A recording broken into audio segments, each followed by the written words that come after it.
Story 1. I spent 5 years saving every penny to buy my parents their $380,000 dream retirement home for their 45th anniversary. When I arrived for the surprise reveal, I found my mom sobbing on the porch while my dad just stared at the ground. My brother and his wife had somehow found out and already moved in. His wife showed my 67-year-old mother and screamed, "We're not leaving. This is ours now." My brother smirked from behind her, while keeping his hand on his gun. That was the exact moment I walked through the gate, and his face went white as paper. The morning of their anniversary, I was supposed to be the hero. Instead, I pulled up to the house at 9:47 a.m. and saw my mother crumpled on the front porch steps like someone had physically knocked the wind from her lungs. My father stood 3 feet away, hands hanging uselessly at his sides, staring at the welcome mat as though it held answers to questions he couldn't form. The sun was already brutal for early June, beating down on the freshly painted blue shutters I'd specifically chosen because Mom once mentioned loving that exact shade. I killed the engine and sat frozen behind the wheel. This wasn't how surprises worked. This wasn't how any of this was supposed to go. My phone buzzed with a text from my wife Sarah, "Almost there. Can't wait to see their faces." She was 20 minutes behind me with our 2 daughters, stopping for balloons and a cake. I'd told her to take her time. I wanted this moment alone with my parents first, wanted to see Dad's eyes when he understood what I'd done, wanted to hear Mom's voice crack the way it did when joy overwhelmed her carefully maintained composure. I got out of the car. My legs felt disconnected from my brain, moving independently while my mind tried to catch up with what my eyes were showing me. "Mom?" She looked up. Her face was splotchy, tears still wet on her cheeks. She'd done her makeup this morning. I could see the smudged mascara, because she always did her makeup, even for casual Saturday errands. My mother didn't leave the house without looking presentable, a word she'd used 10,000 times throughout my childhood. "Jacob, sweetheart, her voice broke. She pressed both hands to her mouth. "What's going on?" I climbed the porch steps 2 at a time. "Dad?" My father finally raised his head. He looked older than he had last Tuesday when we'd had lunch. Exhaustion had carved new lines around his mouth. "Your brother's inside," he said quietly. My stomach dropped. "Marcus is here?" "With Deanna." The front door stood wide open. I could hear voices from inside, high and argumentative. Female. Definitely Deanna's voice, that particular pitch she hit when she wanted everyone within a 3-block radius to hear her opinions. "I don't understand." I looked between my parents. Did you tell them about the house?" "We didn't know about the house." Mom's hands were shaking. "Jacob, we had no idea what you'd done. You said you wanted to have brunch, to celebrate our anniversary, and we just thought it was brunch." "How are they here?" Dad's jaw tightened. "Marcus has a friend at the title company. The one you used for closing. He called Marcus 3 days ago."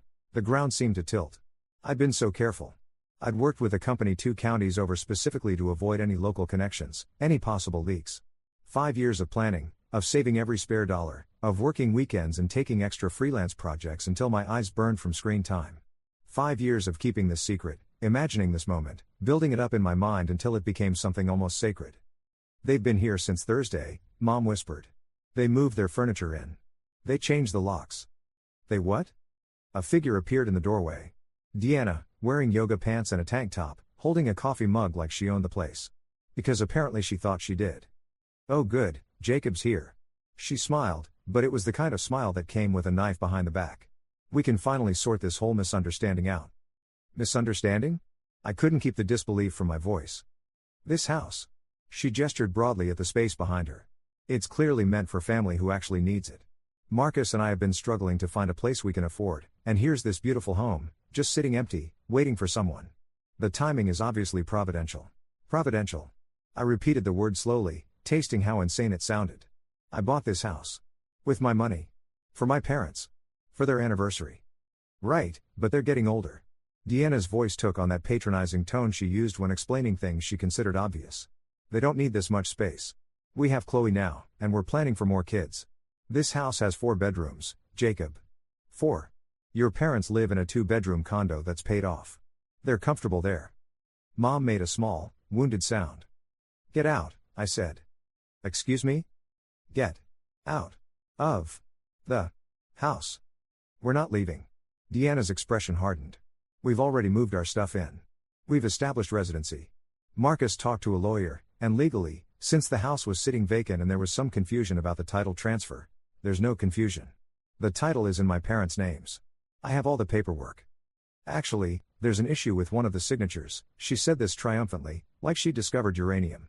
"Which means the transfer isn't technically complete. Which means the house is in legal limbo. Which means we have just as much right to be here as anyone. I pushed past her into the house. The entryway was already cluttered with their belongings, shoes scattered by the door, a diaper bag on the console table I'd spent weeks finding at estate sales. Their furniture filled the living room, cheap pieces that looked wrong against the hardwood floors I'd refinished. Marcus appeared from the kitchen, my niece Chloe on his hip. He was 31, 2 years younger than me, with the same dark hair and build but none of the same work ethic. He drifted through 6 jobs in the past 4 years, always finding reasons why each one wasn't right for him, wasn't appreciating his talents, wasn't paying enough for what he brought to the table. Hey, man. He had the audacity to sound casual. Look, I know this seems weird, but if you just hear us out. You broke into a house I bought for our parents. Broke in is a strong term. We had a key made. How did you have a key made when I'm the only one with keys? He shifted Chloe to his other hip, not meeting my eyes. The title company friend. He had access to the lockbox codes from when you were doing final walkthrough. It's not that complicated. My hands were shaking. I forced them into my pockets. You have until noon to get your stuff out. That's 3 hours. Deanna moved to stand next to Marcus, presenting a united front. You can't expect us to move everything in 3 hours. Be reasonable. I've been reasonable for 33 years. Noon. Or what? Marcus's voice changed, got quieter. More dangerous. His right hand drifted down to his waistband, where I caught a glimpse of black metal. He'd gotten a concealed carry permit 6 months ago, wouldn't shut up about it at Christmas dinner. My father had looked uncomfortable but said nothing, probably hoping it was a phase. Are you seriously threatening me right now? I'm not threatening anyone. His hand stayed where it was. I'm just saying maybe everyone needs to calm down and think about this rationally. Getting worked up doesn't help anything. My mother appeared in the doorway behind me. Marcus, please. Please don't do this. Mom, stay out of this. He didn't look at her. This is between me and Jacob. It's not between you and anyone, I said. This house belongs to Mom and Dad. That's not negotiable. Everything's negotiable. Deanna crossed her arms. We're willing to let them visit any time they want. They can even stay for weeks at a time if they need to. See? We're being accommodating. The sheer audacity of that statement left me momentarily speechless. My father appeared next to Mom, his hand finding hers. They looked diminished somehow, smaller than they'd been just minutes ago. Jacob. Dad's voice was steady, but I could hear the effort it took. Maybe we should call the police. Already thought of that, Marcus said. Like Deanna mentioned, there's a signature issue on the title paperwork. Until that gets sorted out, we're just occupants of a property in disputed ownership. Police won't touch it. They'll tell you it's a civil matter. You're lying. Am I? He smiled, and I saw the brother I'd grown up with disappear behind someone I barely recognized. Call them. See what happens. I pulled out my phone and dialed. 3 minutes later, after explaining the situation to a bored-sounding dispatcher, I got exactly the answer Marcus predicted. Civil matter. Contact a lawyer. File a complaint with the courts.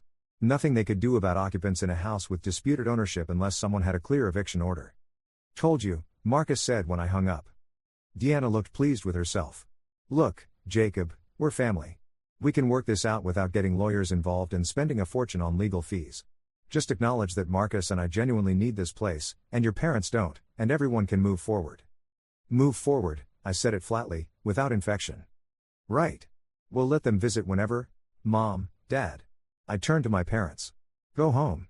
Back to your condo. I'll handle this. Jacob, Mom started. Please. Trust me. They looked at each other, some unspoken conversation passing between them after 45 years of marriage. Finally, Dad nodded. They left, moving slowly down the porch steps, my mother's shoulders shaking with silent tears. I watched them drive away, then turned back to Marcus and Deanna. You have until tonight to reconsider. Or what?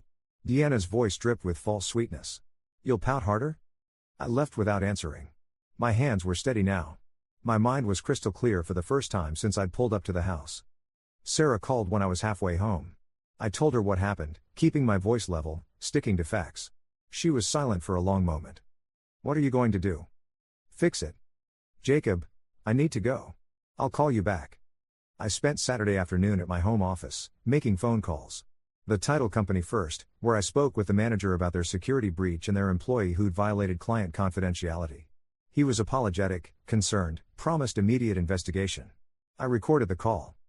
Then I called my real estate lawyer, Philip Chen, who'd handled the purchase. He listened to my explanation without interrupting. The signature issue is fabricated, he said when I finished. I reviewed every document personally. Everything was executed correctly. Your brother is bluffing, hoping you don't know enough about real estate law to call him on it. Can we force them out? Yes, but it'll take time. We'll need to file for emergency relief, get an eviction order. Maybe a week if we can get an expedited hearing, which we should be able to given the circumstances. But Jacob, I have to ask, is your brother actually armed? He has a handgun. He's legally permitted to carry it. That complicates things. If he's implied any sort of threat, even subtly, we need to document that. It changes the nature of the complaint. He kept his hand on it while telling me to calm down. Philip was quiet for a beat. Okay. That's assault by threat in this state, even without verbal statements. Did you record any of this? Any witnesses besides your parents? Just my parents. Get their statements in writing. Tonight. Everything Marcus and Deanna said, everything they did. We'll include it in the filing Monday morning. I called my parents. Mom answered on the first ring. Are you okay? Her voice was raw from crying. I'm fine. I need you and Dad to write down everything that happened today. Every detail you can remember. Everything Marcus and Deanna said, did, all of it. Can you do that? Of course, but Jacob, I'm worried. Marcus has never been like this before. I don't know what Deanna's done to him, or maybe this is who he's always been and I didn't want to see it, but I'm frightened. He's my son and I'm frightened of him. Something in my chest cracked. I know, Mom. I'm going to fix this. I promise. After we hung up, I sat at my desk and stared at the wall. 5 years of sacrifices. 5 years of putting off vacations, driving my car until it had 180,000 miles on it, buying clothes from thrift stores, eating leftovers for lunch every single day. Sarah had never complained, not once, even though I knew she'd wanted to update our kitchen for years. My daughters had worn hand-me-downs from their cousins without understanding why Dad always said no to the expensive birthday parties. All for this moment. All to see the look on my parents' faces when they understood what I'd done, how much I loved them, how grateful I was for every sacrifice they'd made raising us. Marcus had taken that moment and crushed it into something ugly and bitter. I opened my laptop and started researching. By Sunday evening, I had a plan. Monday morning, Philip filed the emergency motion. He called me at noon with an update, hearing scheduled for Wednesday morning. The judge had reviewed our filing and was not pleased about the circumstances, particularly the implied threat component.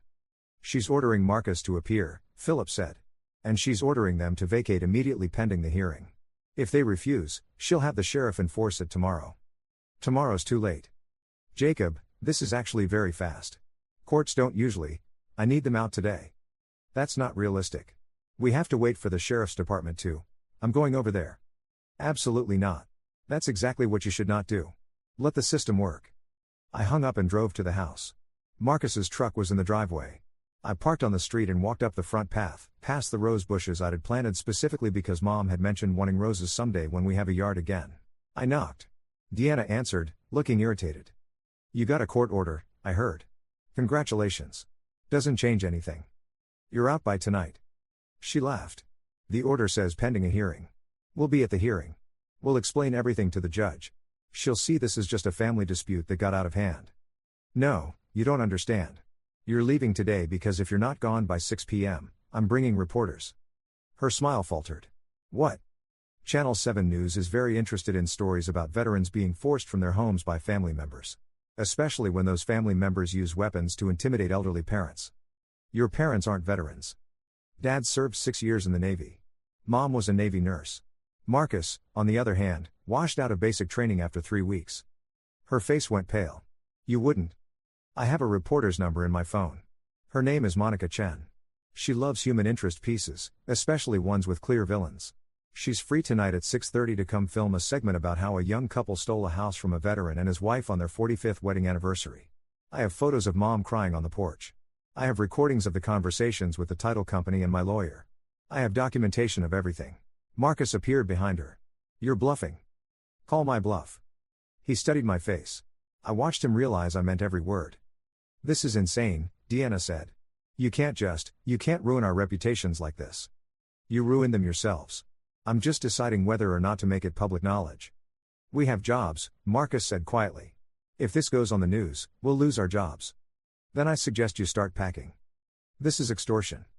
No, this is consequences. I checked my watch. It's 1:15. You have 4 hours and 45 minutes. I left and drove to a coffee shop 3 blocks away. I ordered a black coffee and sat by the window where I could see my phone clearly. At 3:47 p.m., Marcus called. We're leaving. Good choice. But I want you to know this isn't over. You can't just. Yes, I can. And I did. The locks will be changed by 7 tonight. If I find a single item of yours left in that house, it's going to the curb. If you come within 100 feet of the property after today, I'm filing for a restraining order. You're a real piece of work, you know that? Says the guy who pulled a weapon on his brother. Silence. I never pulled it, he said finally. You put your hand on it. You implied the threat. That's enough. We're family. Yeah, we are. And you destroyed that today. Not me. You. He hung up. I sat there for another hour, drinking coffee until my hands shook from caffeine. At 5:30, I drove back to the house. Their truck was gone. The front door hung open. Inside, the space was empty again, just scratches on the hardwood where they dragged furniture. I called a locksmith. By 7:15, the house had new locks and I had the only copies of the keys. I spent the next 2 hours walking through every room, checking for damage, cataloging scratches and scuffs. Minor stuff, nothing that couldn't be buffed out or covered with furniture. At 9:30, I drove to my parents' condo. They were still awake, sitting in the living room with the television on mute. It's done, I said. They're gone. Mom burst into tears. Dad stood up, walked over, and hugged me harder than he had since I was a child. How did you, he started. Does it matter? He pulled back, studying my face. Jacob, what did you do? Nothing illegal. Nothing they didn't deserve. But, Dad, I need you both to trust me. Can you do that? They looked at each other again. Mom wiped her eyes. Of course we trust you, she said. We've always trusted you. Good. Wednesday morning, there's a hearing. The judge is going to formally order them to stay away from the property. You don't have to be there if you don't want to be. Philip will represent you. What about you? Dad asked. Will you be there? Probably not. I think I'm going to take Sarah and the girls somewhere for a few days. Get away from all this. But the house, Mom said. Your surprise, your whole plan. We'll do it again. Next weekend. I'll bring you over, show you everything the way I meant to. It'll still be special. She shook her head. It won't be the same. No, I agreed. It won't. But it'll still be good. I stayed for another hour, answering their questions, reassuring them everything would be okay. When I finally left, it was past 11. I drove home through empty streets, past closed storefronts and darkened houses. Sarah was awake when I got there, sitting on the couch with her laptop. Kids asleep? I asked. Hours ago. She closed the computer. Is it really over? The immediate crisis is over. The rest will take time. What about Marcus? I sat down next to her. What about him? He's still your brother. Is he? The question came out harsher than I'd intended. Sorry. I'm tired. She took my hand. You did the right thing. Did I? I threatened to destroy his life. He tried to steal from your parents. He threatened you with a weapon. Those were his choices. Yeah. I leaned back, closing my eyes. I keep trying to figure out when he changed. Or if he was always like this and I just didn't see it. People are complicated. That's a generous interpretation. She squeezed my hand. You saved your parents' dream. Don't lose sight of that. Wednesday's hearing lasted 20 minutes. The judge reviewed the documentation, heard Philip's presentation, and listened to Marcus and Deanna's lawyer try to argue about disputed signatures and misunderstandings. She wasn't having it. Let me be clear, Judge Morrison said, her voice sharp enough to cut glass. Breaking into a property that doesn't belong to you, changing locks without authorization, and intimidating elderly homeowners is not a misunderstanding. It's criminal trespass at minimum, potentially harassment and assault by threat depending on how the DA wants to pursue it. Marcus went pale. Deanna gripped his arm. The court orders the respondents to stay at least 500 feet from the property at all times. Violation of this order will result in immediate arrest. The petitioners are entitled to pursue criminal charges if they choose. Additionally, I'm ordering the respondents to pay the petitioners' legal fees in this matter. Does everyone understand? Yes, Your Honor, both lawyers said in unison. Good. This hearing is concluded. I watched from the back row as Marcus and Deanna left through a side door. They didn't look at me. Philip came over, looking satisfied. That went well. What about the criminal charges? That's your parents' decision. They'd need to press charges for trespassing and file a police report. Do you think they'll want to do that? I thought about my mother's face on the porch, about my father's helplessness. I don't know. I'll talk to them. That evening, I went back to my parents' place. They were in better spirits, having spent the day with friends who'd taken them out to lunch and listened to the whole story. Everyone thinks we should press charges, Mom said. Louise was absolutely furious when we told her what happened. She wanted to drive over there herself and give Marcus a piece of her mind. "What do you think?" I asked. She was quiet for a long moment. "He's my son. That doesn't mean he gets a free pass." "I know." Her voice was barely audible. "But I don't know if I can do that to him. If I can be responsible for him having a criminal record, potentially going to jail." Dad cleared his throat. "I think we let it go. Not for Marcus's sake. For ours. We've been through enough. If we press charges, it'll drag on for months. We'll have to testify, relive everything, watch our family fall apart in a courtroom. I don't want that." "He needs to face consequences," I said. "He will. He'll face them from us." Dad's voice was firm. "He's not welcome in our home anymore. Not him, not Deanna. We won't see our granddaughter, and that breaks my heart, but I won't risk them trying something like this again. They're out of our lives." Mom nodded, tears starting again. "Maybe someday, if he apologizes, if he shows he's changed. But not now. Not for a long time." I wanted to argue. Wanted to push them to make Marcus face legal consequences for what he'd done. But I could see the exhaustion in their faces, the weight of this whole situation aging them in real time. "Okay," I said finally. "If that's what you want." "It's what we need," Dad said. The following Saturday, I brought them to the house. Sarah and the girls came too, along with a dozen of my parents' closest friends. We decorated the porch with the balloons Sarah had bought the week before, set up the cake on the dining room table. I handed them the keys at the front door. "Happy anniversary," I said. "Better late than never." Mom cried again, but they were different tears this time. She and Dad walked through each room slowly, taking in the renovations, the furniture I'd carefully selected, the family photos I'd had framed and hung on the walls. In the master bedroom, I'd installed a window seat overlooking the backyard, because Mom had always wanted one. In Dad's study, I'd built custom bookshelves to hold his collection of naval history books. "Jacob," Mom kept saying. "Jacob, this is too much." "It's exactly enough," I told her. We spent the afternoon there, eating cake, drinking lemonade, watching my daughters run through the backyard. My parents' friends took turns congratulating them, marveling at the space, commenting on how thoughtful every detail was. Nobody mentioned Marcus. Nobody mentioned the previous week's disaster. For a few hours, it was exactly the celebration I'd imagined. As the sun started setting, people began leaving. Sarah took the girls home, promising to put them to bed. I stayed behind, helping my parents clean up. "You should go home," Mom said. "You've done more than enough. I want to make sure you're settled." "We'll be fine." She hugged me tight. "Thank you. For everything. Not just the house, thank you for fighting for us." "Of course I fought for you." Not everyone would have. Some people would have said it was too much trouble, too much family drama, not worth the stress. You didn't hesitate. I hugged her back, feeling suddenly exhausted. "You're my parents. There was never a question." After they closed the door, I sat in my car for a few minutes, staring at the house. Lights were on inside. I could see shadows moving past windows, my parents, settling into their new space, beginning this new chapter. My phone buzzed. A text from Sarah: "Girls are asleep. How are you doing?" I typed back, "Tired. Coming home." Another text came through before I could start the car. An unknown number: "You ruined everything. I hope you're happy. Marcus." I stared at the message for a long moment, then deleted it without responding. Let him scream into the void. Let him sit in the consequences of his own choices.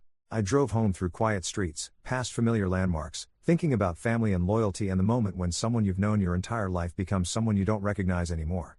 Marcus and I had played together as kids, shared a bedroom until I was 13, taught each other how to throw a baseball and ride bikes without training wheels. We'd been close once, or at least I thought we were close. Maybe Deanna had changed him.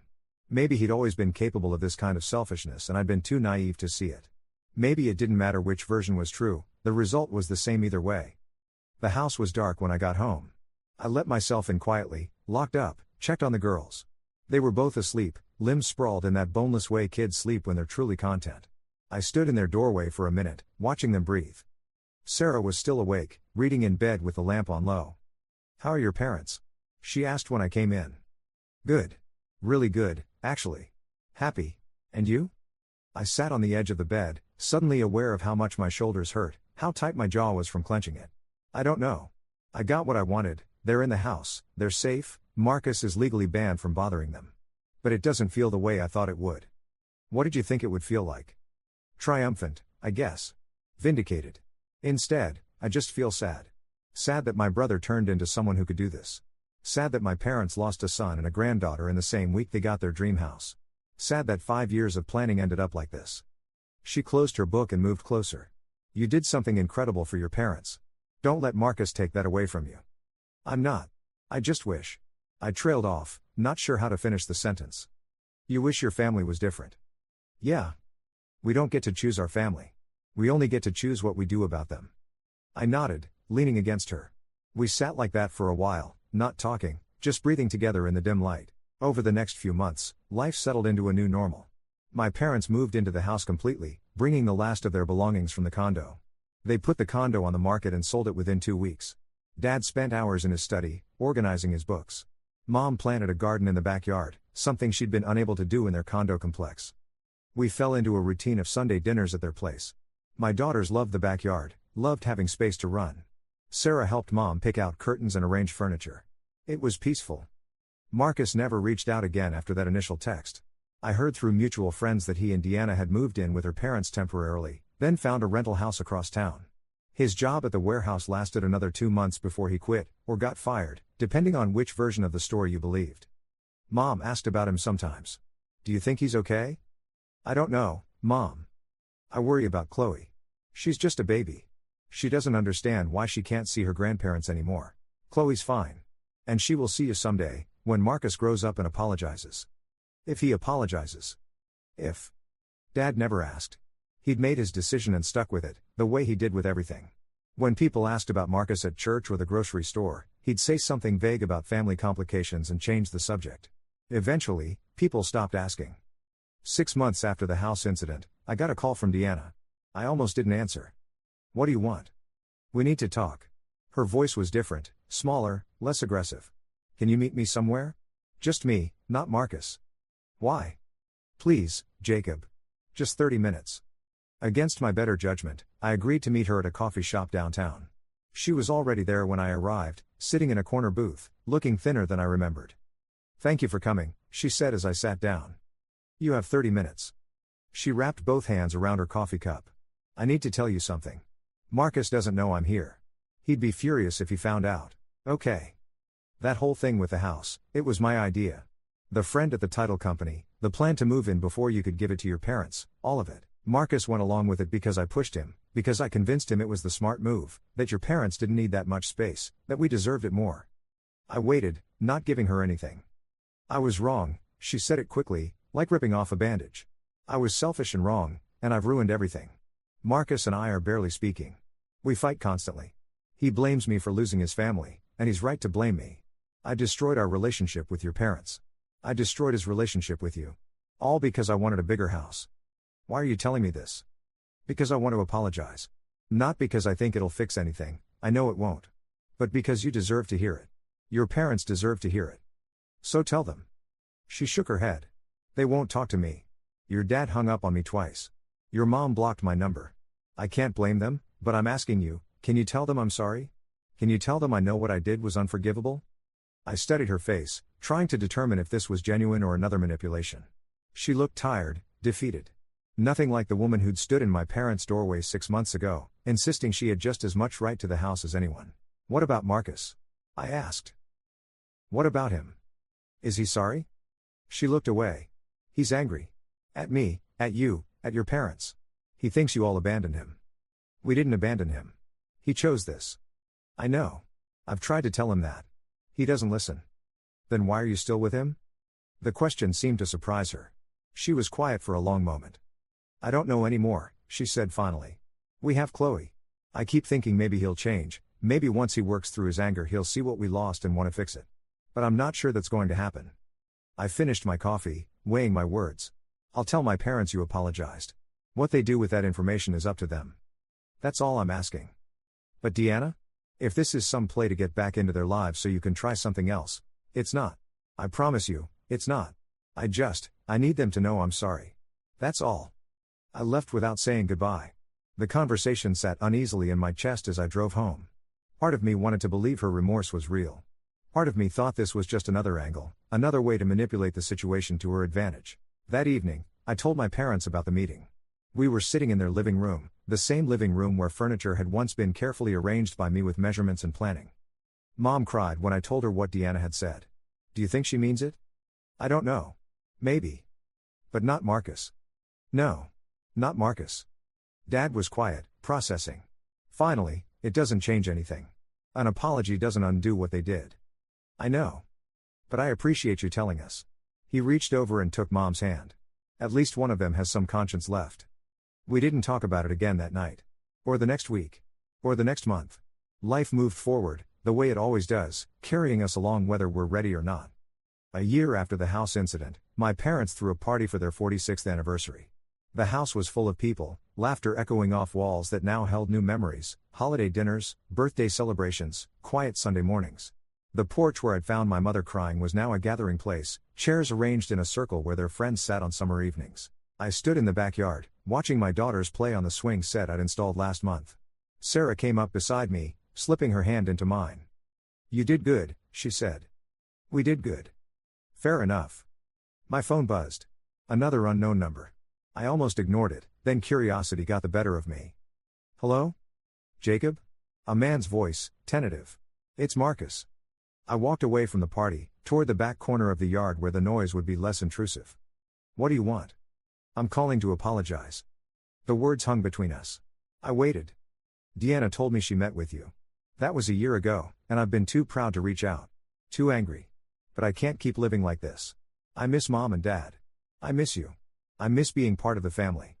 You chose to stop being part of the family when you broke into their house. I know, and I was wrong. It was the worst decision I've ever made, and I've spent the past year trying to figure out how to fix it." "You can't fix it, Marcus." "I know I can't undo it. But maybe I can start over.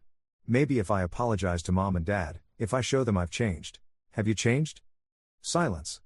"I'm trying to," he said finally. "I'm in therapy now. Working on my anger issues, working on understanding why I made the choices I made. Deanna and I separated 3 months ago. I'm living alone, seeing Chloe on weekends, trying to build a life that doesn't revolve around resentment and jealousy." "Good for you. I know you have no reason to believe me. I know I destroyed your trust. But I'm asking, can you give me a chance to apologize to Mom and Dad? Just a conversation. If they never want to see me again after that, I'll respect it." I thought about my mother asking if Marcus was okay. About my father's careful silence whenever Marcus's name came up. About Chloe, growing up without her grandparents because of her father's choices. "I'll ask them," I said. "That's all I can promise. If they don't want to see you, that's their decision." "Thank you." "Marcus?" "Yeah?" "If you're playing games, if this is another manipulation, I swear I will make what happened last year look like mercy. It's not. I promise you, it's not." We hung up. I stood in the backyard for a few more minutes, watching the sun sink toward the horizon, painting the sky in shades of orange and pink. Sarah found me there. "Everything okay?" Marcus called. "What did he want?" "To apologize. To talk to Mom and Dad." She absorbed this. "What are you going to do?" "Tell them. Let them decide. And if they want to see him? Then I'll support that. Even if I think it's a mistake." We walked back toward the house together. Through the windows, I could see my parents laughing with friends, Dad's arm around Mom's shoulders. They looked happy. They looked settled. I didn't know if Marcus's apology was genuine. Didn't know if he'd truly changed or if this was just another chapter in a long story of disappointment. But I knew my parents deserved the chance to make that choice for themselves. Later that evening, after the guests had left and we were cleaning up, I told them about the call. They listened without interrupting. "What do you think we should do?" Mom asked when I finished. "That's not my decision to make." "But what do you think?" I set down the dish I was drying. "I think people can change. I also think some people just get better at hiding who they really are. Marcus is your son. If you want to see him, I'll support that. If you don't, I'll support that too." Dad looked at Mom. She looked at him. 46 years of marriage, countless conversations, understanding that ran deeper than words. "We'll meet with him," Dad said. "Once. On neutral ground. We'll hear what he has to say." "And if he's sincere?" I asked. "Then maybe, slowly, we can start rebuilding." Mom's voice was soft. "But it'll take time. A lot of time." "And if he's not sincere?" "Then we'll know we gave him a chance," Dad said. "And we can move forward without regrets." I helped them finish cleaning, then drove home through streets I'd traveled 1,000 times before. The house was dark, my family asleep. I stood in the driveway for a moment, looking up at the stars, thinking about choices and consequences and the infinite complexity of family. Inside, I checked on my daughters one more time. They'd be teenagers someday, making their own choices, navigating their own complicated relationships. I hoped I'd taught them enough about loyalty and boundaries, about standing up for what's right even when it's hard. I hoped they'd never have to make the choices I'd made this past year. But if they did, I hoped they'd make them the same way. Sarah was asleep when I got to our room. I changed quietly, slipped into bed beside her. She stirred, reached for my hand without waking. Tomorrow, my parents would call Marcus and arrange to meet. Whatever happened after that would unfold in its own time. But tonight, in this moment, everyone I loved was safe and warm and whole. Sometimes that had to be enough. The meeting happened 2 weeks later at a diner halfway between my parents' house and Marcus's apartment. Neutral territory, as Dad had specified. Public enough that emotions couldn't spiral completely out of control, private enough for honest conversation. They'd asked me to come along. Not to participate, just to be there. A safety net, maybe, or a witness. I wasn't sure which. I arrived 15 minutes early and took a booth near the back where I could see the entrance. My parents came next, walking in together with that synchronized movement couples develop after decades. Mom looked nervous, her purse clutched tight against her side. Dad's face was carefully neutral, giving nothing away. They slid into the booth across from me. We ordered coffee and waited. Marcus was 10 minutes late. When he finally walked through the door, I almost didn't recognize him. He'd lost weight, his clothes hanging looser than they should. His hair was shorter, neatly trimmed. The cockiness that had always defined him, that swagger he'd carried since high school, was gone completely. He spotted us and walked over slowly, like approaching a ledge he wasn't sure would hold his weight. "Hi." His voice cracked slightly. He cleared his throat. "Thanks for agreeing to meet." Dad gestured to the empty seat. "Sit down." Marcus sat. The waitress came by, took his order, just water, and disappeared. For a long moment, nobody spoke. I could hear other conversations around us, the clatter of dishes from the kitchen, a baby crying somewhere toward the front. "I don't know where to start," Marcus said finally. He was looking at his hands, fingers laced together on the table. "I've practiced this speech 100 times, and now that I'm here, everything sounds inadequate." "Start with why," Mom said quietly. "Help me understand why you did it." He took a shaky breath. "Jealousy. Resentment. Feeling like Jacob always got everything right while I kept screwing up. Watching him succeed at every single thing he touched while I bounced from job to job, barely keeping my head above water. Deanna fed into those feelings, told me I deserved more, that the family didn't appreciate me. But the truth is, she didn't create those feelings. They were already there. She just gave me permission to act on them." "We never compared you to Jacob," Dad said. His voice was hard. "Never once did we say you weren't good enough. I know. The comparison was all in my head. But that didn't make it feel less real. So you decided to take from us." "Not a question. A statement of fact. I decided to take what I thought should have been mine. Or partially mine. I convinced myself Jacob was being excessive, that buying you a whole house was showing off, that splitting it somehow would be fair. Looking back, I can see how twisted that logic was. How entitled and selfish. But at the time, it made sense." Mom's eyes were wet. "You scared me, Marcus. Standing there with your hand on that gun, telling Jacob to calm down, I was scared of my own son." He flinched like she'd struck him. "I would never have used it. Never. I was trying to look strong, trying to make Jacob back down. It was stupid and reckless and I'm ashamed of it. I sold the gun the next day. I'm never carrying one again." "Why should we believe you?" I asked. It was the first time I'd spoken since he'd sat down. "You've lied to us before. You've proven you'll manipulate situations to get what you want. Why is this time different?" He finally looked at me. Really looked at me, meeting my eyes for the first time in over a year. "Because I've lost everything. My marriage is falling apart. I barely see my daughter. I don't talk to my parents, my brother, any of the extended family. I go to work, go home, sit alone in an apartment that feels empty no matter how much furniture I put in it. I've had a lot of time to think about who I've become, and I hate that person. So either I change, really change, or I keep spiraling until there's nothing left of me worth saving." The raw honesty in his voice surprised me. This wasn't the Marcus who'd smirked from behind Deanna, who'd kept his hand on his weapon while telling me to be reasonable. This was someone broken down to foundation and trying to rebuild. "Therapy," Dad said.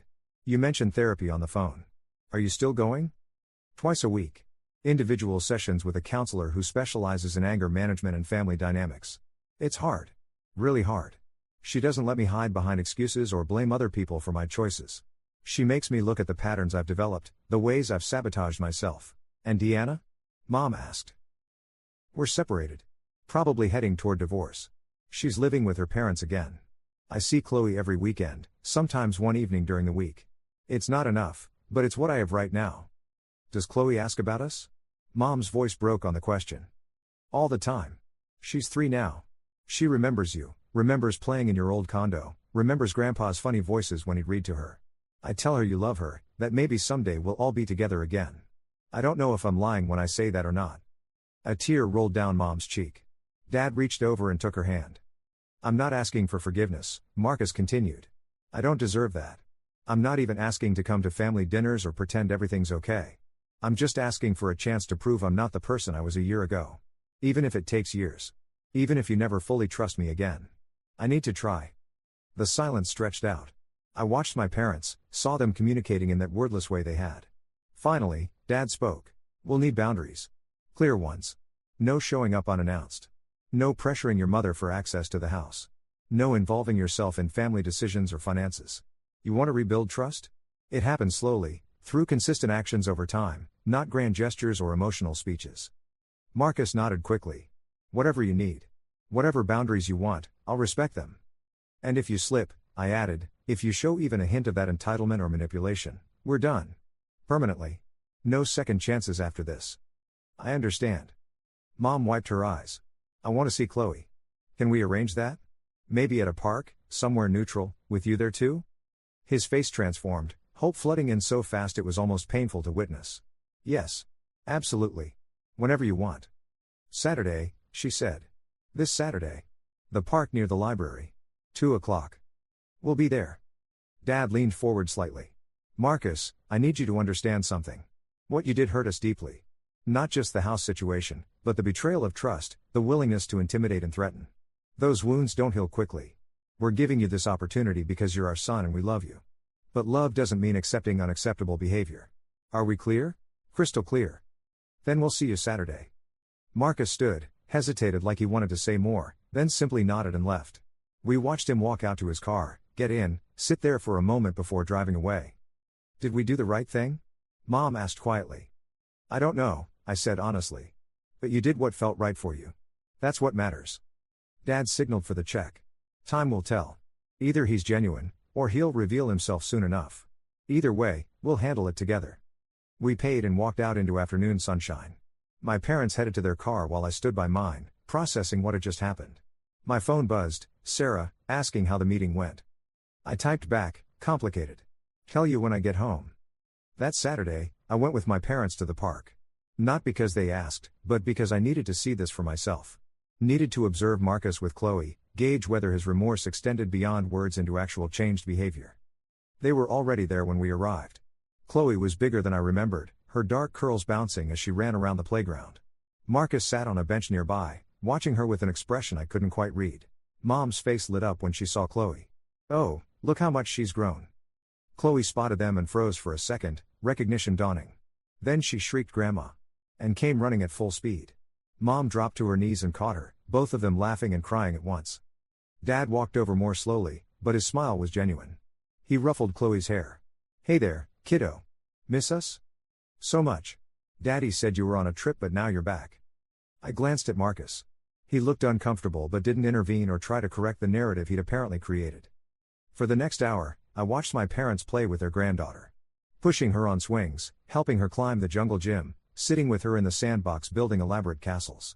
Marcus stayed on his bench, giving them space, not trying to insert himself into their reunion. When Chloe eventually wore herself out and declared she wanted a snack, Marcus brought over a small cooler.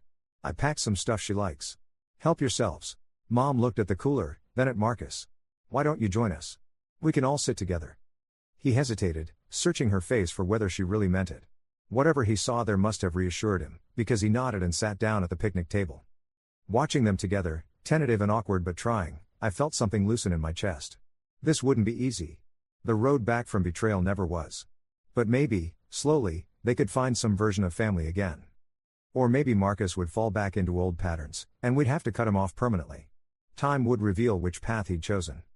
I left before they did, giving them privacy for whatever goodbyes needed to happen. On the drive home, I thought about the 5 years I'd spent saving for that house, the moment of triumph I'd imagined, the reality that had unfolded instead. Nothing ever goes according to plan. Life is messier than blueprints, more complicated than carefully saved spreadsheets and scheduled surprise parties. The house stood in my parents' name. They were happy there, building new memories, settling into the life I'd wanted to give them. Marcus's intrusion had tried to destroy that gift. But in fighting back, in refusing to let him steal what I'd worked so hard to create, I'd protected something bigger than a house. I'd protected my parents' dignity, their right to receive love without conditions or strings attached. Whether Marcus deserved another chance remained to be seen. But my parents had earned the right to make that choice for themselves, to decide how much grace they wanted to extend. As for me, I'd done what needed doing. Stood up for what was right. Made the hard choices. Sometimes that had to be enough. Story 2. At Thanksgiving dinner, my aunt looked at me and chirped, "Your brother's wedding was absolutely magnificent. When are you finally planning yours, dear?" Before I could answer, everyone chimed in about how I shouldn't wait too long and let the good ones get away. I took a sip of water and said quietly, "I had mine 3 months ago. You all got invitations." The table went dead silent until my father scoffed, "We never got any invitations, you're making this up for attention again." I reached into my purse, pulled out the USPS delivery confirmation receipts with all their signatures, and placed them next to my plate. The receipts lay there like evidence at a crime scene. My Aunt Diane's signature, looping and theatrical. My mother's, precise as always. Dad's illegible scrawl. My brother Jason's careless slash across the screen. Uncle Mike's printed name because he never learned cursive. Cousin Rebecca's. Grandma Pat's shaky but unmistakable handwriting. 7 signatures. 7 people who signed for wedding invitations they claimed never existed. What is this? Mom picked up the paper closest to her, squinting at her own name rendered in grayscale thermal print. USPS delivery confirmation. You signed for your invitation on July 15th at 2:47 p.m. My voice came out steadier than I expected. Everyone received theirs between July 14th and 17th. Certified mail. I have the tracking numbers if you'd like to verify them online right now. Jason set down his fork with a clatter. This is ridiculous. If you actually got married, why wouldn't you call us? Text us? Why would you just mail invitations and then act like we're the bad guys for not showing up to something we didn't know about? I did call. I texted. I sent emails. I pulled out my phone, already open to my message history. Would you like me to read them aloud, or would you prefer to maintain the illusion that I'm the problem?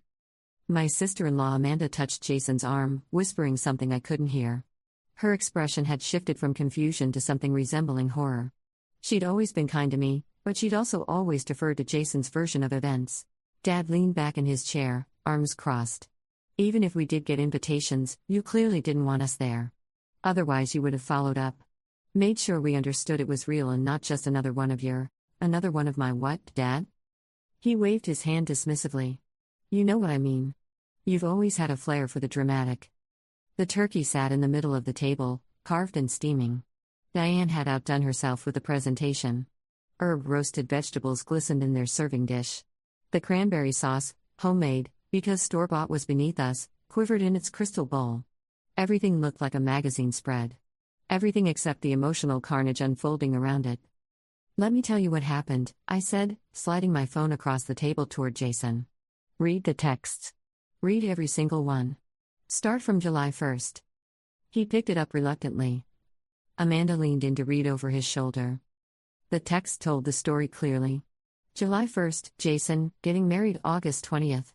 Invitation coming in the mail soon. Hope you and Amanda can make it. Would mean a lot. July 5th, did you get the invitation? Mailed Monday. July 12th, haven't heard back. Let me know if you're coming so I can give the venue account. July 18th, is everything okay? You haven't responded about the wedding. July 25th, I guess you're not coming. That's fine. I understand. Amanda's face had gone pale. Jason, you never told me any of this. I didn't, I don't remember seeing these. But his voice had lost its certainty. Check your texts, I suggested. They're all there. Unless you deleted them. Mom had picked up another receipt. Catherine, sweetie, this doesn't make sense. If you really wanted us there, you would have done what exactly? The words came out sharper than I intended. I sent invitations. I called. I texted. I sent a group email to everyone on August 1st with all the details. Time, location, dress code, registry information. What more could I have done? Shown up at each of your houses personally? Begged? Silence draped itself over the table like a tablecloth. The grandfather clock in the hallway ticked loudly. Someone's phone buzzed, ignored. Grandma Pat spoke up, her voice thin but clear. I got the invitation. I remember because it was in a cream envelope with gold lettering. Very elegant. I set it on my desk to respond to later, and then I forgot about it.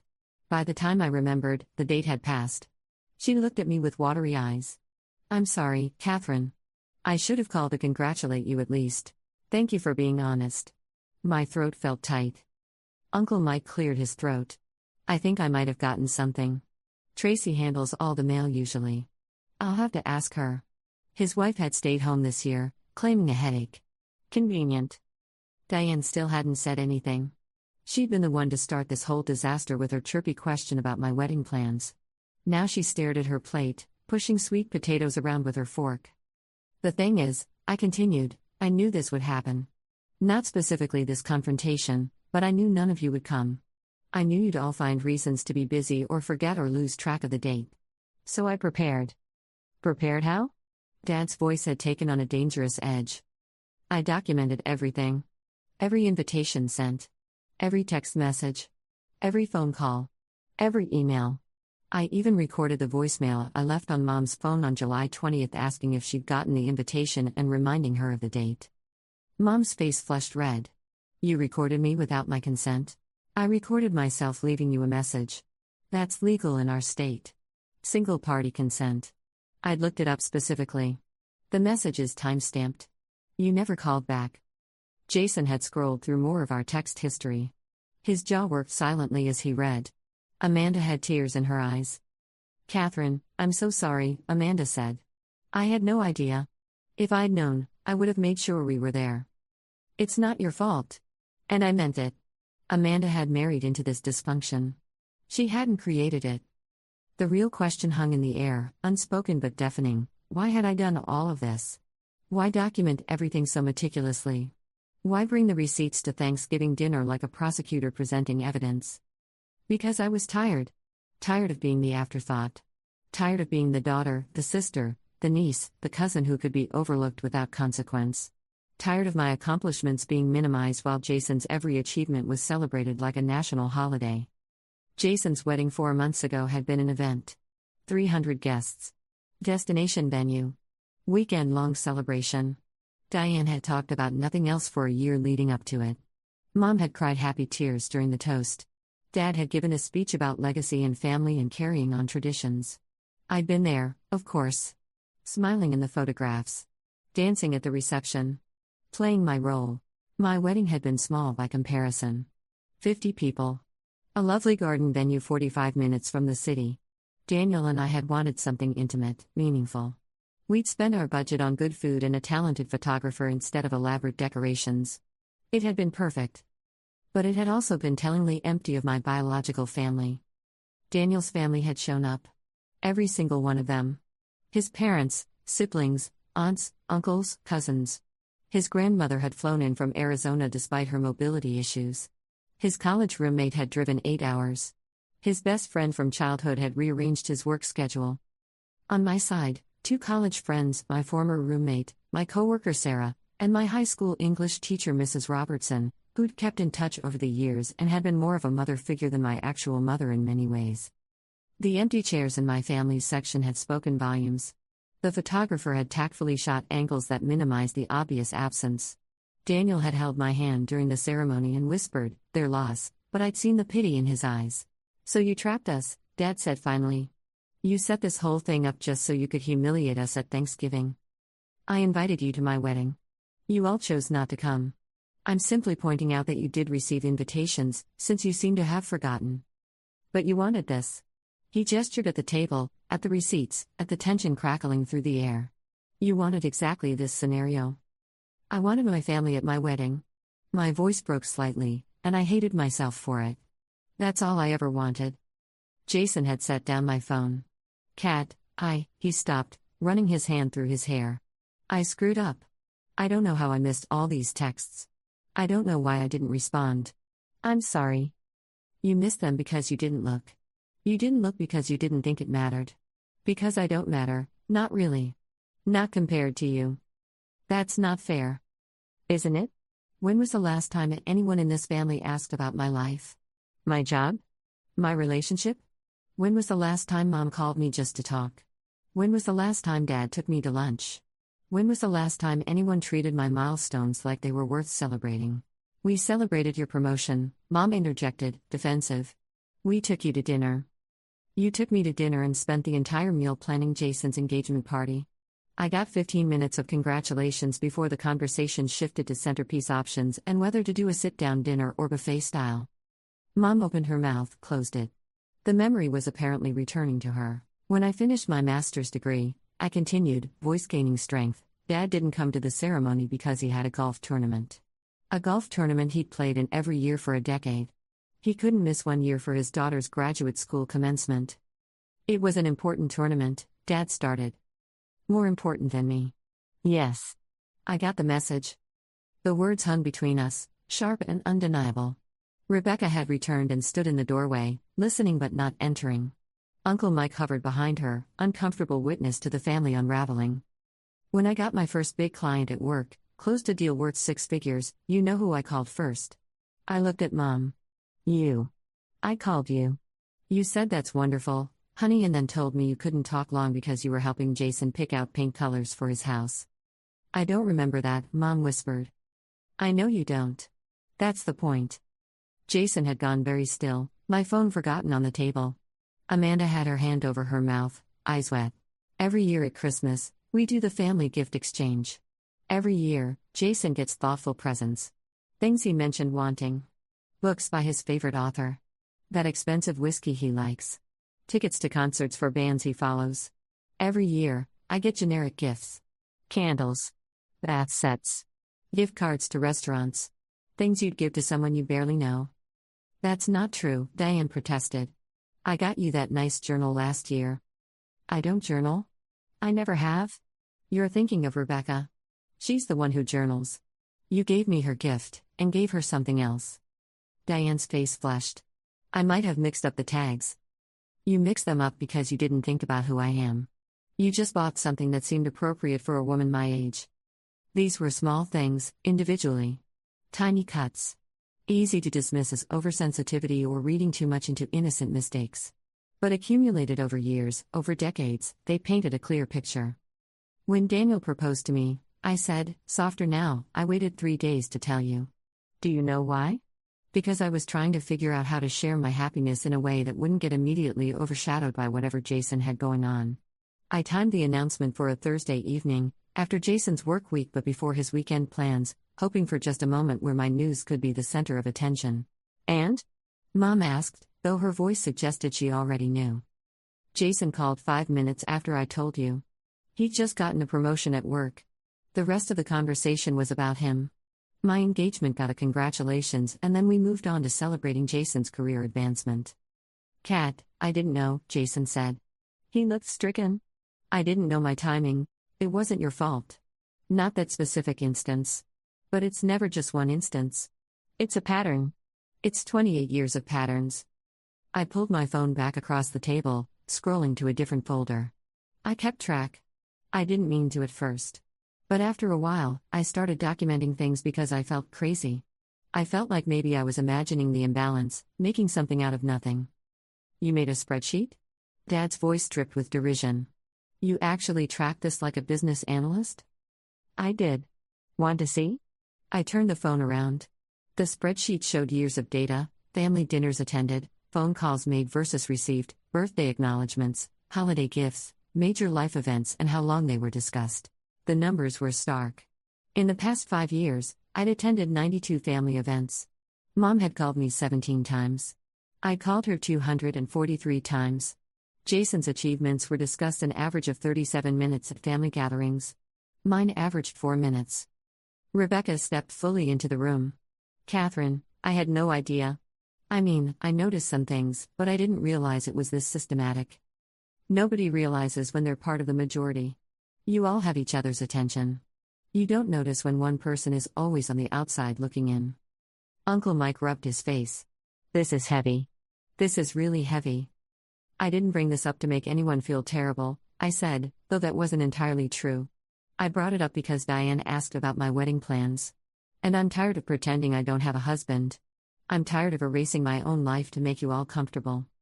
We would have come, Mom said, and she was crying now. If we'd realized how important it was. It was my wedding. How could it not be important?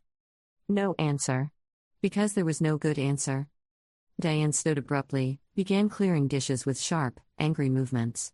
Fine. You've made your point. You're the neglected child. We're all terrible people. Happy now? No, actually. I'm not happy. I'm sad. I'm sad that my family didn't come to my wedding. I'm sad that I had to document everything like a lawyer building a case just to be believed.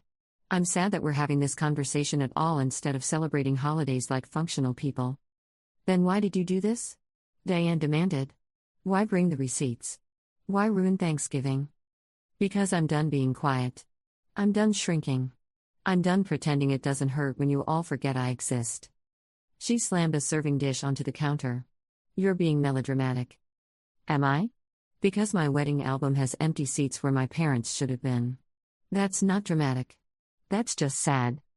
The fight seemed to drain out of Diane suddenly.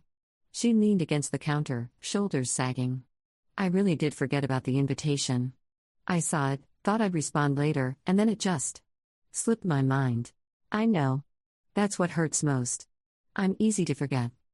That's not what I meant. But it's what happened. Mom was openly weeping now, mascara streaking down her cheeks. Dad had his hand on her shoulder, but he looked angry rather than comforting. Angry at me for causing this scene, for disrupting the carefully maintained fiction that we were a close, loving family. Jason stood, walked over to me. Can I hug you? I hesitated, then nodded. He pulled me into an embrace that felt desperate, guilty.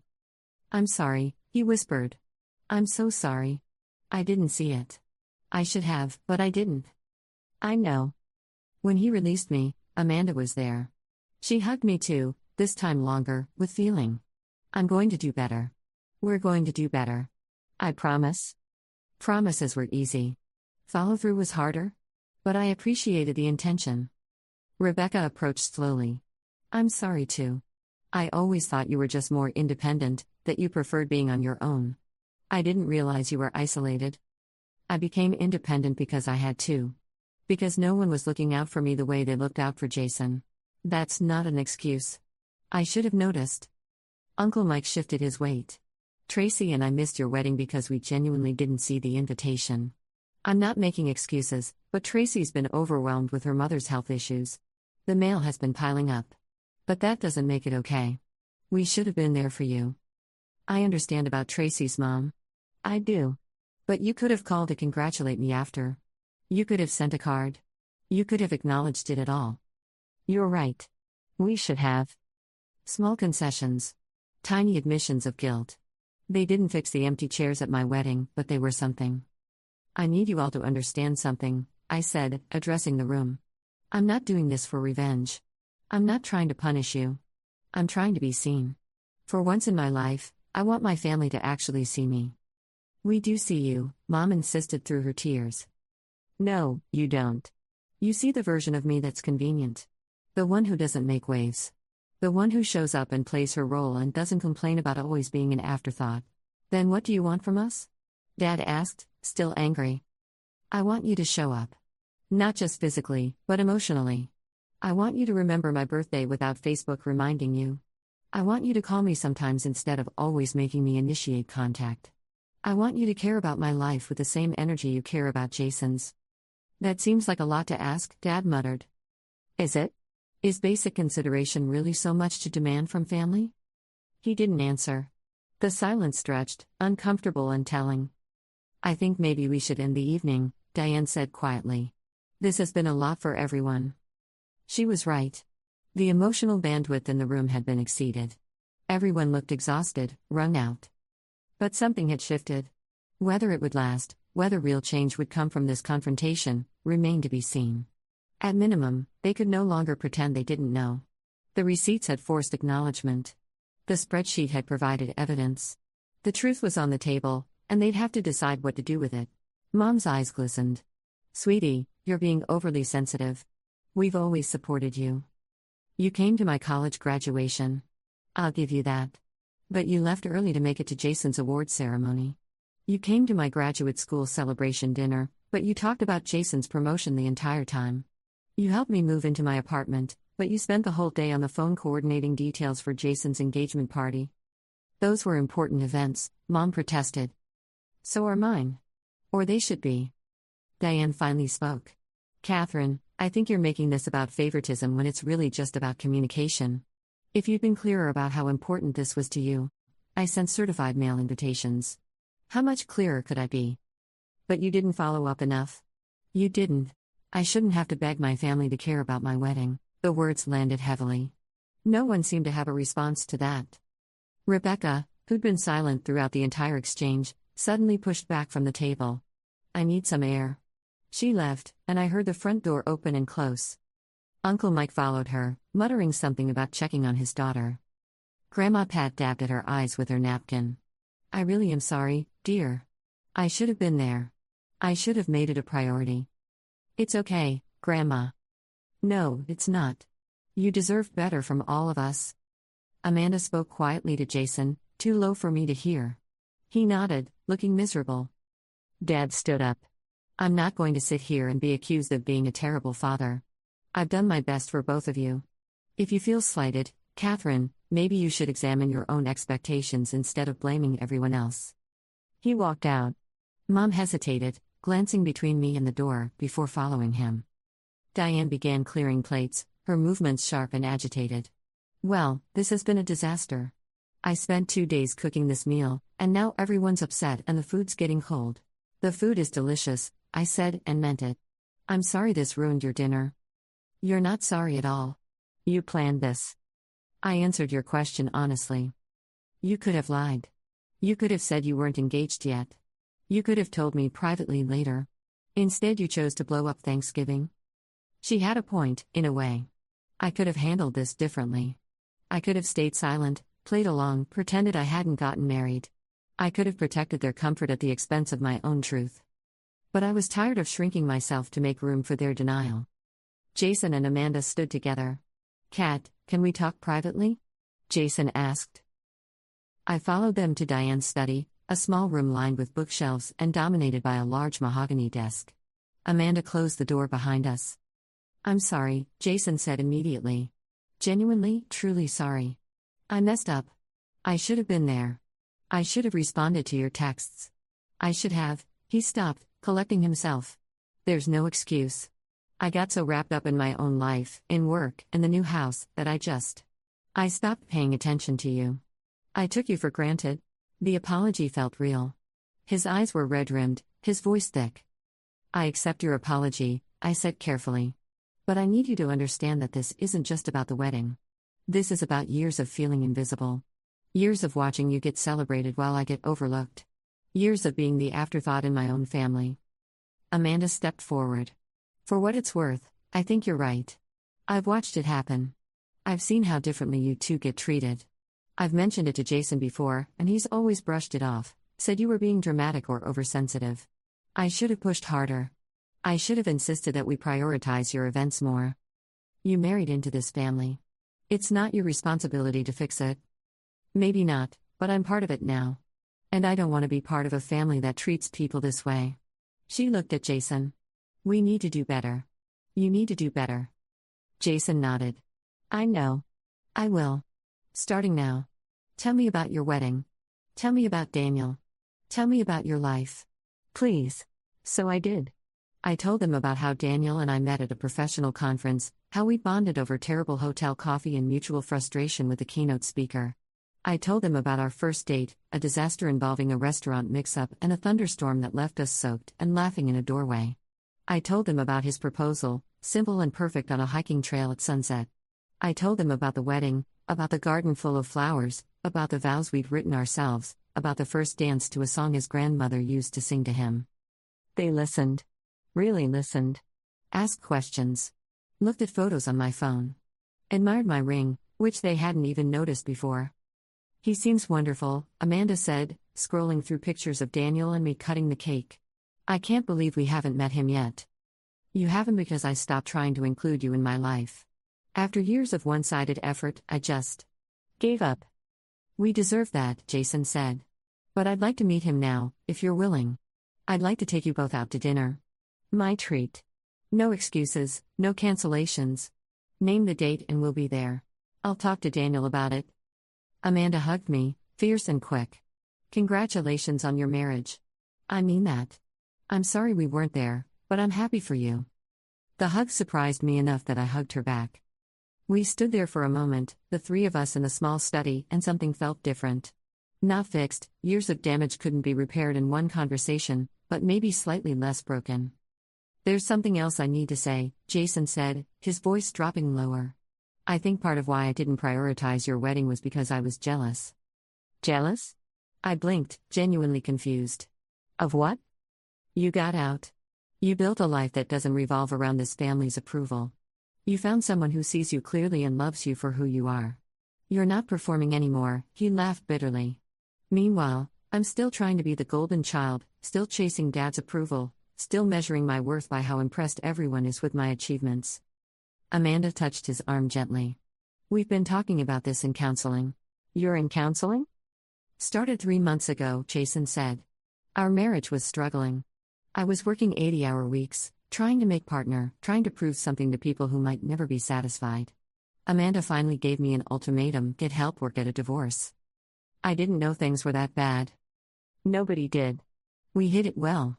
Because that's what this family does, right? We perform. We show everyone the highlight reel. We pretend everything is perfect. He met my eyes.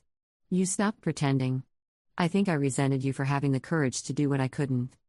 The vulnerability in his admission caught me off guard. I'd spent so long seeing Jason as the favored one, the recipient of all the family's attention and praise, that I'd never considered he might feel trapped by those expectations. I didn't choose independence, I said quietly. It chose me. When nobody shows up, you either collapse or you learn to stand on your own. I wish I'd shown up. Me too. Amanda's phone buzzed. She glanced at it, frowned. It's your mom. She's asking if we can talk sense into you before you leave. Talk sense into me about what? She wants you to apologize for ruining Thanksgiving. The audacity of it stole my breath. After everything, after the receipts and the evidence and the tears, she wanted me to apologize. Jason's jaw clenched. Absolutely not. Kat has nothing to apologize for. I know, Amanda said. I'm just telling you what she asked. She typed something quickly. I'm telling her that's not happening. You don't have to fight my battles for me, I said. I'm not. I'm making it clear where we stand. You were right earlier, we need to do better. That starts with not letting Mom twist this into something it isn't. My phone buzzed. A text from Mom: please come back. Let's talk about this calmly. I showed it to them. Do you want to? Jason asked. No. I've said what I needed to say. Going back in there will just turn into her trying to make me feel guilty for causing a scene. I'm done with that dynamic. Then don't go back. We'll handle it. She'll be upset. Let her be upset. She'll survive. We emerged from the study together. The dining room had mostly cleared out. Grandma Pat remained at the table, Rebecca sitting beside her. Uncle Mike was on his phone near the window. Diane had retreated to the kitchen, the sound of running water and clattering dishes audible. Mom and Dad were still in the living room, but stood as we appeared. Catherine, Mom began, her voice taking on that wounded quality she used when she wanted sympathy. I think we need to discuss this like adults. We did discuss it. I showed you proof that I invited you to my wedding. You chose not to come. That's all there is to discuss. But you must understand how this looks from our perspective. I don't care how it looks from your perspective. I care about what actually happened. You received invitations. You signed for them. You ignored them. Those are facts. Dad stepped forward. You're being incredibly disrespectful. I'm being honest. Maybe you're not used to that from me. Watch your tone. Or what? You'll exclude me from family events? Too late. The words came out harder than I intended, but I didn't regret them. I was done moderating my responses to protect their feelings. Jason moved to stand beside me. Dad, stop. This isn't helping. You're taking her side? I'm taking the side of reality. She's right. We all screwed up. We can either acknowledge that and try to do better, or we can keep pretending nothing's wrong and watch this family fracture completely. Dad's face reddened. Don't lecture me about family, Jason. I've held this family together for 30 years. By ignoring one of your children? Great job, Dad. Really stellar work.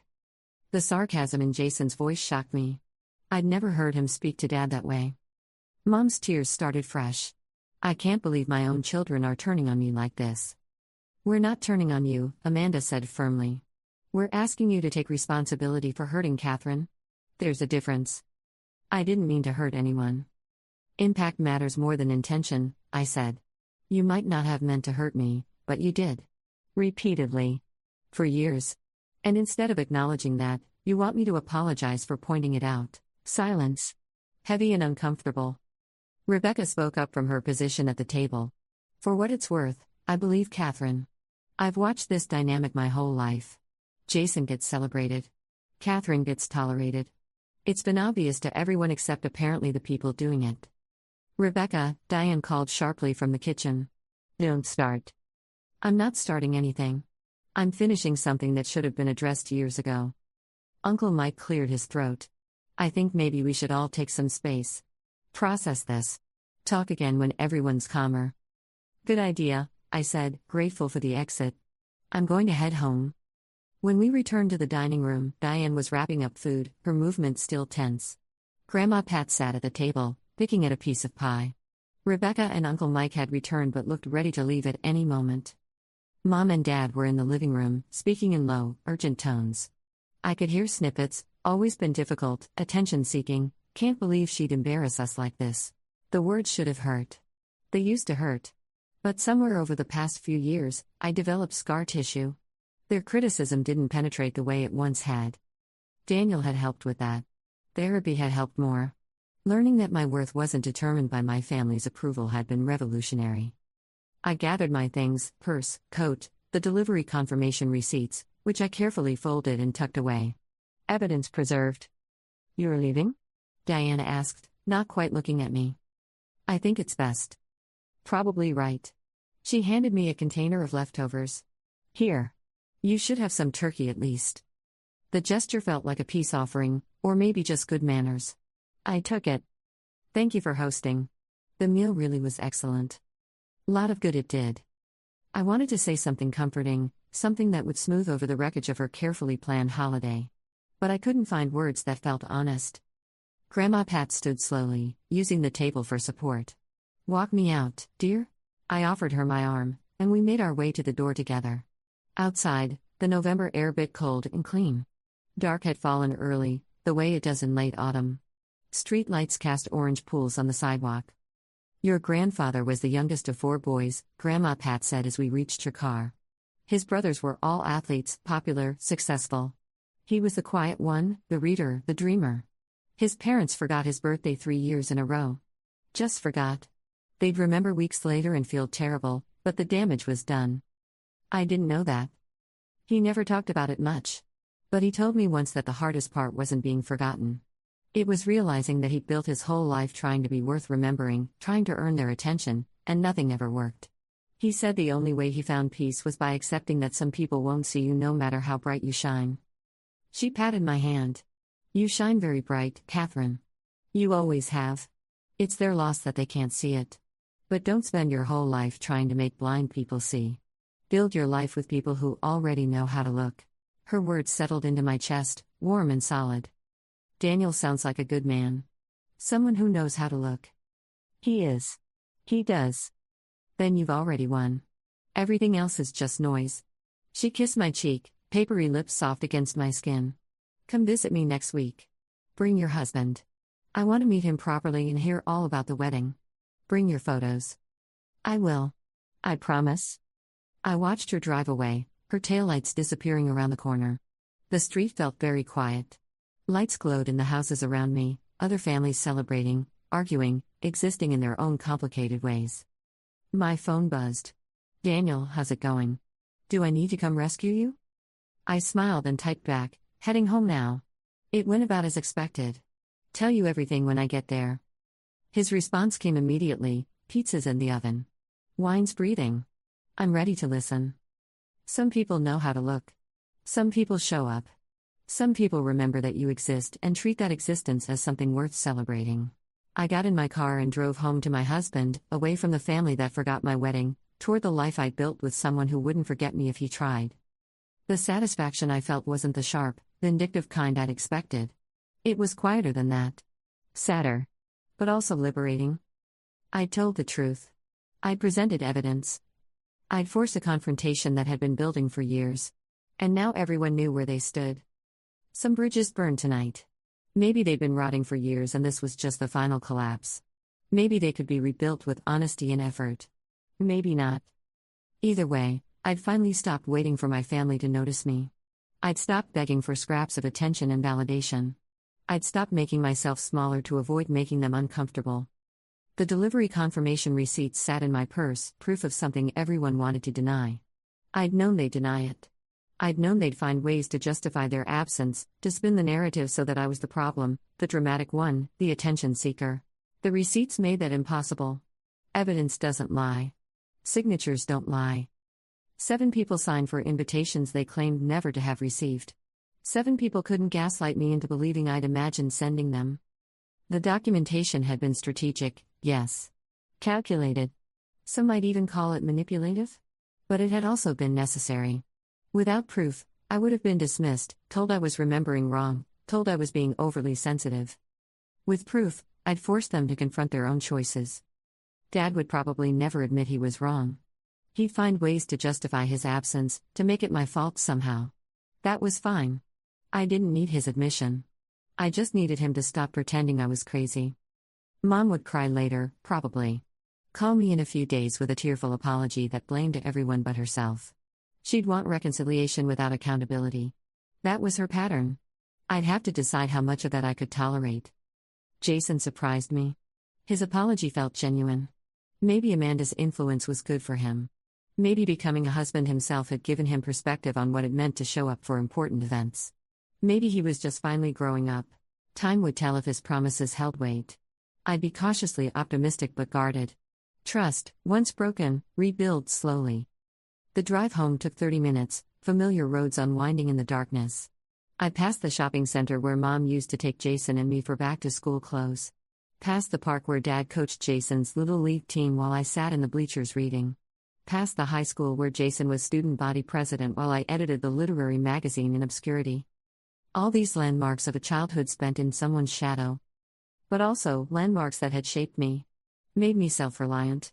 Made me observant. Made me careful with my own attention, conscious of who I gave it to and why. My phone rang through the car speakers. Daniel. Hey, I answered. Hey yourself. How bad was it? On a scale of 1 to 10? Probably an 8. Maybe a 9. Want me to have the wine breathing when you get home? That would be perfect. Red or white? Red. Definitely red. This is a red wine kind of night. Got it. Drive safe.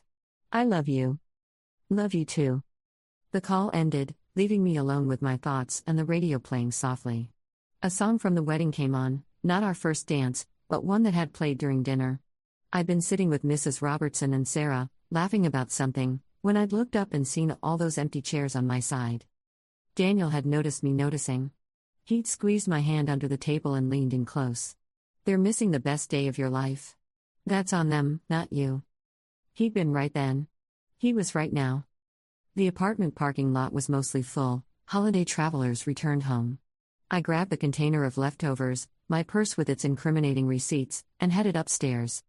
Daniel had the door open before I'd finished unlocking it, pulling me into a hug that felt like safety. You okay? Getting there. He changed out of his work clothes into sweatpants and an old college t-shirt, comfort clothing. The apartment smelled like pizza. He'd ordered my favorite, mushroom and olive. 2 glasses of red wine sat on the coffee table. Our wedding album lay open beside them. What's this? I gestured at the album.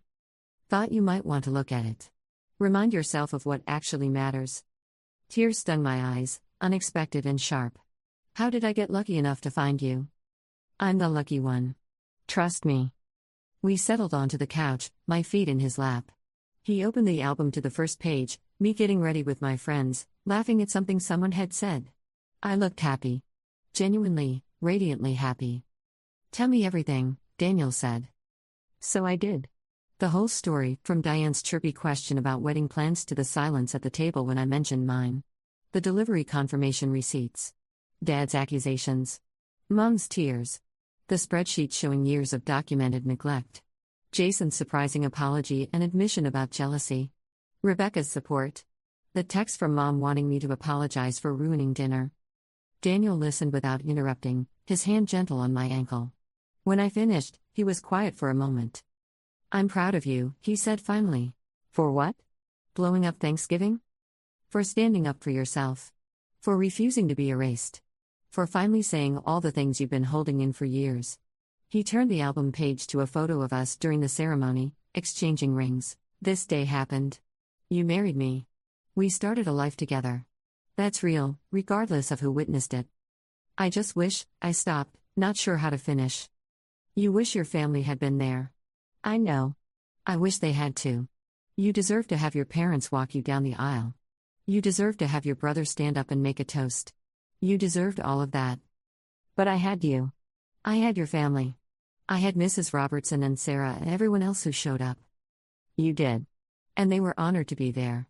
My mom cried for an hour after, telling me what a beautiful ceremony it was and how lucky I am.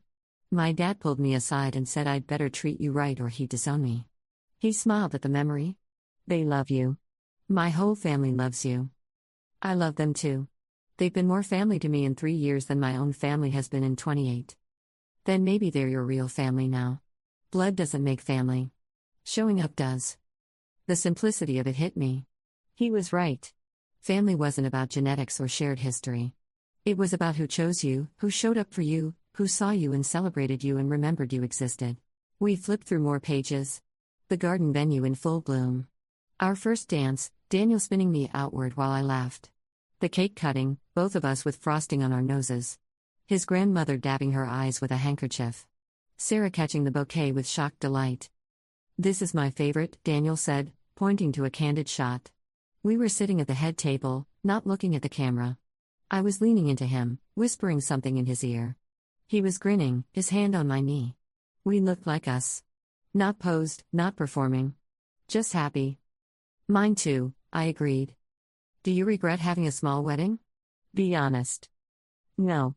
I regret that my family wasn't there, but I don't regret the wedding itself. It was perfect for us." "Good. Because I wouldn't change a single thing about that day except adding your family to the guest list." We sat in silence for a while, looking at the pictures, sipping wine. Outside, someone's car alarm went off, then stopped. A neighbor's television murmured through the walls. "What happens now?" Daniel asked eventually. "With your family?" "I don't know. Jason and Amanda want to take us to dinner. That's something. Grandma Pat wants us to visit." Rebecca seemed genuinely sorry. As for my parents, I trailed off, uncertain. "You don't have to decide tonight. Or this week. Or this year. Take whatever time you need. What if they never really change? What if this was just a dramatic moment that everyone forgets about in a few months? Then you'll know. And you can make decisions based on that knowledge. What would you do? If you were me?" He considered the question carefully. "I'd give them a chance to prove themselves. One chance. Real effort, sustained over time. Not just apologies, but actual behavior change. And if they can't do that, I'd let myself off the hook for their failures." "Just like that?" "Just like that. You can't force people to see you. You can't make people prioritize you. You can only control your own actions and boundaries." I finished my wine, set the glass down. "When did you get so wise?" "I had a good teacher. She's this amazing woman who refuses to be invisible anymore. Very inspiring." I laughed, the first genuine laugh of the evening. "Sounds like someone I'd like to meet." "You're married to her, actually. Lucky you." He pulled me closer, and we sat like that for a long time. The wedding album stayed open, physical proof of a day that happened with or without my biological family's attendance. The delivery confirmation receipts sat in my purse, proof that I'd tried to include them. Both types of proof mattered. One showed what I'd built despite their absence. The other showed that their absence had been a choice, not an accident. Around midnight, my phone buzzed with a text from Jason, "Home safe. Been thinking about everything. You were right about all of it. I'm sorry it took this long to see it. Meant what I said about dinner. Let me know when works for you and Daniel. No pressure, just hope." I showed Daniel the message. He sounds sincere. He did earlier too. Time will tell if it sticks. Fair enough. You want to respond? Not tonight. Tonight I just want to be here with you. I can work with that. We eventually made it to bed, exhausted but not devastated. The confrontation had been necessary, painful, possibly pointless. But I'd done what I needed to do. I'd refused to be gaslit about my own wedding. I called out years of unequal treatment. I'd stopped protecting their comfort at the expense of my truth. Whatever happened next, at least I'd finally spoken up. The apartment building rose ahead, windows lit with warm light. 3rd floor, corner unit. Home. Daniel met me at the door, pulling me into a hug before I'd even set down the leftovers. You okay? Yeah. I am, actually. He studied my face, reading the truth there. Good. Come on, let's eat and you can tell me everything. We sat at our small dining table, the one we picked out together at a furniture store, arguing playfully about whether modern or traditional style suited us better. We compromised on something in between, like we compromised on most things. Like healthy couples do. I told him about the delivery confirmation receipts, about the silence at the table, about Dad's accusations and Jason's apology and Grandma Pat's story about Grandpa. Daniel listened, asked questions, got appropriately angry on my behalf when I described Dad's dismissiveness. Do you regret it? He asked finally. Bringing the receipts? Starting this whole thing? I thought about it, really considered the question. No. I don't. I'm tired of being invisible. I'm tired of pretending it doesn't hurt. If bringing the receipts made me the villain in their story, fine. At least I'm a character they'll remember. He reached across the table, taking my hand. You've never been invisible to me. I know. That's why I married you. We finished our pizza in comfortable silence, the kind of quiet that comes from knowing someone well enough that you don't need to fill every moment with words. Later, lying in bed, I thought about Thanksgiving next year. Would I be invited? Would I go? Would anyone apologize, really apologize, with a kind of depth and recognition that meant they understood what they'd done? Maybe. Maybe not. But I'd stopped waiting for them to validate my existence. I'd stopped performing for their approval. I'd stopped shrinking. The wedding had happened with or without them. My marriage existed with or without their blessing. My life continued regardless of whether they paid attention. That was the real revenge, if revenge was even the right word. Not the dramatic confrontation at the dinner table, though that had its own satisfaction. Not the delivery confirmation receipts, though those had served their purpose. The real victory was building a life so full, so rich, so completely mine, that their absence from it didn't leave a hole. They were welcome to be part of it if they chose to show up, to see me, to treat me like I mattered. But I no longer needed them to. Daniel's breathing deepened beside me, sliding into sleep. I listened to the familiar sound, the rhythm I'd grown accustomed to over 3 years together, 8 months married. My husband. My home. My life. I thought about the empty chairs at my wedding, the family-shaped gaps in the photographs. They'd hurt that day. They'd hurt terribly. But Daniel's grandmother had cried during our vows, so moved she'd had to be helped back to her seat. His college roommate had given a toast that made everyone laugh until they cried. His mother had helped me bustle my dress, gentle and efficient. His sister had caught the bouquet and immediately joked about being next. The people who mattered had been there. The people who knew how to look, how to show up, how to celebrate someone else's joy. Maybe that was enough. Maybe that had to be enough. Outside, a car passed, headlights briefly illuminating the bedroom wall. The clock on the nightstand glowed a soft blue, 11:47 p.m. Thanksgiving was almost over. Tomorrow would be Friday, a normal day. I'd go to work. Daniel would go to his job site. We'd come home and make dinner together, probably argue mildly about whether to watch his documentary or my drama. We'd compromise on a comedy. We'd fall asleep on the couch and wake up at midnight, stumbling to bed. Normal life. Beautiful, ordinary, witnessed life. The delivery confirmation receipts sat in my purse in the living room, evidence of a confrontation that had been years in the making. I'd carry them for a while, maybe forever. Proof that I'd tried. Proof that I'd invited them. Proof that they'd chosen their version of events over the truth until the truth was undeniable. Some people would say I should have been the bigger person, let it go, accepted their forgetfulness gracefully. Some people would say family is family, that blood matters more than slights and hurt feelings. Those people hadn't spent decades being the forgotten daughter, the overlooked sister, the afterthought at every family gathering. Those people hadn't sent wedding invitations that got signed for and ignored. Those people hadn't stood at an altar with empty chairs where their parents should have been sitting. I'd been the bigger person for years. I'd swallowed my hurt, minimized my disappointment, made excuses for their behavior. I'd protected their comfort at the expense of my own pain. Not anymore. The receipts had changed the narrative. Made the invisible visible. Given me proof that I wasn't crazy, wasn't oversensitive, wasn't making things up for attention. 7 signatures. 7 pieces of evidence that my family had received invitations to my wedding and chosen not to acknowledge them. Whatever happened next, reconciliation or estrangement, apologies or continued denial, at least everyone knew the truth now. At least the gaslighting had to stop. At least I'd finally refused to be erased. Daniel shifted in his sleep, his arms settling across my waist. Unconscious comfort. Automatic inclusion. His dreams included me because his waking life did too. Some people know how to look. Some people show up. I'd married one of those people. I'd built a life with someone who saw me clearly and chose me deliberately. The rest, the family drama, the Thanksgiving confrontation, the delivery confirmation receipts, was just noise.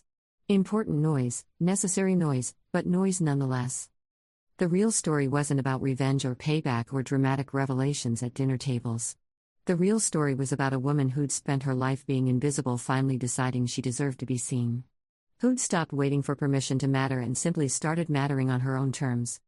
Who'd gotten married with or without her family's blessing, lived her life with or without their approval, and found peace in the people who knew how to look. Grandma Pat was right. I'd already won. Everything else was just details. I closed my eyes, Daniel's warmth beside me, and let Thanksgiving fade into memory, messy, painful, necessary, and finally done. 3 weeks later, I met Jason and Amanda for dinner at a restaurant halfway between our places. Daniel came with me, his hands steady in mine as we walked through the parking lot. Nervous? He asked. A little. You? Curious more than nervous. I want to meet the brother you've told me so much about. Brace yourself. He's charming when he wants to be. I can handle charming. They were already seated when we arrived, Jason standing immediately to shake Daniel's hand. You must be Daniel. I'm Jason. This is my wife, Amanda. The introductions were warm, genuine. Jason looked different somehow, less polished, more present. Amanda smiled at me in a way that felt like recognition between allies. We ordered drinks, made small talk about traffic and weather and the restaurant's reputation. The conversation flowed easier than I'd expected, Daniel fitting naturally into the dynamic. He told a funny story about a construction mishap at his job site. Jason shared an anecdote about a ridiculous client request. Amanda and I bonded over our shared love of a particular TV show. It felt almost normal. Almost like we were 2 couples who saw each other regularly, who had history and ease between them. But then Jason cleared his throat. Kat, I want to say something before we get too far into the evening. I've been seeing a therapist since Thanksgiving. Individually, not just couples counseling with Amanda. And I've been working through a lot of stuff about our family dynamics. Okay, I said, not sure where this was going. The therapist pointed out that I benefited from being the favorite, obviously. But she also said I was trapped by it. Every achievement had to be bigger, better, more impressive than the last. I couldn't just be good enough, I had to be exceptional. Because that's what was expected. I never thought about it that way. I know. Neither did I, until recently. But here's the thing, you got free of that trap. You built a life that isn't about proving anything to anyone. You married someone who loves you without needing you to be exceptional every day. He glanced at Daniel. No offense. None taken. She is exceptional, though. Just not because she has to be. Jason smiled. Exactly. And I was jealous of that freedom. So when your wedding invitation came, I think part of me dismissed it as unimportant because I couldn't handle that you'd found something real while I was still performing. You couldn't handle it, so you ignored it? The words came out sharper than I intended. Yeah. Which was unforgivable. I'm not making excuses. I'm trying to explain why I did something inexcusable. Amanda spoke up. We've been practicing accountability. Not just apologizing, but actually understanding the impact of our actions and changing behavior. Actions like what? I asked, genuinely curious. I put a recurring reminder in my phone to call you every Sunday, Jason said. I know that sounds mechanical, but right now I need the reminder. Eventually I hope it becomes habit. You've been calling every Sunday? You haven't noticed? I called the last 3 Sundays. I pulled out my phone, scrolled through recent calls. He was right. 3 calls from Jason, all on Sunday afternoons. I'd answered the first one briefly, let the second go to voicemail, answered the third for maybe 5 minutes. I thought those were drunk dials or something, I admitted. Nope. Sober, intentional calls just to talk to my sister. Something in my chest loosened slightly. 3 calls didn't undo 28 years of neglect. But they were a start. They were evidence of effort. I've also been talking to Mom and Dad, Jason continued. Trying to help them understand what they did wrong. It's not going great. Dad's stubborn. Mom keeps crying and making it about her feelings. But I'm trying. I appreciate that. I do. But you know it's not your job to fix them, right? I know.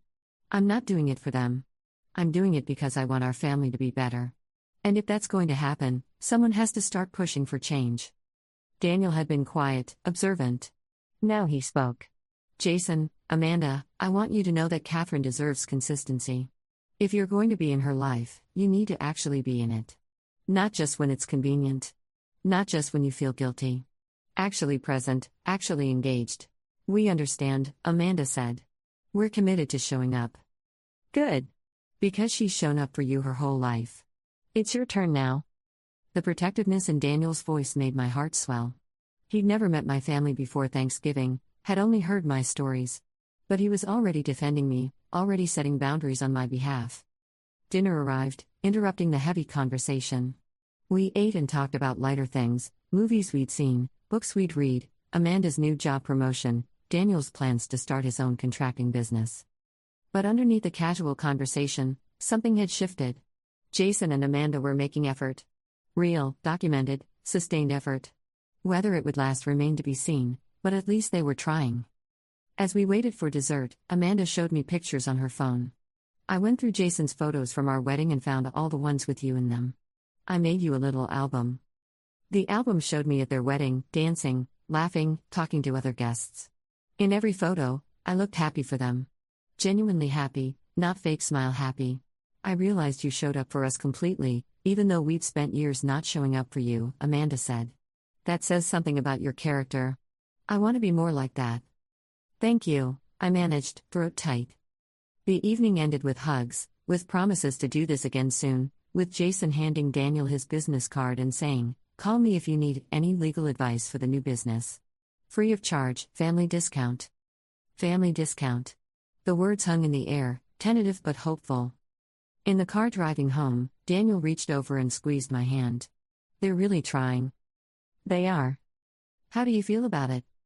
Cautiously optimistic. Which is more than I felt 3 weeks ago. Progress, then. Yeah. Progress. We drove in comfortable silence, city lights streaming past. My phone buzzed, a text from Grandma Pat, lovely seeing you and Daniel today. That boy is a keeper. Come back soon. Love, Grandma. We visited her that afternoon, spent 2 hours looking at wedding photos and hearing stories about Grandpa. She'd served tea and cookies, asked thoughtful questions about our lives, remembered details from previous conversations. It had felt like being seen, being known. I think I want to spend more time with Grandma Pat, I said. Less time with my parents, more with her. That seems healthy. Is it weird to curate your family? To decide who you want close and who you keep at distance? I think it's necessary. You can't force relationships that don't work. You can only invest in the ones that do. My phone buzzed again. Mom, this time, Jason told me you all had dinner tonight. I'm glad. I hope we can all move forward from this difficult time. Move forward. As if Thanksgiving had been a temporary setback rather than the culmination of decades of dismissal. As if acknowledging my wedding was a gracious concession rather than basic recognition of reality. I didn't respond. Not out of spite, but out of self-preservation. Mom wanted easy reconciliation without uncomfortable accountability. I couldn't give her that. Maybe someday. Maybe if she did the work Jason was doing, if she actually examined her behavior and made sustained changes. But not today. Not yet. Everything okay? Daniel asked, noticing my expression. Mom wants to move forward. Translation, she wants me to forget everything and go back to normal. And you don't want that. I want different, not normal. Normal got me empty chairs at my wedding. Then we do different. We build the family we want with the people who show up. The apartment building appeared ahead, welcoming and familiar. Third floor, corner unit. Home. We climbed the stairs together, Daniel's arm around my shoulders. Inside, everything was exactly as we'd left it. Wedding albums still on the coffee table. Delivery confirmation receipts tucked in my desk drawer, kept as evidence but no longer carried everywhere. I'd needed those receipts at Thanksgiving. Needed the proof, the documentation, the undeniable evidence that I wasn't crazy or oversensitive or attention-seeking, but I didn't need them anymore. The truth was established. The gaslighting had stopped. People either believed me or they didn't, and those who didn't weren't worth convincing. Daniel made tea while I changed into pajamas. We settled on the couch, my favorite blanket wrapped around us both. "You know what I realized today?" I said. "What's that?" "I'm not waiting anymore. For their approval, their attention, their validation. I'm just living my life. And if they want to be part of it, they can show up. But if they don't, I'll be okay." "You will be." "We'll be okay." "We will be," he corrected, pulling me closer. Outside, the city hummed with its usual nighttime sounds. Inside, we sat together in the quiet, two people who'd chosen each other deliberately and completely. The delivery confirmation receipts had forced the confrontation. The confrontation had forced some uncomfortable truths. The truth had led to this moment, me, finally at peace with being seen or unseen by the family I was born into. Because I'd built a new family. One that showed up. One that saw me clearly. One that celebrated me without needing me to earn it. Some bridges had burned at Thanksgiving dinner. Others were being slowly, carefully rebuilt by people willing to do the work. Either way, I was done performing. Done shrinking. Done pretending their neglect didn't hurt. I was just done. And in being done with trying to force them to see me, I'd finally found the freedom to be seen by people who actually looked. The real revenge, it turned out, wasn't in the dramatic confrontation or the undeniable evidence or the public accountability. The real revenge was building a life so full, so rich, so completely mine, that their absence from it was their loss, not mine. That was the victory. That was the payback. Not the receipts. Not the spreadsheet. Not the tears at Thanksgiving dinner. Just me, living well. Loved well. Seen clearly by the people who mattered most. And that was more than enough. Story 3. The new employee cornered me in the break room on his first day, ranting for 45 minutes about the lazy trust fund brat who owns this place and how he'd probably never worked a real day in his life. When he finally paused for breath and asked what I did there, I simply said, "I'm the lazy owner you've been talking about, the one who started this company in my garage 10 years ago." He just froze, went pale, and said, "My name is Daniel Hartwell, and I started Tech Flow Solutions when I was 23 years old. Fresh out of college with a computer science degree and exactly $3,000 in savings, I spent 18 months living on ramen noodles and coffee while building custom database management software in my parents' garage. The first year, I made $4,000 total. The second year, $22,000. By year 5, we'd moved into a real office and had 15 employees. Now, at 33, we employed 72 people across 2 locations. We specialized in creating tailored inventory and logistics software for mid-sized manufacturing companies, the kind of businesses that were too small for enterprise solutions but too large for off-the-shelf products. Our niche had served us well. I'd always maintained a hands-on approach. Most days, you'd find me in jeans and a casual button-down, working alongside the development team or meeting with clients. The corner office sat empty most afternoons while I preferred the open workspace where ideas flowed more freely. My management style wasn't about hierarchy or titles, it was about results and respect. Which brings me to Marcus Webb. Our HR director, Patricia, had hired him as a senior systems analyst after what she described as an impressive interview process. His resume showed 8 years of experience at 3 different tech companies, solid technical skills, and glowing references. On paper, he looked perfect for the role we needed to fill. His first day started normally enough. Patricia gave him the standard tour, introduced him around, and set him up at his workstation. I was in back-to-back client meetings all morning, so I didn't cross paths with him until lunch. I walked into the break room around 1:30, hoping to grab my leftover Thai food from the fridge. The microwave hummed in the corner, and someone had left the coffee maker on again, a perpetual battle I'd long since given up fighting. Marcus stood by the window, phone in hand, scrolling through something with an expression of pure disdain. "Hey," I said, opening the fridge. "You must be the new guy. Daniel." I extended my hand. He glanced up, sized me up with a dismissive once-over, and gave my hand a perfunctory shake. Marcus. Just started today. Welcome aboard. How's it going so far? His expression shifted into something between a smirk and a sneer. You really want to know? I grabbed my container and turned to face him fully. Sure. First impressions matter. That's when he launched into it. This place is exactly what I expected, Marcus began, leaning against the counter with his arms crossed. Corporate structure's a joke. Nobody seems to know who reports to whom.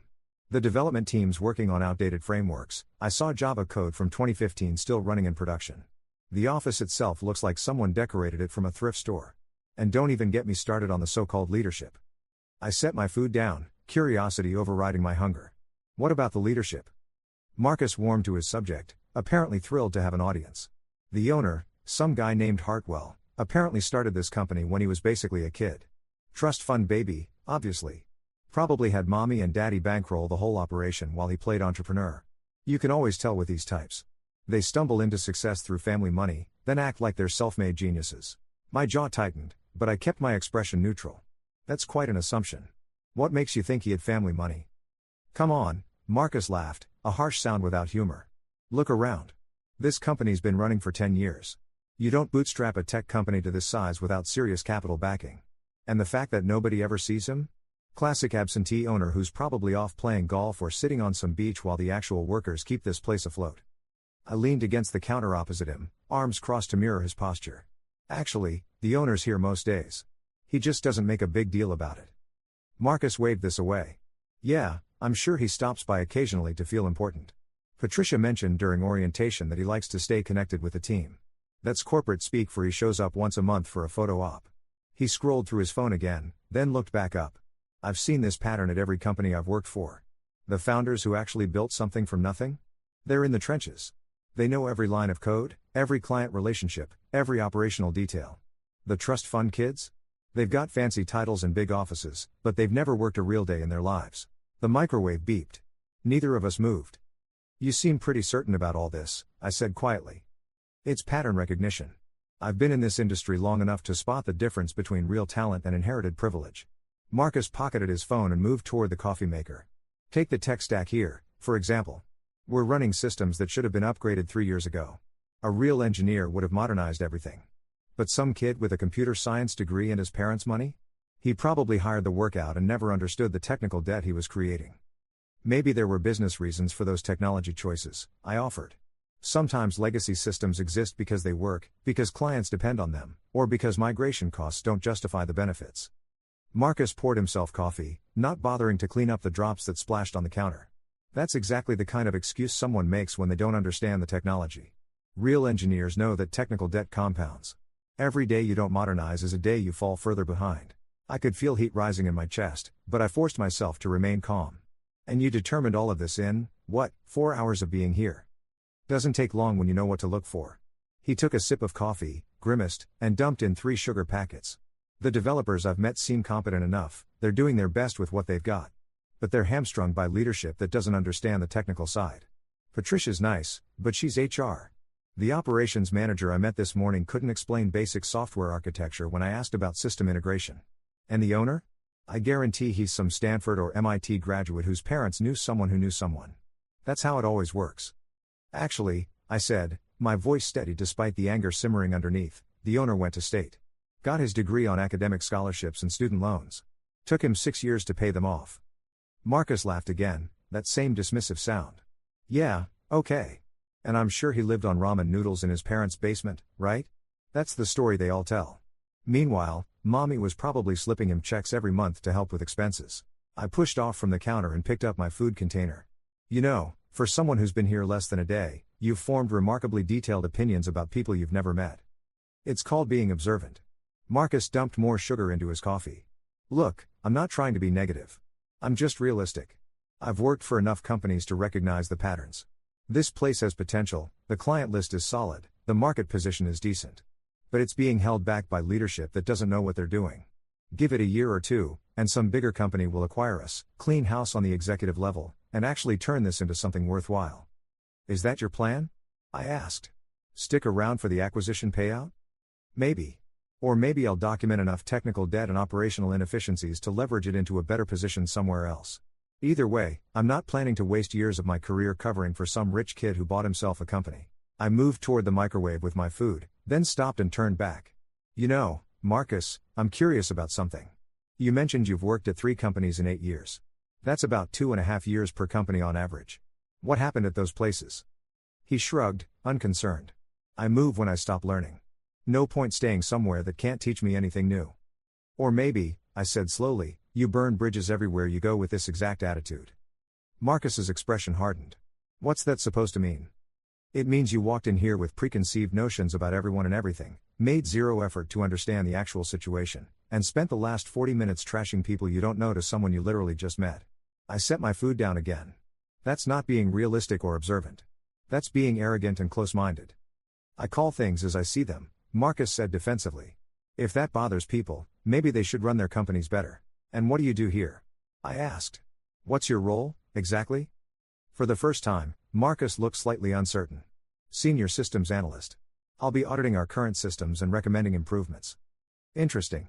So you'll be evaluating the technical decisions made over the past 10 years, the architecture choices, the business logic embedded in our core systems. That's right.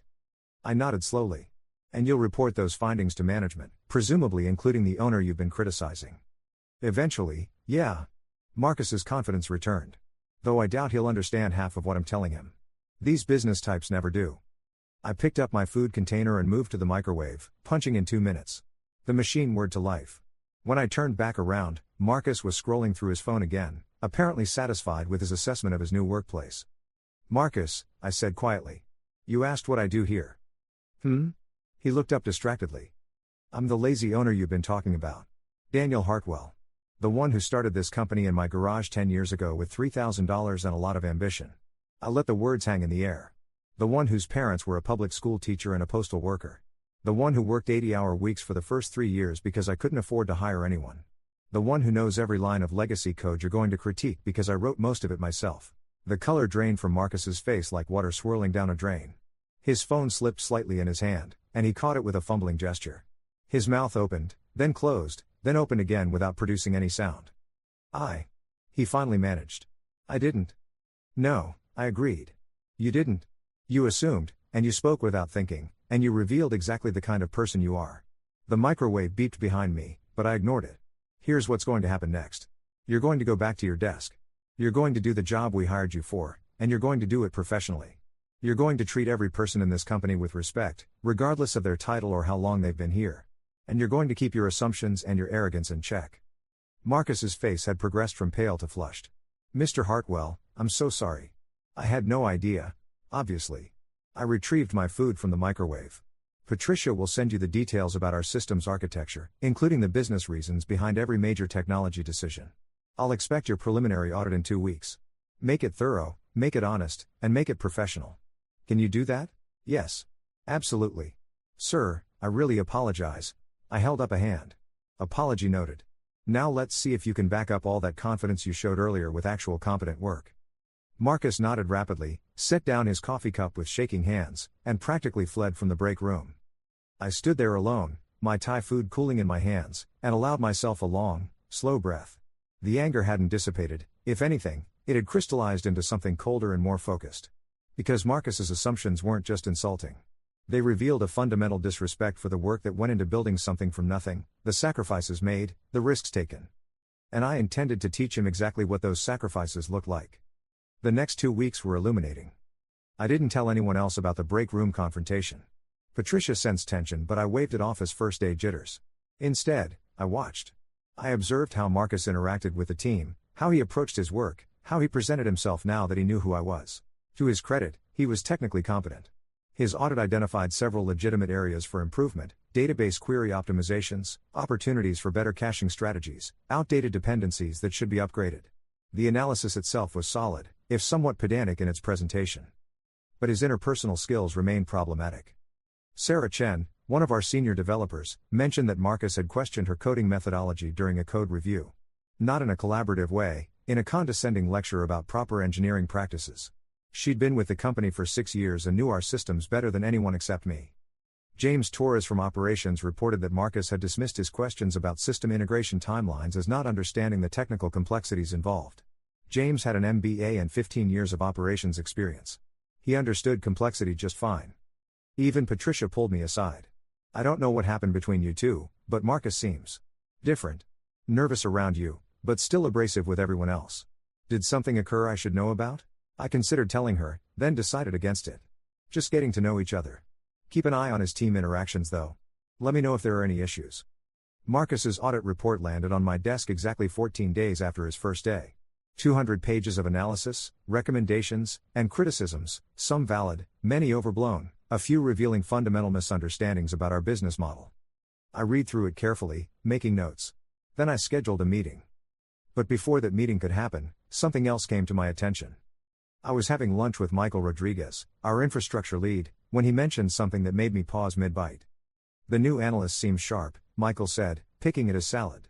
Though he has some interesting ideas about how we should be running things. Interesting how? I asked carefully. Michael shrugged. He cornered me yesterday after stand-up. Started explaining how our server architecture is fundamentally flawed and how any competent infrastructure team would have moved to a microservices architecture years ago. He smiled, but there was an edge to it. Told me he'd worked at places that actually understood modern DevOps and could teach me what real infrastructure management looked like. I set down my fork. What did you say? I asked him if he'd reviewed our client requirements, our uptime guarantees, or our disaster recovery protocols. He said that was beside the point because the technical architecture was obviously wrong. Michael took a drink of water. Daniel, I've been managing infrastructure for 12 years. I've worked at companies 10 times our size. I know what microservices can do, and I know when monolithic architecture is the right choice. But this guy acted like I'd never heard of containers before. Did he ask why we made the architectural choices we did? Nope. Just assumed we were incompetent. Michael's expression turned serious. Look, I can handle someone being condescending. That's just ego. But he's doing this to other people too. I heard him telling Kevin from QA that our testing protocols were amateur hour and that he'd seen better coverage from junior developers. Kevin's been doing QA for 9 years and literally wrote a book on testing methodologies for enterprise software. I felt my jaw tighten. Anyone else? Rachel in DevOps mentioned he interrupted her deployment process to suggest improvements without understanding our deployment pipeline or client scheduling. She had to explain 3 times that we have contractual windows for updates and can't just push changes whenever we want. Michael leaned back in his chair. I'm not trying to create problems. Maybe he's just enthusiastic. But it feels less like someone trying to help and more like someone trying to prove he's smarter than everyone around him. After lunch, I did something I rarely did. I walked around and informally checked in with various team members. Not a formal investigation, just casual conversations. The pattern that emerged was troubling. Marcus had spent 2 weeks systematically alienating nearly everyone he'd worked with. Not through incompetence, his technical suggestions often had merit.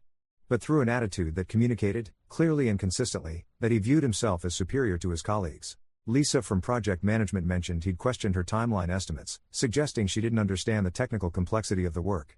Lisa had been coordinating software projects for 15 years and could estimate development time in her sleep. Derek from customer success reported that Marcus had dismissed client feedback as users who don't know what they really need, completely missing the point that understanding client needs was literally Derek's job. Even Tom, our office manager, had a story. Marcus had complained about the office setup, the equipment, the break room supplies, all framed as evidence that leadership didn't understand what technical professionals require to do their best work. I returned to my office and sat in silence for a while, processing. The break room conversation hadn't been an aberration or a bad first impression. It was who Marcus was, someone who walked into every situation convinced of his own superiority and everyone else's inadequacy. The question was whether that could be changed or whether it was so fundamental to his personality that no amount of feedback would matter. I decided to find out. That evening, I pulled Marcus's references and made some calls. Not to his listed references, those would obviously be positive since he'd chosen them. Instead, I reached out to my network, looking for anyone who'd worked with him at his previous companies. The first person I found was a former colleague from his most recent position. After some initial pleasantries, I asked about Marcus's tenure there. Technically brilliant, the colleague said immediately. His code was clean, his analysis was thorough, and he could solve complex problems faster than most people I've worked with. But he trailed off. But? I prompted. He couldn't work with a team to save his life. Every code review turned into an argument. Every design meeting became a lecture about what everyone else was doing wrong. He treated our senior architects like they were incompetent interns. A long pause. We were honestly relieved when he left. The technical quality of our work hasn't suffered at all, but the team morale improved dramatically.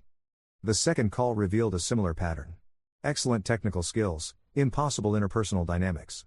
He lasted 2 years with us, the contact told me. Which was about a year longer than anyone wanted.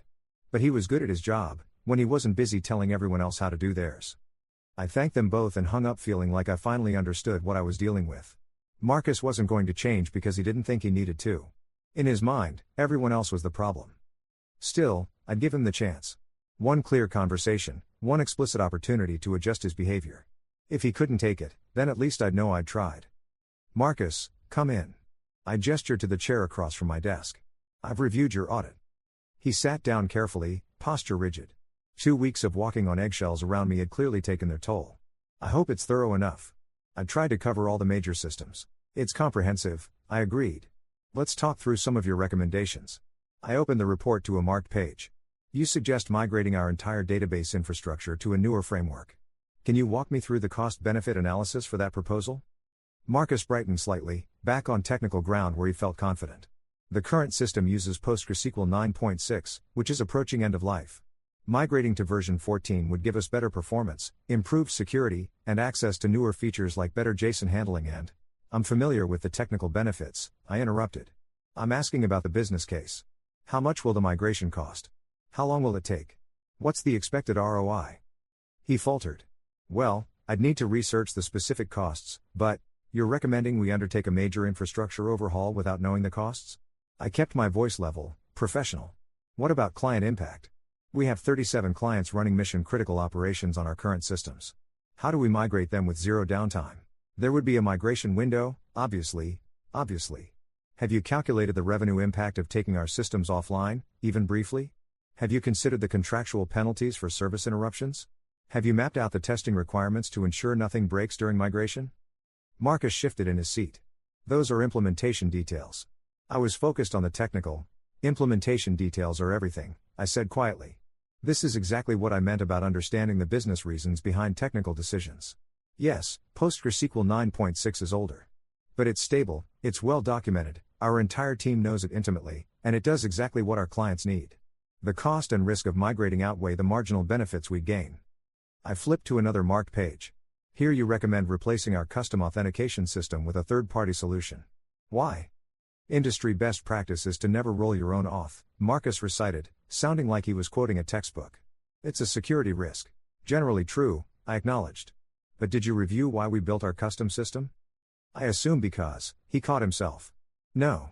I didn't. We built it because 3 of our largest clients require specific compliance certifications that off-the-shelf solutions don't support. Our custom system has been audited twice by independent security firms and passed both times. Switching to a third-party solution would mean losing those clients or getting them to change their compliance requirements, which isn't going to happen. I closed the report and leaned back in my chair. Marcus, you're a capable analyst. Your technical knowledge is solid. But you're missing the forest for the trees. Technology doesn't exist in a vacuum. Every decision we make has business implications, client relationships, cost considerations, and risk factors. A recommendation is only useful if it's actually implementable.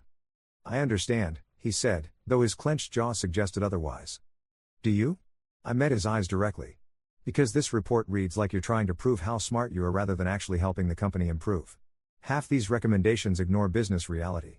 The other half are things we've already considered and rejected for good reasons you didn't bother to research. Marcus's face flushed. I was trying to be thorough. No, you were trying to be right. There's a difference. I pushed the report across the desk. Here's what I need. I want a revised analysis focusing on 3 areas: database query optimization, improving our API documentation, and evaluating our backup systems. Those are actual pain points where your technical skills could make a real difference. Give me practical recommendations with implementation costs, timelines, and measurable benefits. Can you do that? Yes, sir. Good. I'll expect it in 2 weeks. I paused. And Marcus? Try collaborating with the team this time. Sarah knows our query patterns better than anyone. James can help you understand operational constraints. They're resources, not obstacles. He nodded stiffly and left. I sat back in my chair, fingers steepled, thinking.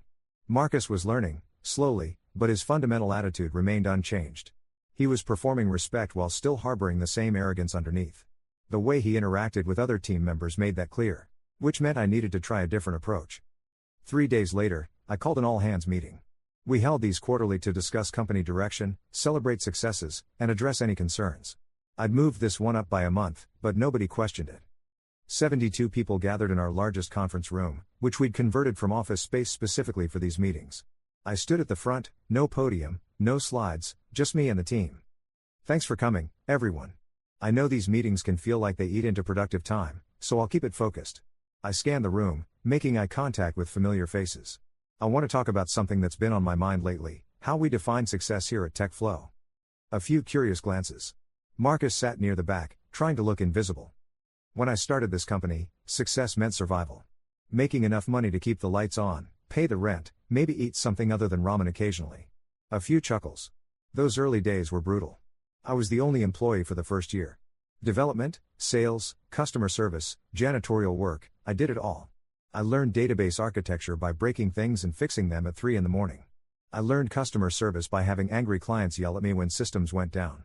I learned business by making every mistake possible and surviving them. I moved away from the front, walking casually through the room as I spoke. Year 2, I hired our first employee. His name was Robert Kim, and he was a better programmer than I was. That was terrifying. I'd built my identity around being the technical guy, and suddenly I had to admit someone else could do it better. But Robert taught me something crucial: success isn't about being the smartest person in the room. It's about building a room full of smart people. Heads nodded around the room. Several of our longtime employees smiled. They remembered Robert, who'd moved to Seattle to be closer to family but still sent holiday cards. By year 3, we had 5 employees.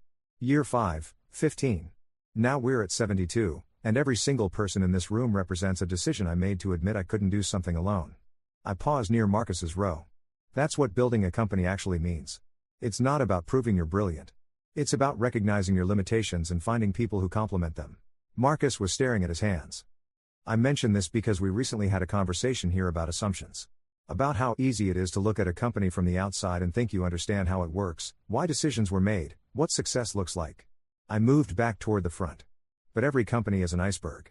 The visible part, the office, the website, the product, represents maybe 10% of the actual work. The other 90% is invisible. The late nights fixing critical bugs. The difficult conversations with struggling employees. The client relationships built over years of trust. The business decisions that keep us afloat during rough quarters. I leaned against the table at the front of the room.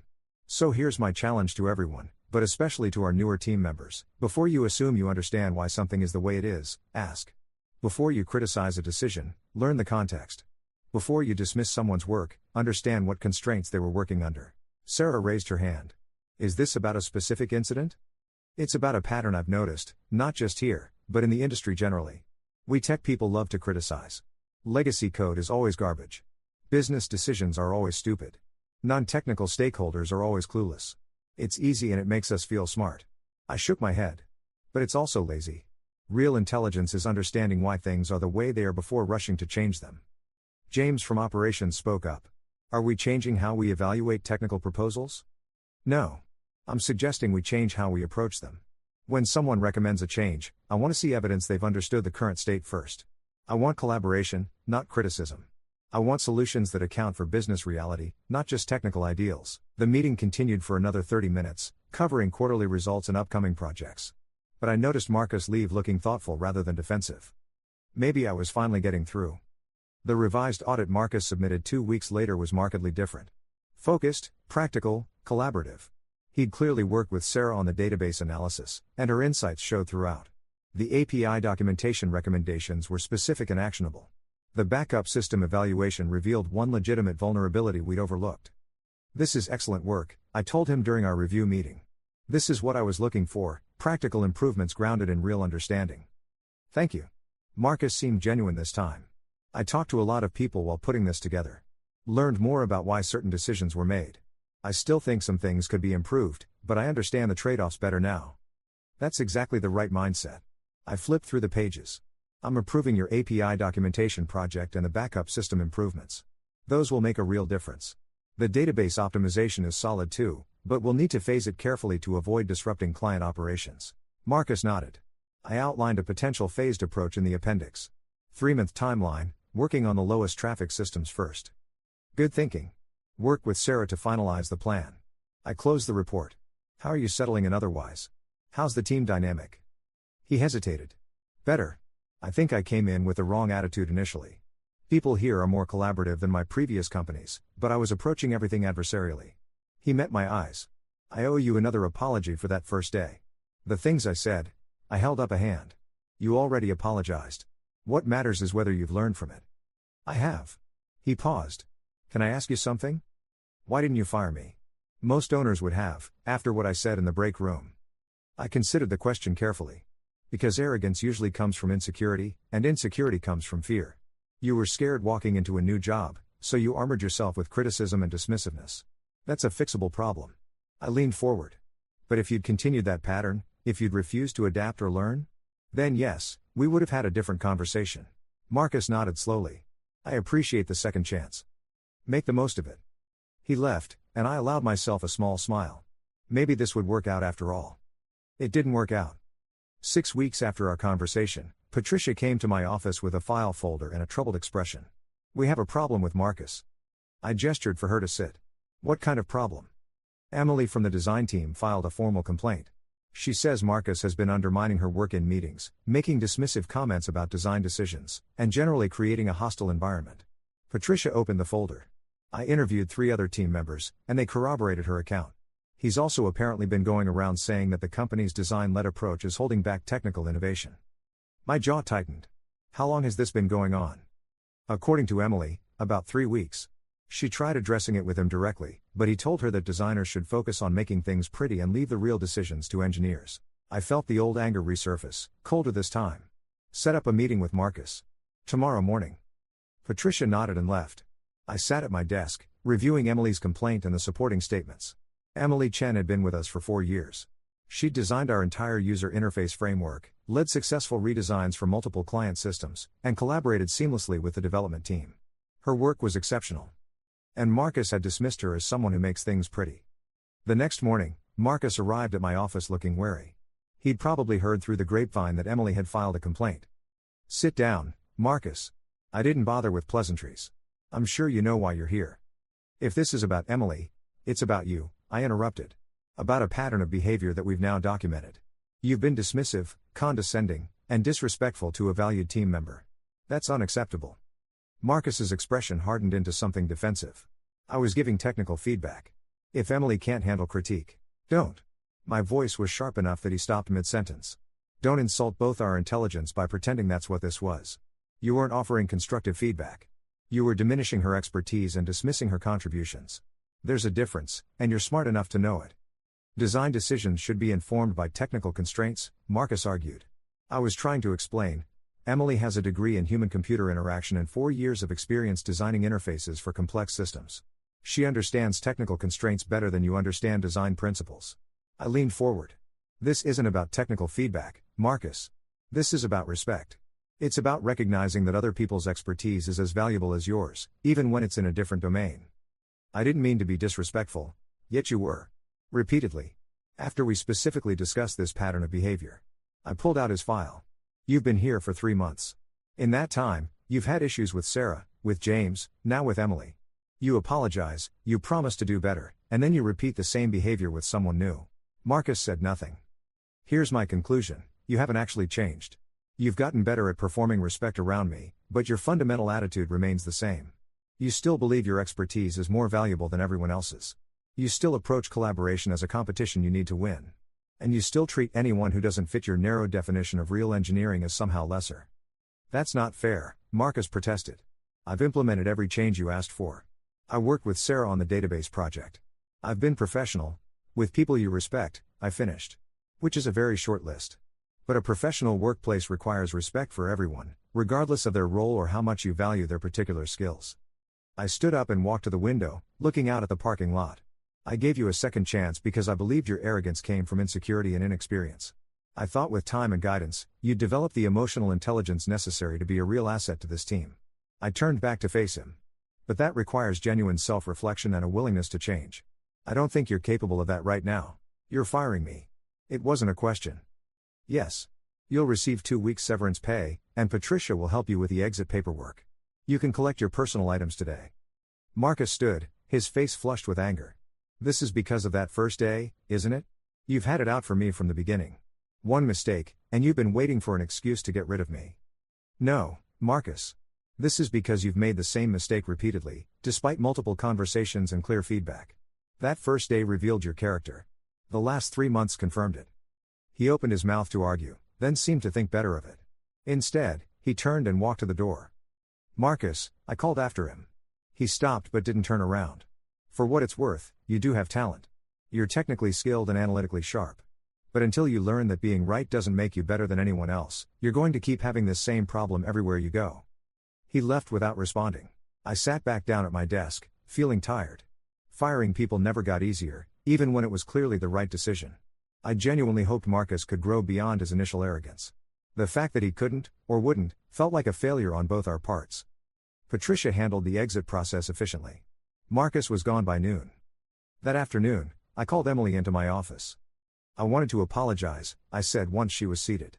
"You should never have had to deal with that behavior, and I should have acted sooner once the pattern became clear." Emily shook her head. "You can't monitor everything. And honestly, I tried to handle it myself first. I thought maybe he just didn't understand how cross-functional collaboration works here. Still, your work environment should be better than that." I paused. "How are you doing?" "Honestly? Relieved. It was exhausting having to defend my expertise every single meeting." She smiled slightly. Though I'll admit, the part where he told me designers should focus on making things pretty almost made me laugh. My thesis was literally on the intersection of interface design and system architecture. He had no idea who he was dealing with. That was the frustrating part. He never bothered to find out. He just assumed that because I was in design, I couldn't possibly understand technical concepts. Emily's expression turned thoughtful. "You know what the strangest thing was? I think he genuinely believed he was helping. Like he thought his technical feedback was educating me, even though I was explaining concepts he hadn't encountered yet." "That's the problem with that kind of arrogance," I said. "It's so complete that you can't even see past it to recognize what you don't know." Emily nodded. "Well, I appreciate you taking action. And for the record, I know it couldn't have been easy. He did good technical work when he wasn't being insufferable." After she left, I spent some time reflecting on the situation.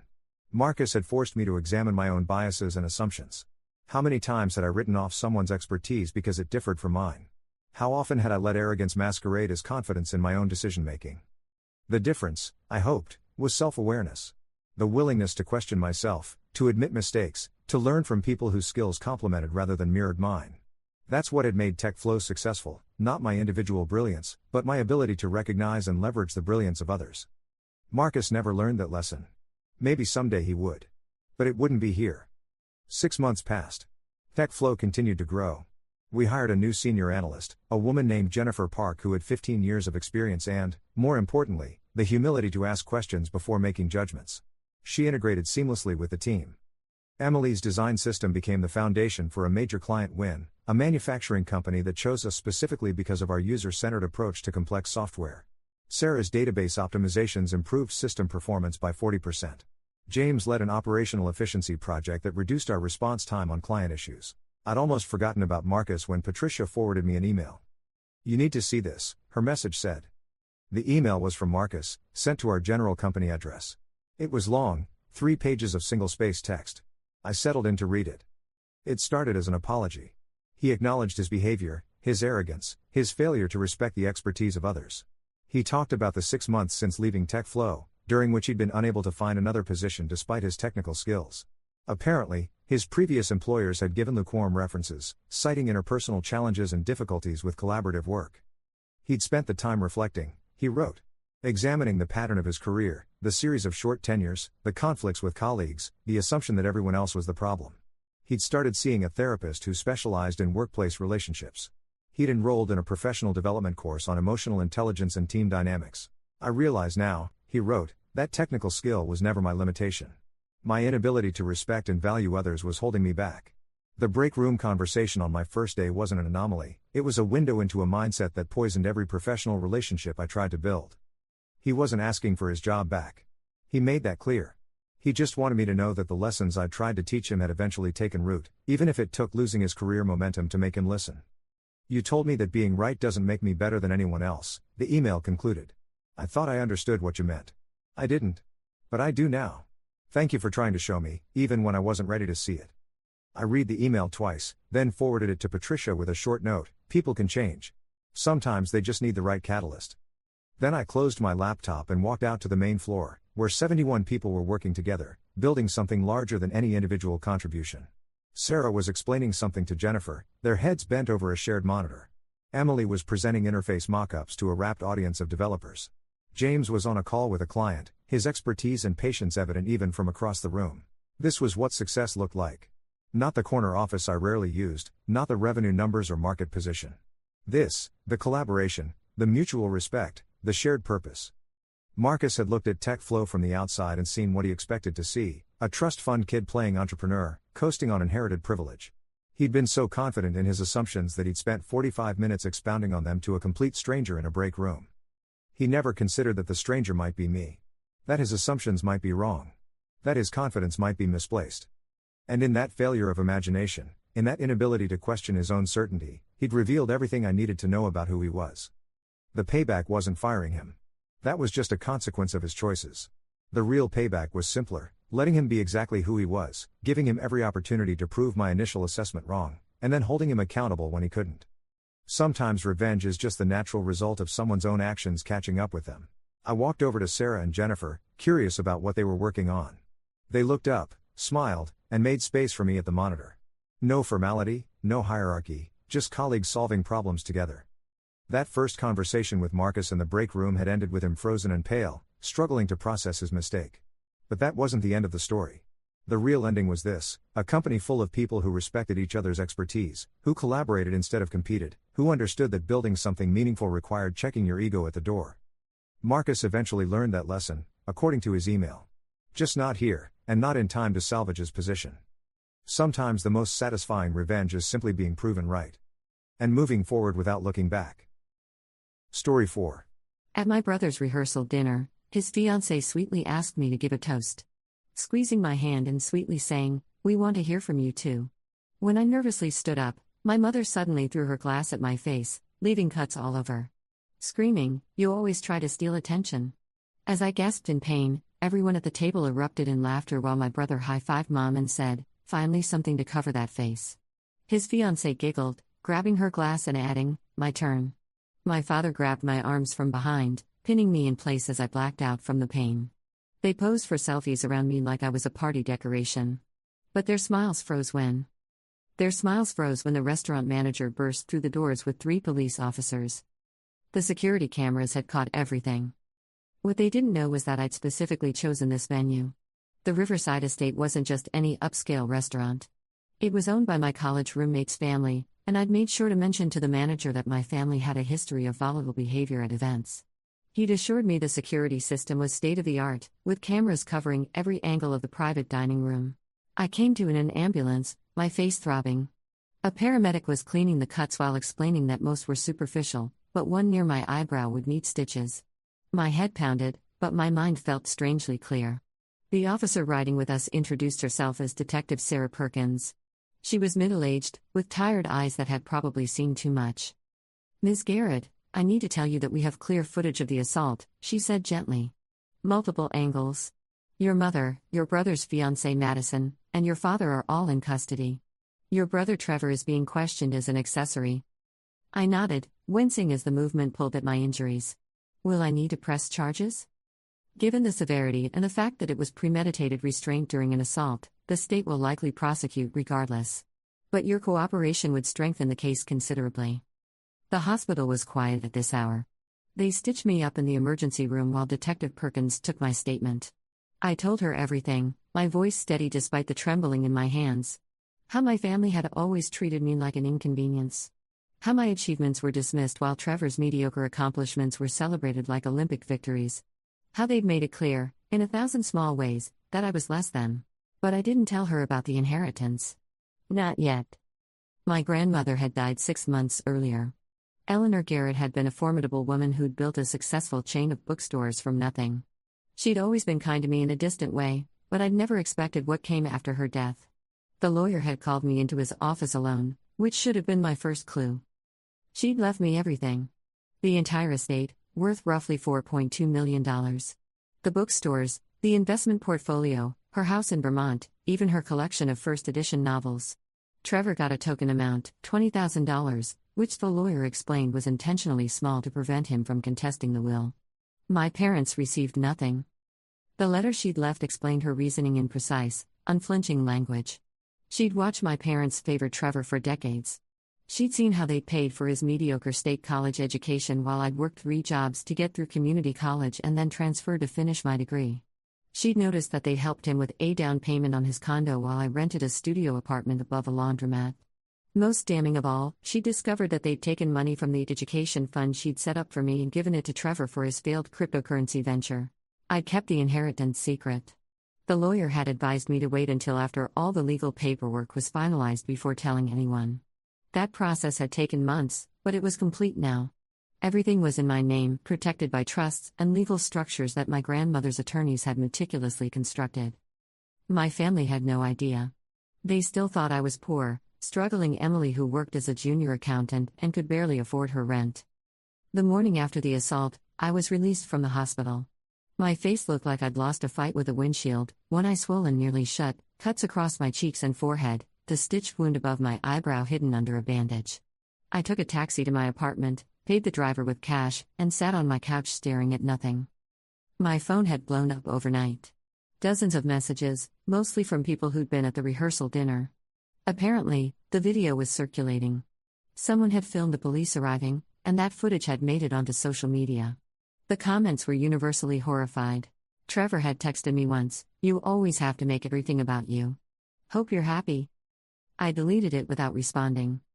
Madison, his fiancée, had sent a message too, "This is so typical of you, causing drama. Trevor is devastated." I blocked her number. My mother's sister, Aunt Carol, called around noon. I almost didn't answer, but curiosity got the better of me. "Emily, honey, are you all right?" Her voice dripped with false concern. "I'm fine, Aunt Carol. Your mother is just beside herself. She didn't mean for things to go so far. You know how she gets when she's had a few drinks." She threw a glass at my face. Multiple people threw glass at my face while Dad held me down. "Well, you did stand up without being asked." Madison had specifically requested a small, intimate dinner with only close family speaking. I hung up. The preliminary hearing was scheduled for 3 days later. Detective Perkins called to walk me through what would happen. My mother, father, and Madison were each being charged with assault and battery. Trevor was charged as an accessory after the fact for his role in restraining me and encouraging the assault. All 4 had been released on bail. "I need to tell you something," Detective Perkins said. "Your brother's attorney is already positioning this as a family dispute that got out of hand. They're going to paint you as someone who has a history of causing problems. Let them try. Ms. Garrett, I've been doing this a long time. Family cases are complicated. Juries see parents and siblings, and they want to believe in reconciliation. You need to be prepared for them to twist this." "I understand. Thank you for the warning." After I hung up, I made a call to my grandmother's lawyer, Richard Brennan. He'd been handling the estate, but he'd also offer to help me with any legal issues that arose. "Emily, I saw the news. Are you all right? Physically, I'll heal. Legally, I need advice." "I'm listening." "My family is going to try to make me look bad in court. I want to release information about the inheritance. I want people to know why they really hate me." He was quiet for a moment. "That's a bold move. It would certainly provide context, but it also opens you up to accusations of using your wealth to manipulate public opinion. I don't care about public opinion. I care about the truth." "Then let's do it strategically. Give me a day to prepare a statement." The statement went out the next morning. It was simple and factual. It explained that Eleanor Garrett had left her estate to me due to documented instances of parental favoritism and financial exploitation. It included copies of the bank records showing my parents had drained my education fund. It mentioned the down payment they'd given Trevor while I received nothing. It was devastating in its simplicity. The internet erupted. Suddenly, the narrative shifted. People weren't just horrified by the assault anymore. They were outraged by the full picture of abuse and favoritism. Comment sections filled with similar stories from people who'd been the scapegoats in their own families. The video of the assault was reposted with new context, and each time it spread further. My phone rang. It was a number I didn't recognize, but I answered anyway. "Emily Garrett?" The voice was professional, female. "Speaking." "My name is Jennifer Wu. I'm a producer for the documentary series Fractured Families on streaming platforms. I'd like to talk to you about telling your story." I almost laughed. You want to make a documentary about my dysfunctional family? Not exactly. We're doing a series on inheritance disputes and how they reveal long-standing family dynamics. Your case is unique because the assault was so public and so well documented. It's a stark illustration of what happens when family toxicity reaches a breaking point. I'll think about it. That's all I ask. My number is on your caller ID. Reach out when you're ready. The preliminary hearing was surreal.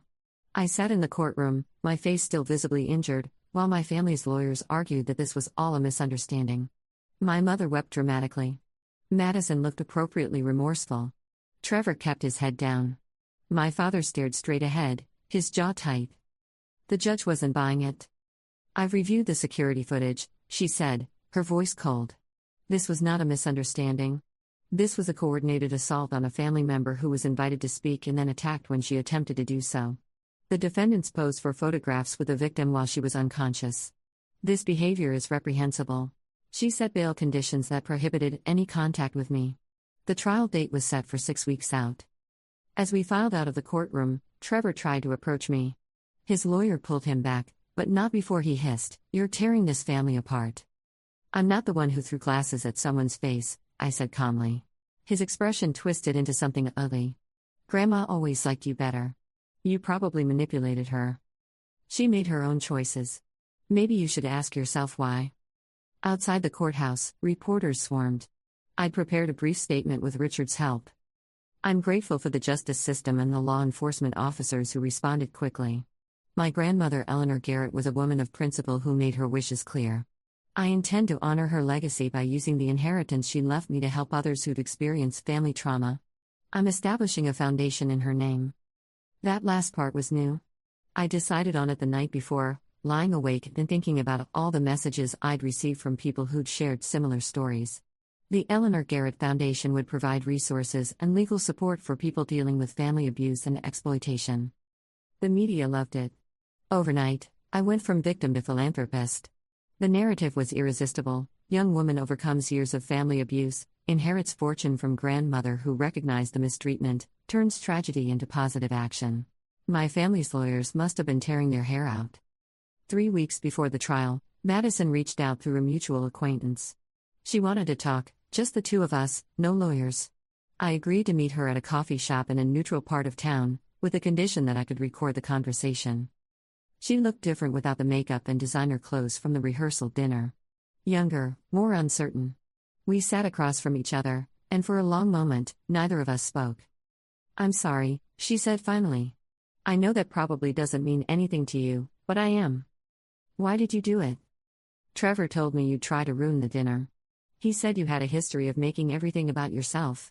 He made it sound like you were this narcissistic person who couldn't stand to see him happy." "And throwing glass at my face seemed like a reasonable response?" She flinched. "I was drunk." "That's not an excuse, I know. But Trevor kept encouraging everyone, making jokes about how you needed to learn your place. Your mom was already upset about something, I don't know what. It felt like everyone was giving me permission to be cruel. You still made the choice." "I know." Her hands were shaking around her coffee cup. "I've been in therapy since it happened. My therapist says I have problems with boundaries and people-pleasing. I got caught up in wanting Trevor's family to like me. They don't like anyone. That's kind of their thing. I'm starting to understand that." She looked up at me. "He's been horrible since the arrest. Blaming me for everything, saying I ruined his life. He told me that if I testify against him, he'll make sure everyone knows I was the one who suggested throwing the glass." "Were you?" "No. Your mom did that first. I just followed along like an idiot." I studied her face. She seemed genuinely remorseful, but I'd learned not to trust appearances. "What do you want from me, Madison?" "Nothing. I just wanted you to know that I'm going to plead guilty. My lawyer advised against it, but I can't live with myself otherwise. I want to take responsibility for what I did." "That doesn't erase the cuts on my face." "I know. I'm not asking for forgiveness. I just wanted you to hear it from me." After she left, I sat with the recording on my phone. Richard would want to hear it, but I already knew what he'd say. A guilty plea from one of the defendants would strengthen our case against the others. It would break their united front. Sure enough, 2 days later, Madison's guilty plea made news. Her sentencing was scheduled for after my parents' and Trevor's trial. The prosecution immediately started using her plea as leverage, suggesting to the others that cooperation might result in lighter sentences. My mother cracked first. Her lawyer contacted Richard with a plea offer. She would testify against my father and Trevor in exchange for reduced charges. She'd admit to throwing the first glass but would claim my father had encouraged her and that Trevor had orchestrated the whole thing to humiliate me. "Do you want to accept it?" Richard asked me. "What does the prosecutor think?" "She's inclined to take it. Your mother's testimony would be powerful, and we'd still get justice against your father and brother." I thought about all the years of casual cruelty. The way my mother had always found something wrong with everything I did. The way she'd looked at me sometimes, like I was a stain she couldn't scrub out. "Tell them we'll accept the plea, but I want her to allocate in open court. I want her to admit exactly what she did and why." The allocation hearing was scheduled for the week before the trial. My mother stood before the judge, her lawyer beside her, and admitted her guilt. But it was her explanation that made headlines. "I threw the glass because I was angry," she said, her voice barely above a whisper.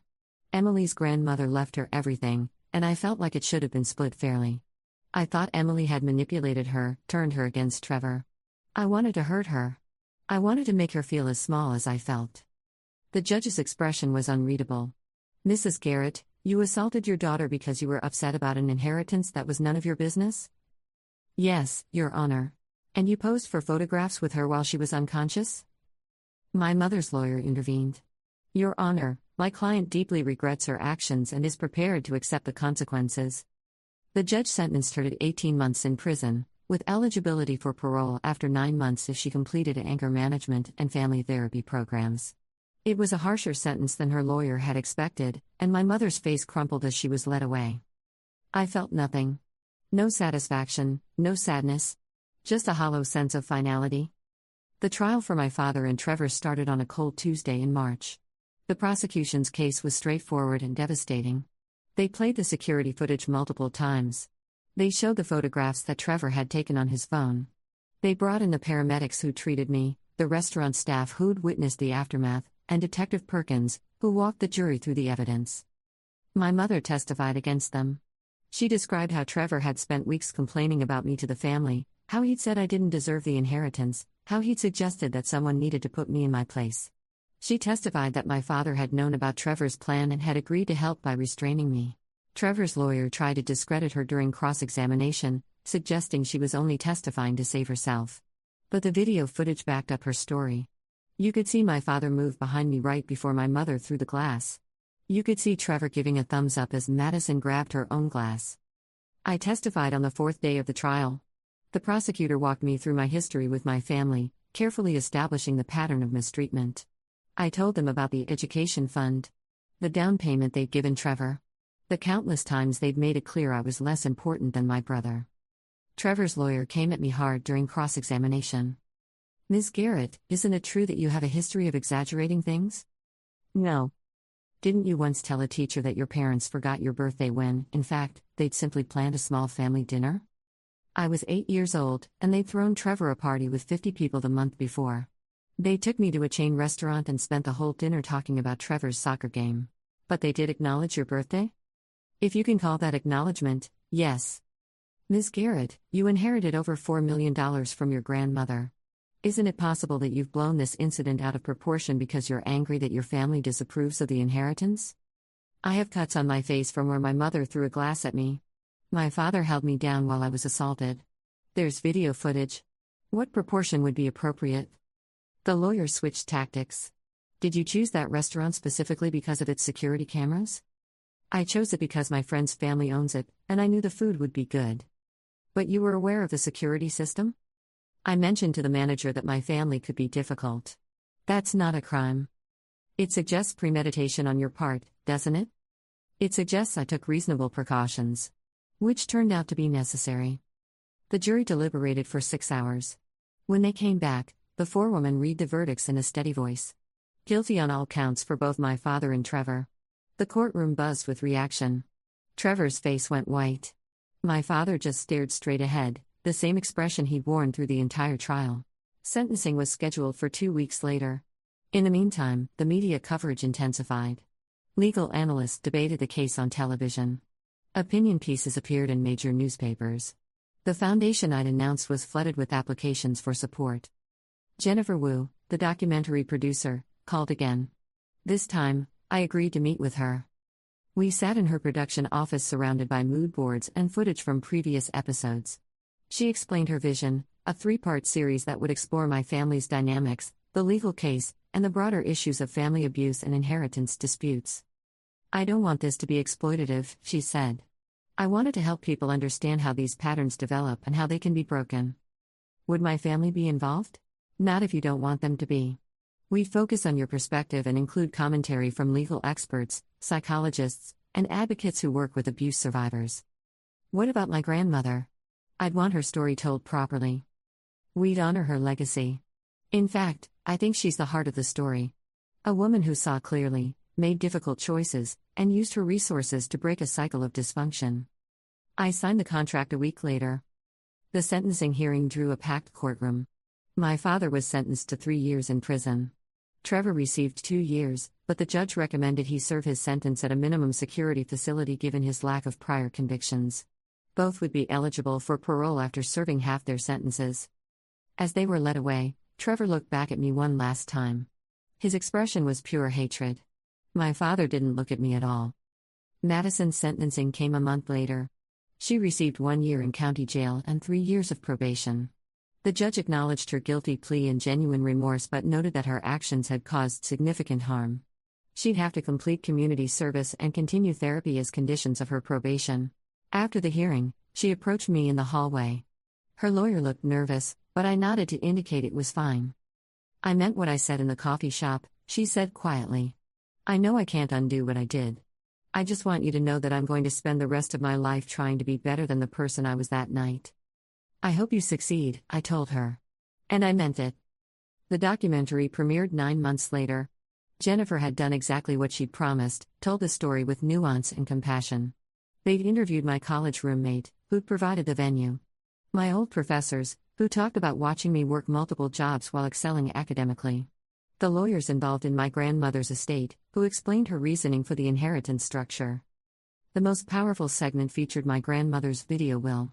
I hadn't known she'd recorded one, but her lawyers had kept it sealed until after all the legal proceedings were complete. In it, she sat in her library, surrounded by books, and spoke directly to the camera. Emily, if you're watching this, then I'm gone, and you know about the inheritance. I expect your family reacted poorly. They usually do when things don't go Trevor's way. I want you to understand why I made this choice. I watched your parents favor your brother for your entire life. I watched them take opportunities from you and give them to him. I watched them dismiss your accomplishments and celebrate his mediocrity. I said nothing for too long because I didn't want to cause family conflict. I was a coward, and I'm sorry for that. This inheritance is not just money, Emily. It's proof that someone saw you, valued you, and recognized your worth. Don't let them take that from you. Use it to build something beautiful. I cried when I watched it.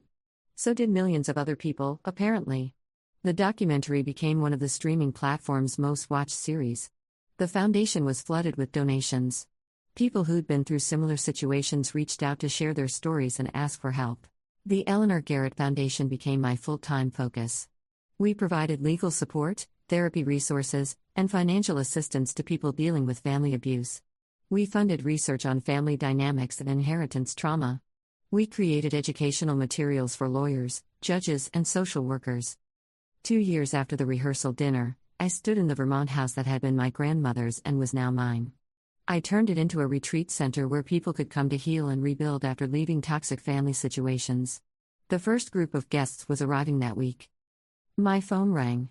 It was an unknown number, but I'd learned to answer those. They were often people who needed help. Eleanor Garrett Foundation, this is Emily. Emily. The voice was familiar but different, rougher somehow. It's Trevor. I hadn't heard from him since the sentencing. He'd been released on parole 3 months earlier. What do you want? I'm calling to apologize. Not because I want anything from you. I don't expect forgiveness or money or a relationship. I've been in therapy. A lot of therapy. And I'm starting to understand what I did. Not just at the dinner, but for years before that. I took everything from you because I could, and I never questioned whether it was right. Okay. I heard about the foundation. What you're doing with Grandma's money. It's good. It's what you would have wanted. I know. I'm working as a paralegal now, helping people with minor legal issues.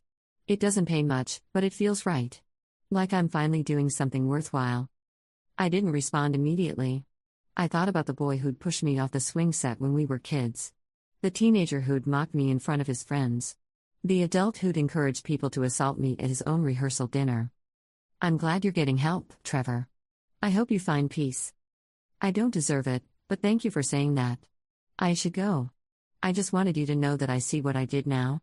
I see how wrong I was. After he hung up, I stood by the window looking out at the Vermont mountains. The leaves were changing color, brilliant reds and golds against the deep green of the pines. My grandmother had loved this view. She'd sit on the porch every morning with her coffee, watching the sunrise paint the mountains in shades of pink and orange. I thought about forgiveness, about whether I owed it to anyone. The truth was messier than people wanted it to be. I didn't forgive my parents for years of cruelty. I didn't forgive Trevor for his role in my assault. But I also didn't spend my days consumed by anger anymore. The foundation had given me purpose. The documentary had given my story meaning. The inheritance had given me the tools to turn pain into progress. My face still bore faint scars from that night. The one above my eyebrow was the most visible, a thin white line that caught the light when I tilted my head. I'd considered plastic surgery, but I decided to keep them. They reminded me of who I was and what I'd survived. The doorbell rang, pulling me from my thoughts. The first retreat guest had arrived early, a woman in her 40s who'd recently cut ties with her abusive parents after they'd contested her grandmother's will. I'd spoken with her on the phone, heard the tremor in her voice as she described feeling like she was betraying her family just by accepting an inheritance that was rightfully hers. I opened the door and smiled at her. "Welcome. You must be Patricia." She nodded, tears already forming in her eyes. "Thank you for having me. I didn't know where else to go." "You're exactly where you need to be." As I led her inside, showing her the library that my grandmother had loved, the kitchen where we'd prepare meals together that week, the comfortable bedroom where she could rest and heal, I felt something shift inside me. This was why my grandmother had left me everything. Not just the money or the property, but the opportunity to transform generational cruelty into generational kindness. Over the following months, the retreat center thrived. We hosted dozens of people, each with their own story of family betrayal and the difficult choice to prioritize their own well-being. Some stayed for a weekend, others for weeks. We brought in therapists and lawyers, financial advisors and life coaches. We created a community of people who understood that walking away from family wasn't failure, sometimes it was survival. Madison reached out a year after her release from jail. She'd completed her sentence and probation, and she'd been following the foundation's work. She asked if she could volunteer, specifically helping with intake calls from people who were still in abusive situations and trying to find the courage to leave. "I know what it's like to be the person who went along with abuse," she wrote in her email. "I was weak when I should have been strong. If I can use that experience to help others recognize the warning signs and make better choices than I did, maybe it means something." I thought about it for a week before responding. Richard advised caution, worried about the optics of having someone who'd assaulted me work for my foundation. But I kept thinking about the woman I'd met in that coffee shop, genuinely broken by what she'd done and determined to be better. "You can volunteer on a trial basis," I told her during our phone call. "We'll see how it goes." She was good at it. She had a way of talking to people that was both honest and compassionate, acknowledging her own failures without centering herself in their stories. She became one of our most valuable volunteers, eventually taking a paid position as an outreach coordinator. My father died in prison of a heart attack 18 months into his sentence. I learned about it from automated notification from the corrections department. My mother called from prison, asking if I would handle the arrangements. I hung up on her and blocked the number. I paid for a simple cremation through a lawyer and had the ashes sent to my Aunt Carol. What she did with them wasn't my concern. My mother was released on parole 6 months later. She tried to contact me multiple times through different means, letters, emails, messages through distant relatives. I ignored all of them. She eventually gave an interview to a local news station, crying about how she'd lost everything and her daughter wouldn't forgive her. The interviewer, to their credit, pressed her on the assault. She kept trying to deflect, to make it sound like a momentary lapse in judgment rather than part of a pattern of abuse. The interview made rounds on social media, but not in the way she'd hoped. People were largely unsympathetic. The comments were filled with abuse survivors talking about their own experiences with parents who'd hurt them and then expected automatic forgiveness. 3 years after the rehearsal dinner, I received an invitation in the mail. It was from Trevor. He was getting married, this time to someone I'd never heard of, a woman named Claire who worked as a social worker. The invitation was simple, no fancy calligraphy or expensive cardstock. There was a handwritten note inside. Emily, I don't expect you to come. I probably don't deserve to even send this. But Claire insisted that I try. She says that even if you can't forgive me, you should know that you're welcome. We're having a small ceremony at a community center, followed by dinner at a local restaurant. There will be no speeches, no toasts, no opportunities for anyone to hurt anyone else. If you decide to come, I promise you'll be safe. If you don't, I understand completely. Trevor. I almost threw it away. But something about the simplicity of it, the acknowledgement that he didn't deserve my attendance, made me pause. I called the number on the RSVP card. A woman answered. Is this Claire? Yes, this is Claire. Who's calling? This is Emily Garrett. Trevor's sister. There was a brief pause. Emily. I'm so glad you called. Trevor told me you might not, and I said that was your right. Can I ask you something? Of course. Why would you want me at your wedding? You know what happened. I do. Trevor's been very honest about his past, including what he did to you. But I also believe people can change. I've seen him change. He's done the work, and he continues to do the work. That doesn't erase what he did, and it doesn't mean you owe him anything. But I wanted you to have the choice. What if I come and it's too hard? What if I have to leave? Then you leave. No judgment, no drama. I promise. I went to the wedding. I sat in the back row of the community center with an exit strategy planned and my phone in my hand, ready to call for help if needed. But none of that was necessary. The ceremony was short and sincere. Trevor cried when Claire walked down the aisle. They exchanged vows they'd written themselves, promising to be partners and to support each other's growth. At the small dinner afterward, Trevor approached me carefully, like I was a wild animal that might bolt. Thank you for coming, he said. It means more than you know. I didn't do it for you, I told him honestly. I did it because Claire seems like a good person, and she deserves to have her wedding day be what she wants. Fair enough. He hesitated. Can I tell you something? I suppose. I donate to the foundation every month. It's not much, $50, but it's what I can afford. I do it anonymously because I didn't want you to feel pressured to acknowledge it. I just wanted you to know. I didn't know what to say to that. I settled for a nod. I'm proud of what you've built, he continued. Grandma would be proud too. You took something terrible and made it meaningful. I'm trying. That's all any of us can do. We didn't hug. We didn't suddenly become close siblings. But as I drove home that night, I felt something I hadn't expected, closure. Not forgiveness, exactly, but a sense that the worst was truly over. Trevor was on his own path now, trying to be better. That didn't undo the past, but it meant the future might be different. The foundation continued to grow. We opened satellite offices in 3 other states. We launched a scholarship program for people who'd left abusive families and needed help paying for education or job training. We partnered with law schools to provide pro bono services for inheritance disputes. We funded research studies on the long-term effects of family scapegoating. 5 years after the rehearsal dinner, I was invited to speak at a conference on family trauma and recovery. I stood at the podium looking out at hundreds of people, therapists, lawyers, social workers, and survivors. I told them about my grandmother, about the inheritance, about the assault. But I also told them about the foundation, about the people we'd helped, about the communities we'd built. My family tried to destroy me, I said. They threw glass at my face because they couldn't stand to see me succeed where they believed I should fail. But what they didn't understand is that destruction can be transformative. The pieces of my old life are still there, but they're arranged into something new. Something stronger. Something that helps others. I showed pictures of the Vermont Retreat Center, of the people who'd found healing there.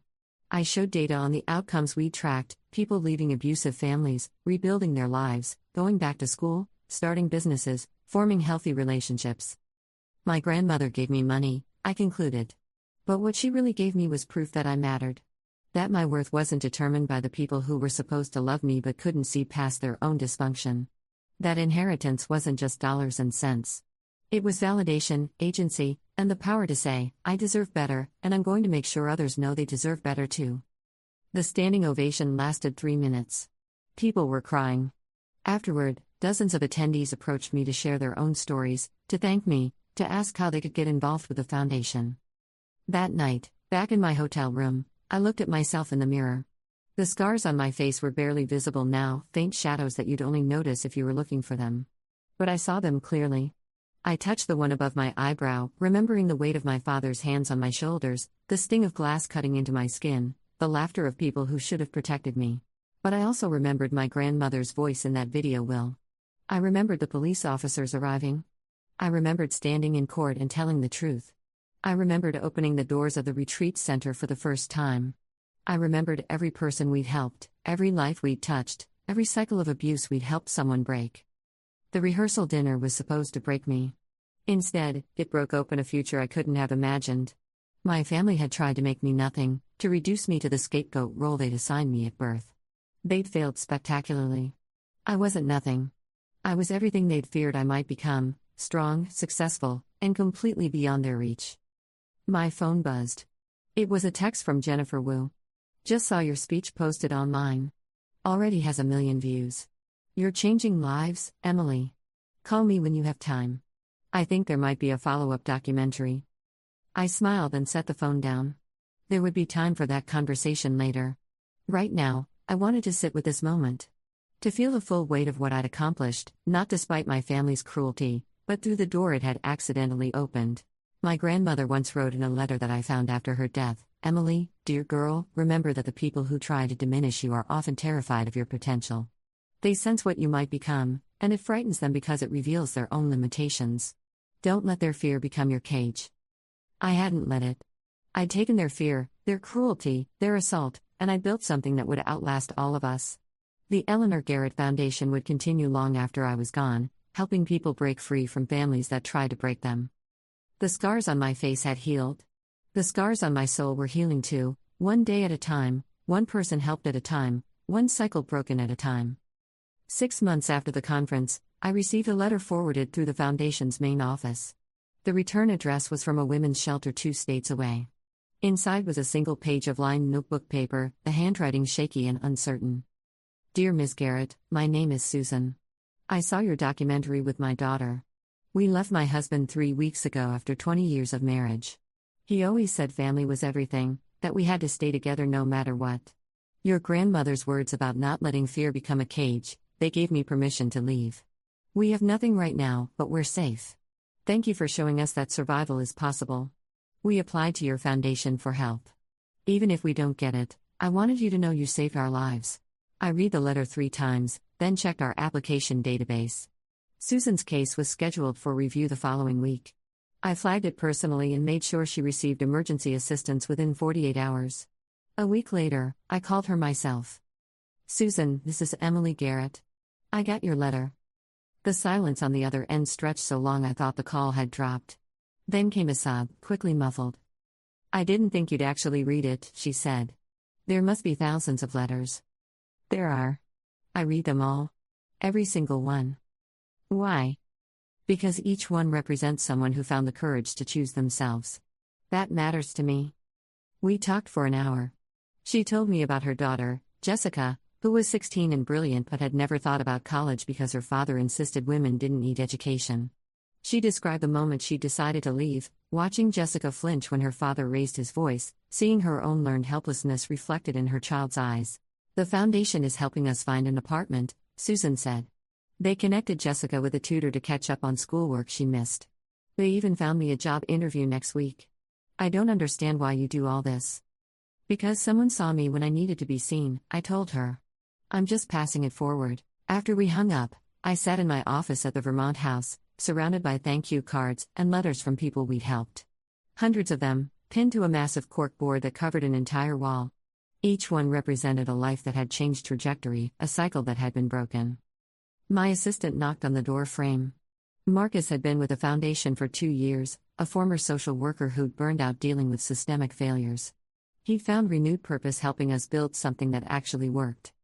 Emily, you have a visitor. She doesn't have an appointment, but she says it's important. It's your mother. Everything in me went cold. She's here? Now? Waiting in the front room.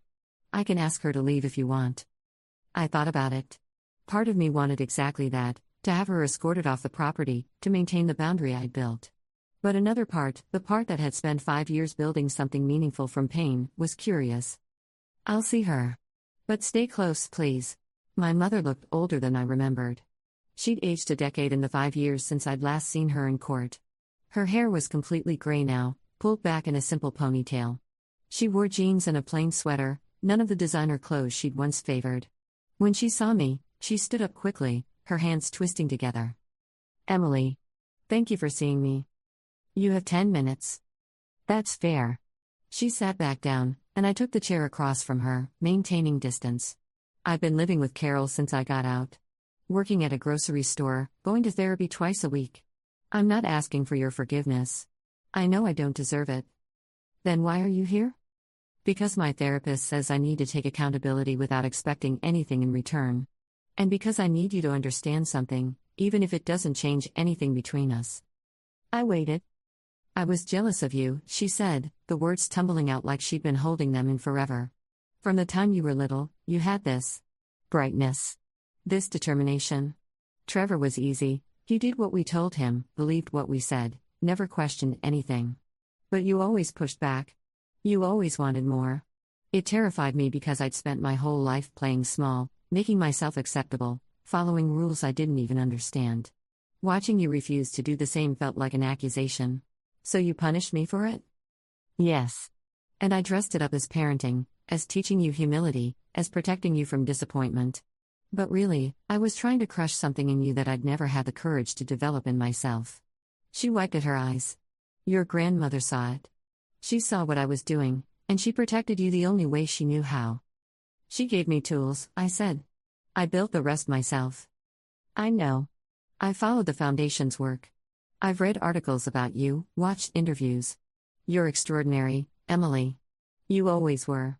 I just couldn't see it past my own inadequacy. Is this the part where I'm supposed to tell you it's okay? That I understand? No. This is the part where I tell you that I'm sorry. Truly sorry. Not for getting caught or going to prison, but for every small cruelty, every dismissal, every time I chose Trevor over you without thinking. For throwing that glass. For laughing while you bled.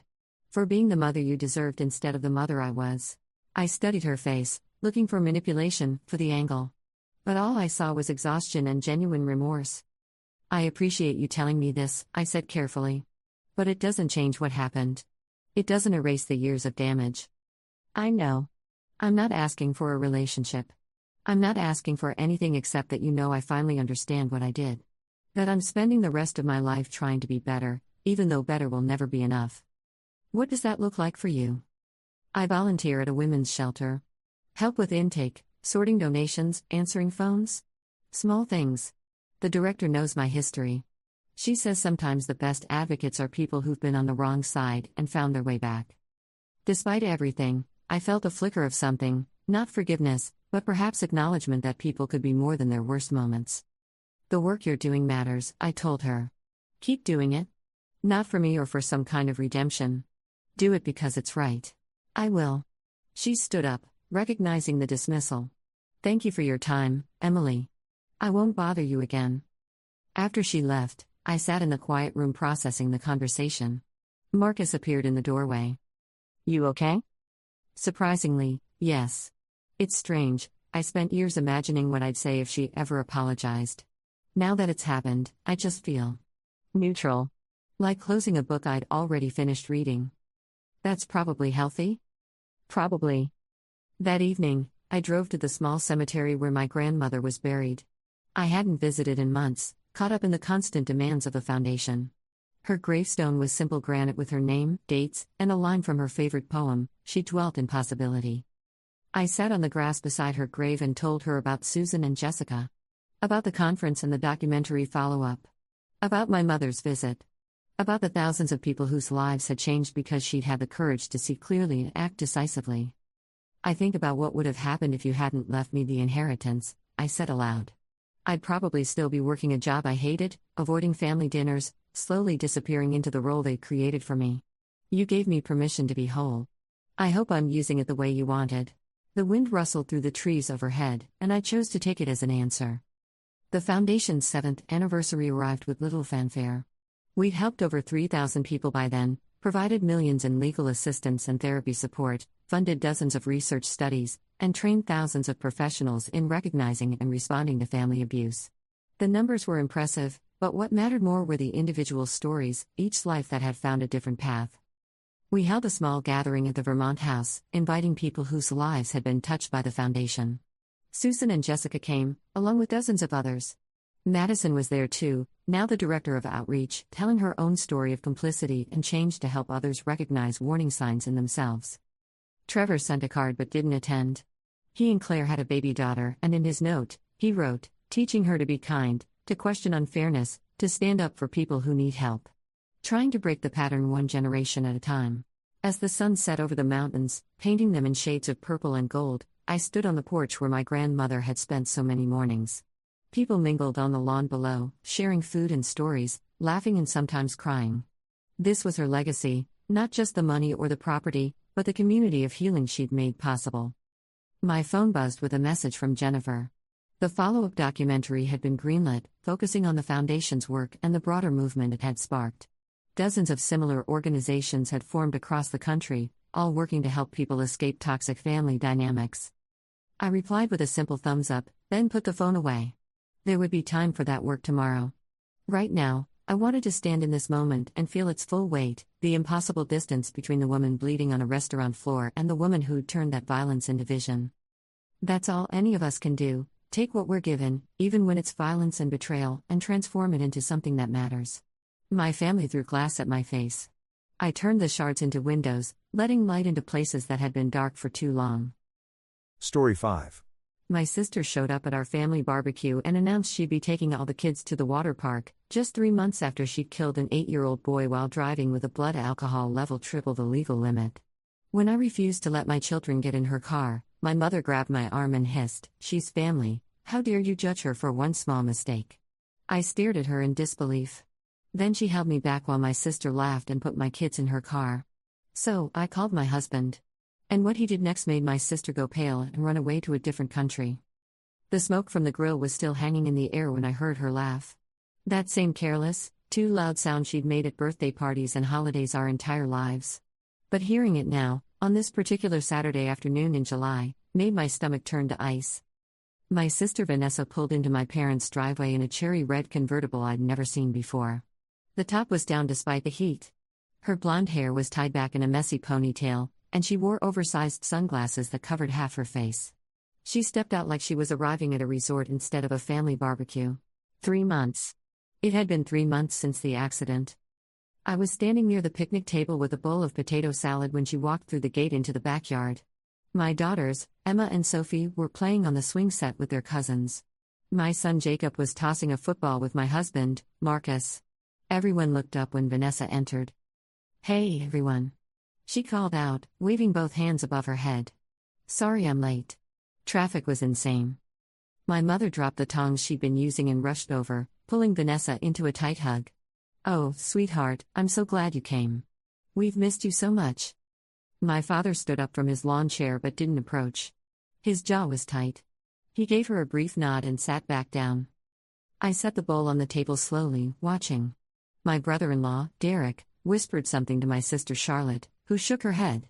The kids continued playing, oblivious to the tension radiating through the adults. Marcus walked over and stood beside me. "You okay?" he asked quietly. "No," I said. Vanessa broke away from our mother and surveyed the backyard like she was assessing a property. "This looks amazing. Mom, you really outdid yourself." She spotted the kids and her face lit up. "Oh my gosh, look how big they've all gotten." She started walking toward the swing set. My heart began pounding. "Emma. Sophie. Jacob," she called. "Come give your Aunt Vanessa a hug." Emma, who was 12, glanced over at me uncertainly. She'd been in the car with me when we'd heard the news report on the radio. She knew. Sophie, at 10, had asked me why Vanessa hadn't been at her birthday party last month, and I'd struggled to find words that wouldn't terrify her. Jacob was only 7, and he still thought his aunt was the coolest person in the world because she'd once taken him to see monster trucks. I started walking. Fast. Vanessa, I said, my voice carrying across the yard more sharply than I'd intended. She turned, sunglasses still on, grinning. Hey, big sis. How are you? I stopped a few feet away from her. We need to talk. Sure, but let me say hi to the kids first. I brought them something. She pulled a rolled up paper from her purse. Water park passes. I thought we could all go this afternoon.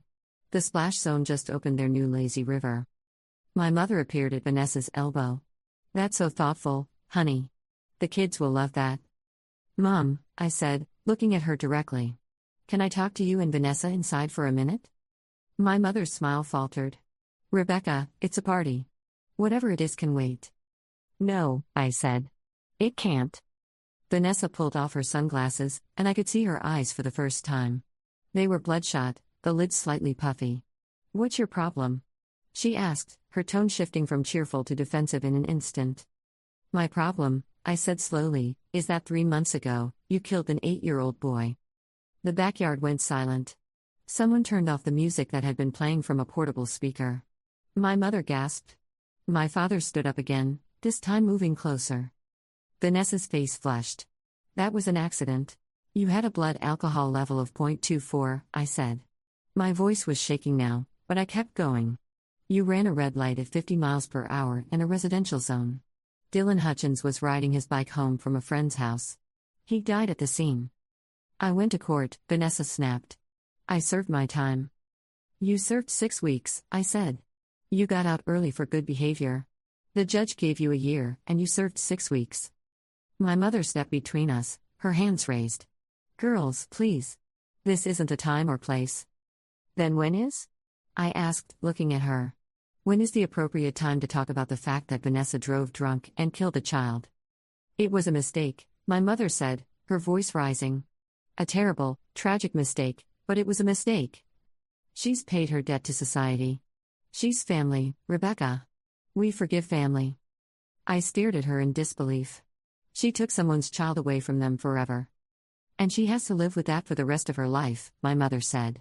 Don't you think that's punishment enough? Vanessa crossed her arms. I've been in therapy.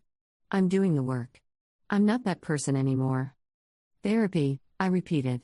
You've been in therapy for 3 months, and now you think you're ready to drive my children to a water park? I'm sober, she said, her voice rising. I haven't had a drink since that night. It's 1:30 in the afternoon, and your eyes are bloodshot, I said. I didn't sleep well last night, she shot back. Marcus was beside me now, his hand on my shoulder. Vanessa, maybe this isn't a good idea today. She turned on him. Oh, so you're taking her side? Of course you are. You've always thought you were better than this family. That's not what this is about, Marcus said evenly. My mother looked at me with an expression I'd never seen before, something between pleading and anger. Rebecca, you're making a scene. Vanessa made a horrible mistake, but she's trying to move on. We all need to move on. She's your sister. She killed someone, I said again, quieter this time. A child. And you want me to pretend that didn't happen? You want me to hand over my kids to her like nothing's changed? I would never hurt them, Vanessa said, tears forming in her eyes. How can you even think that? Because you already hurt someone else's children, I said. You took away someone's brother, someone's son. And you're standing here, 3 months later, acting like you just got over the flu. My father finally spoke. Rebecca's right. His voice was quiet but firm. This isn't appropriate, Vanessa. My mother whirled on him. Don't you start. We agreed we'd support her. I agreed I wouldn't turn her away, he said. I didn't agree to pretend it didn't happen. Vanessa's tears were flowing now, but her jaw was set in that stubborn way I recognized from childhood. Fine. You all think I'm some kind of monster.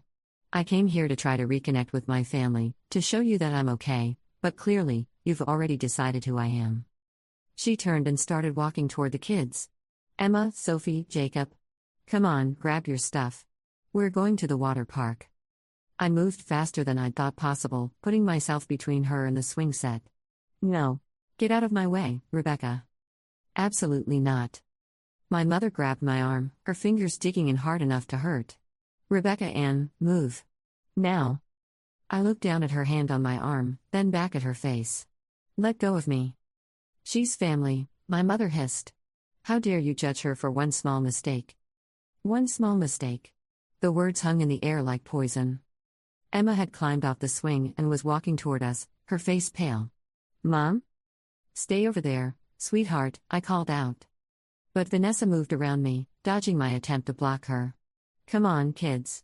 Who wants to go to the water park? Jacob started running toward her, excited. Sophie looked uncertain. Emma stayed where she was. Jacob, stop, I said, but my mother was still holding my arm, and Vanessa was scooping him up, laughing. This one's ready, she said. Come on, girls. Sophie started walking toward her.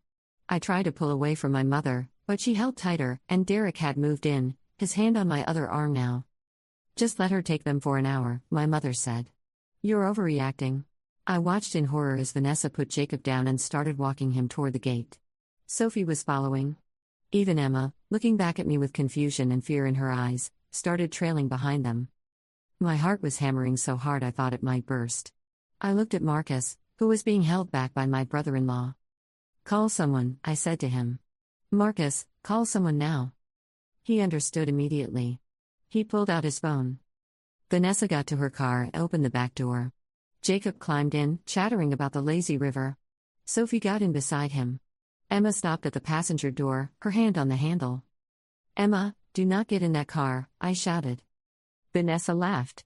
Oh, stop being so dramatic, Rebecca. They're going to have fun for once, instead of being raised by a helicopter parent who thinks the world is out to get them. She looked at Emma. Come on, honey. Your mom's just in a bad mood. Emma looked at me one more time, then opened the door and got in. My mother finally released my arm. There. See? Everything's fine. Vanessa walked around to the driver's side, keys dangling from her hand. She shot me a triumphant smile. We'll be back in a few hours. That's when Marcus held up his phone. Vanessa, I just called the police. She froze, her hand on the car door. What? I called the police, he said calmly. I told them there's a woman with a recent DUI conviction attempting to drive away with 3 minors without parental consent. They're on their way. Vanessa's face went from flushed to pale in seconds. You did what? He's bluffing, my mother said, but her voice wavered. Marcus showed her the screen. That's Officer Chen. He's 2 minutes away. I told him the license plate number. I felt my mother's grip on my arm loosen and finally fall away. Charlotte had gone inside. Derek was backing up, hands raised, clearly wanting no part of what was coming. Rebecca, tell him to cancel it, Vanessa said, her voice going high and panicked. Tell him to call them back. Get my kids out of that car, I said. This is insane, Vanessa said, but she was opening the back door. Get out, guys. Your mom's being crazy. I want you to tell them why they're getting out, I said. I want you to tell them what you did. Vanessa stared at me. You're horrible. You know that? You're a horrible person. Tell them, I said. Jacob climbed out, confused. Sophie followed, tears on her face. Emma got out last, slamming the door. 3 months ago, your aunt was driving drunk, I said, my voice shaking. She hit a little boy who was riding his bike. His name was Dylan. He was 8 years old. He died. Sophie started crying harder. Jacob looked at Vanessa with huge eyes. Emma's face crumpled. I hate you, Vanessa said to me. I will never forgive you for this. I can live with that, I said. We heard the sirens then. Distant but getting closer. Vanessa looked at my mother. Mom, do something. My mother stood there, frozen, her mouth open but no words coming out. The police car pulled up in front of the house. Officer Chen got out, followed by a younger officer I didn't recognize. They walked through the side gate into the backyard. I got a call about a possible endangerment situation, Officer Chen said, looking around at all of us. Marcus stepped forward. I made the call. This is Vanessa Morrison. She was convicted of vehicular manslaughter 3 months ago after driving under the influence. She just attempted to drive away with 3 children without their parents' permission. Officer Chen looked at Vanessa. Ma'am, is this true? Vanessa's lawyer voice came out, clipped and defensive. I'm a family member. I was taking my nieces and nephew to the water park.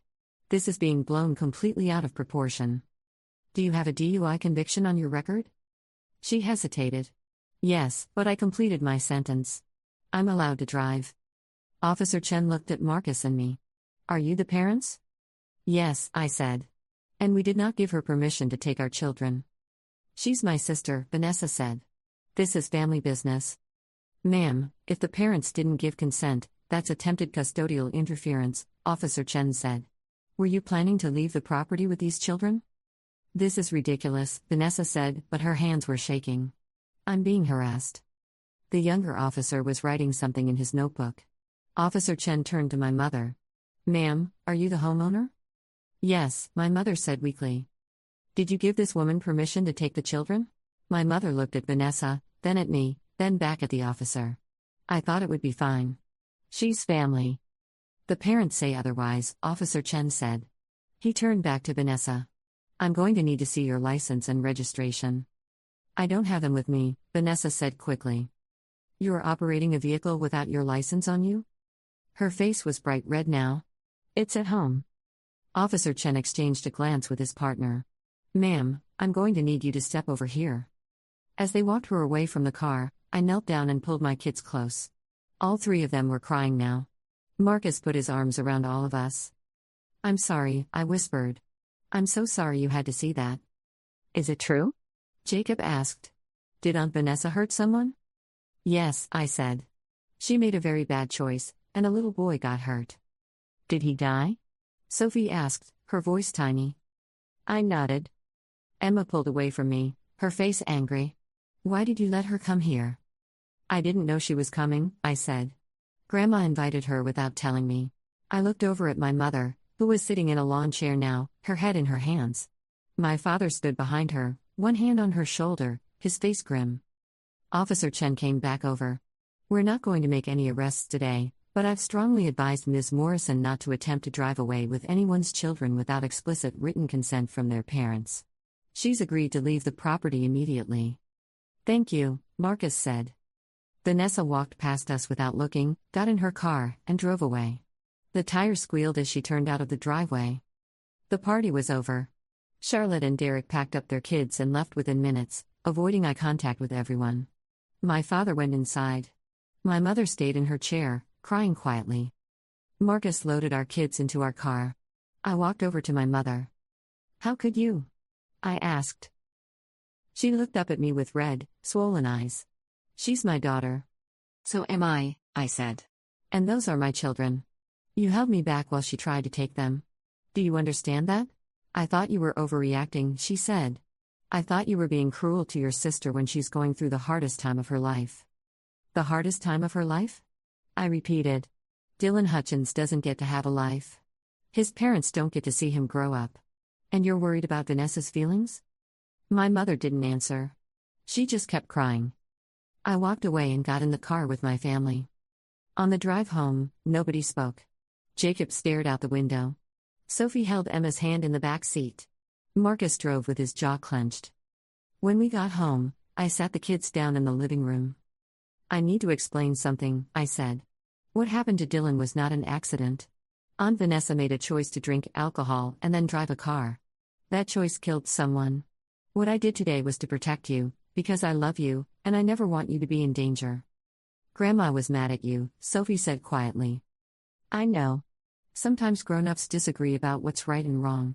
Grandma loves Aunt Vanessa, and that makes it hard for her to see clearly. But that doesn't mean what Aunt Vanessa did was okay. Emma looked at me. Are we going to see Aunt Vanessa again?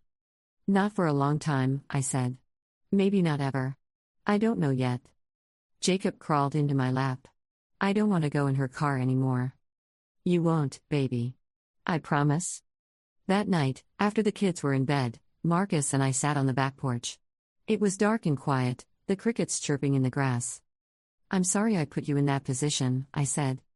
Don't apologize, Marcus said. You were right. All of it? My mom will never forgive me. Your mom needs to sort out her priorities. I leaned my head on his shoulder. Thank you for calling the police. I was so scared. I know, he said. So was I. We sat there in silence for a while. Then my phone buzzed. A text from my mother. You've torn this family apart. I hope you're happy. I showed it to Marcus. He took the phone from me, typed something, and handed it back. He'd written, Vanessa tore this family apart when she drove drunk and killed a child. Rebecca is protecting her children. If you can't see that, you need help. He hit send before I could stop him. My mother didn't respond. 3 days later, my father called. Can I come over? He arrived alone, looking older than I'd ever seen him.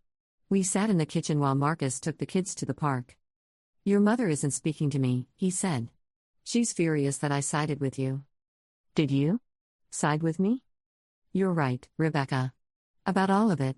I've been telling your mother that for 3 months, but she won't hear it. She thinks if she loves Vanessa hard enough, she can fix this. She thinks if we all just pretend it didn't happen, Vanessa will magically become the daughter she used to be. What do you think? I asked. I think Vanessa has always been selfish, he said quietly. Even before this. And I think your mother enabled her because she never wanted to be the bad guy. She wanted to be the fun mom, the understanding mom. And now we're here. I can't have her around my kids, Dad. I just can't. I know, he said. I wouldn't either. But that's not why I'm here. He pulled a folder out of his bag and slid it across the table. This is everything from Vanessa's case. The police reports, the court documents, the victim impact statements. I stared at the folder. Why are you showing me this? Because you need to know who you're dealing with, he said. Vanessa didn't just drive drunk once. She's been arrested twice before for DUI. Both times, your mother paid for the best lawyers, got her off with fines and suspended licenses. Both times, Vanessa promised she'd learned her lesson. My hands were shaking as I opened the folder. There were photographs. The intersection where it happened. Dylan's bike, mangled beyond recognition. Witness statements from people who'd seen Vanessa swerving down the street, running the red light without even slowing down. And then I saw the victim impact statement from Dylan's mother. I couldn't read past the first paragraph. It was too much. I closed the folder and pushed it away. She only got a year because Mom paid for another expensive lawyer, my father said. A real lawyer, not a public defender. And that lawyer argued that Vanessa was a first-time offender with no prior record. But that's not true. It is true, technically. The other arrests never went to trial. They were pled down. So legally, she had no record. I felt sick. Does Mom know about the other arrests? She was the one who paid the lawyers. We sat in silence. What about the early release? I asked. 6 weeks instead of a year? Overcrowding. Good behavior. A lawyer who knew how to work the system. Your mother spent $30,000 on Vanessa's defense. $30,000? She took it out of their retirement fund. I told her it was a mistake, that Vanessa needed to face real consequences. We had the biggest fight of our marriage. She accused me of wanting to see our daughter rot in jail. I told her I wanted to see our daughter take responsibility. She stopped speaking to me for a month. I didn't know any of this. Your mother made me promise not to tell you. She said you judge Vanessa. She said you turn the whole family against her. He rubbed his face. I should have told you anyway. I'm sorry, Rebecca. It's not your fault. It is, though. I let your mother steamroll me because it was easier than fighting. And now Dylan Hutchins is dead, and Vanessa is walking around like she got a speeding ticket. What do I do with this? I asked, touching the folder. Whatever you need to do, he said. But I wanted you to have the full picture. Because I know your mother is going to keep pushing. She's already talking about Christmas, about how we all need to come together as a family, about how you need to forgive Vanessa. I'm not doing that. I know. And I'm telling you right now, I support you. Whatever boundaries you need to set, I support them. Even if it means your mother and I can't be at the same events. Even if it means I have to choose between you two. My eyes filled with tears. I don't want you to have to choose. Then your mother needs to wake up, he said. But until she does, I choose you. I choose my grandkids. I choose doing what's right. He stood up.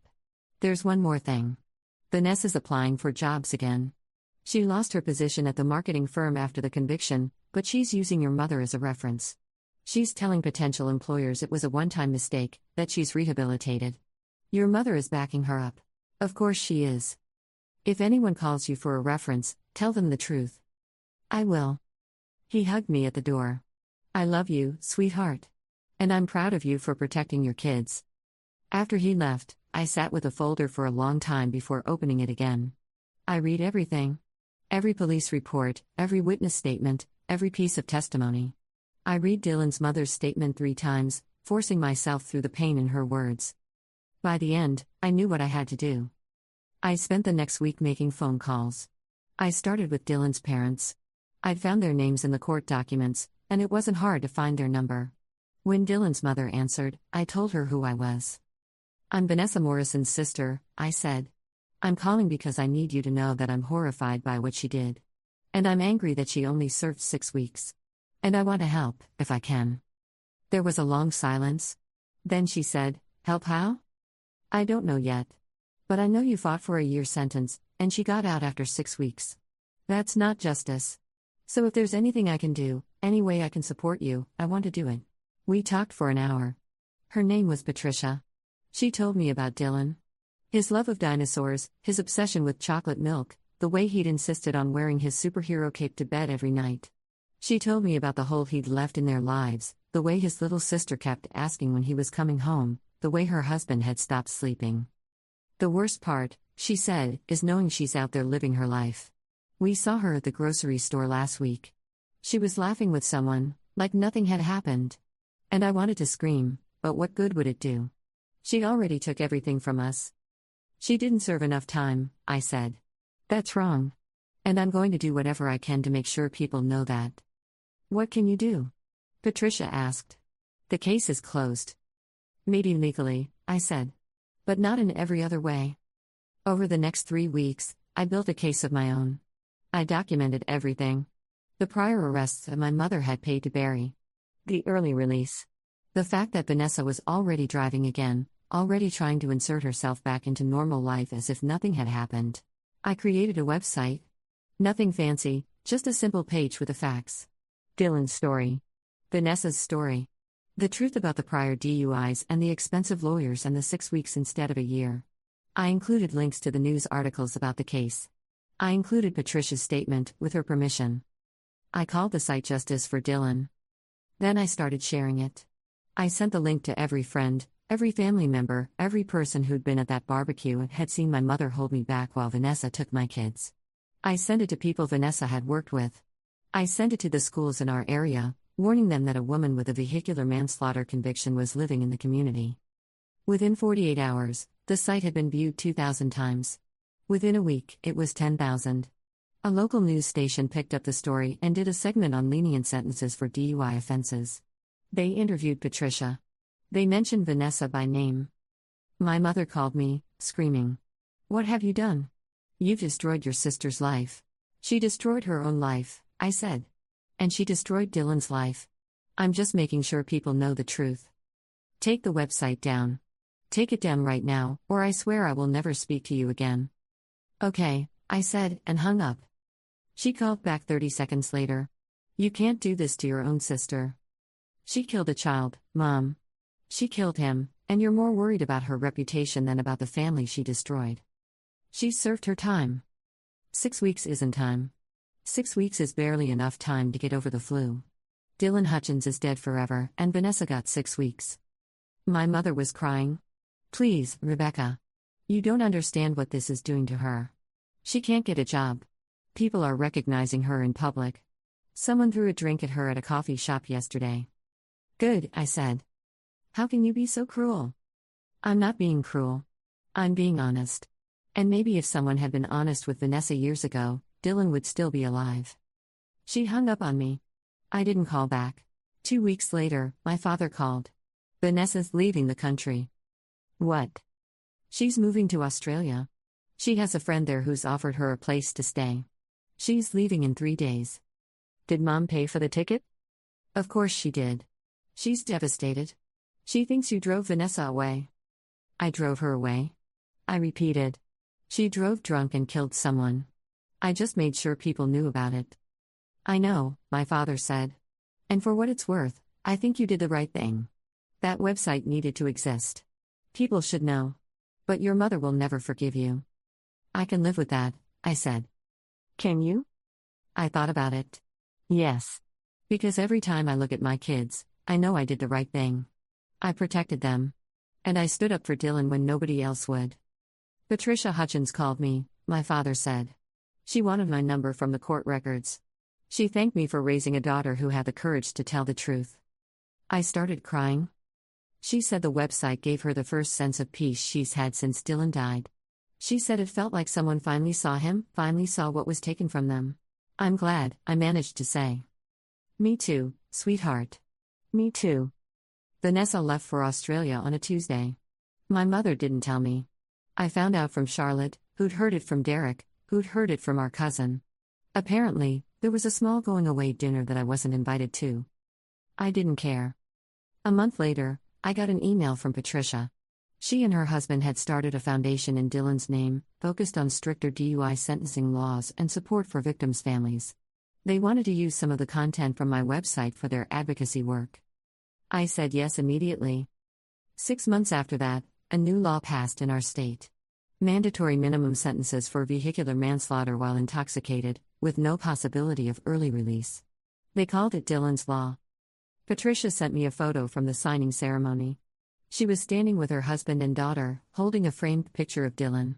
She looked tired, but there was something in her eyes that hadn't been there before. Not quite peace, but something close to it. I printed the photo and put it on my desk. My mother and I haven't spoken in over a year. My father comes to visit every few weeks, always alone. He brings the kids gifts and takes them out for ice cream. He tells me my mother asks about them, but she won't ask about me. Charlotte reached out once, months ago. She said she understood why I'd done what I'd done, but she wished I'd found another way. I told her there wasn't another way. That sometimes standing up for what's right means losing people you love. She hasn't called since. Marcus tells me I'm brave. The kids tell me they're proud of me. My father tells me I did the right thing. But some nights, when I can't sleep, I wonder if it was worth it. If losing my mother, losing the version of my family I used to know, was the right price to pay. Then I remembered Jacob running toward Vanessa's car. I remember my mother's hand on my arm, holding me back. I remember the words "one small mistake." And I know, with absolute certainty, that I would do it all again. Because Dylan Hutchins deserved someone to stand up for him. And my children deserved a mother who would protect them, no matter what. Even if it cost me everything. Especially if it cost me everything. Last week, I got a message from someone I didn't know. A woman named Jennifer.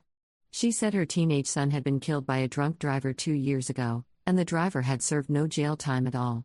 She found my website and wanted to thank me for showing her that she could fight back.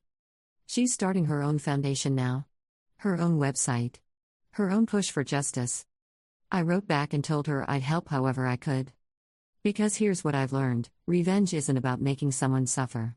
It's about making sure the truth doesn't get buried. It's about standing up when everyone else wants to look away. Vanessa is gone. My mother is angry. My family is fractured. But Dylan's Law exists. Patricia has her foundation. Jennifer has her voice.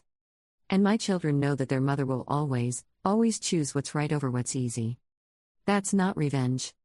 That's justice. And it was worth every single thing it cost me. My sister showed up drunk to our family barbecue 3 months after killing a child, so I made sure she'd never hurt anyone again. The smoke from the grill was still hanging in the air when I heard her laugh.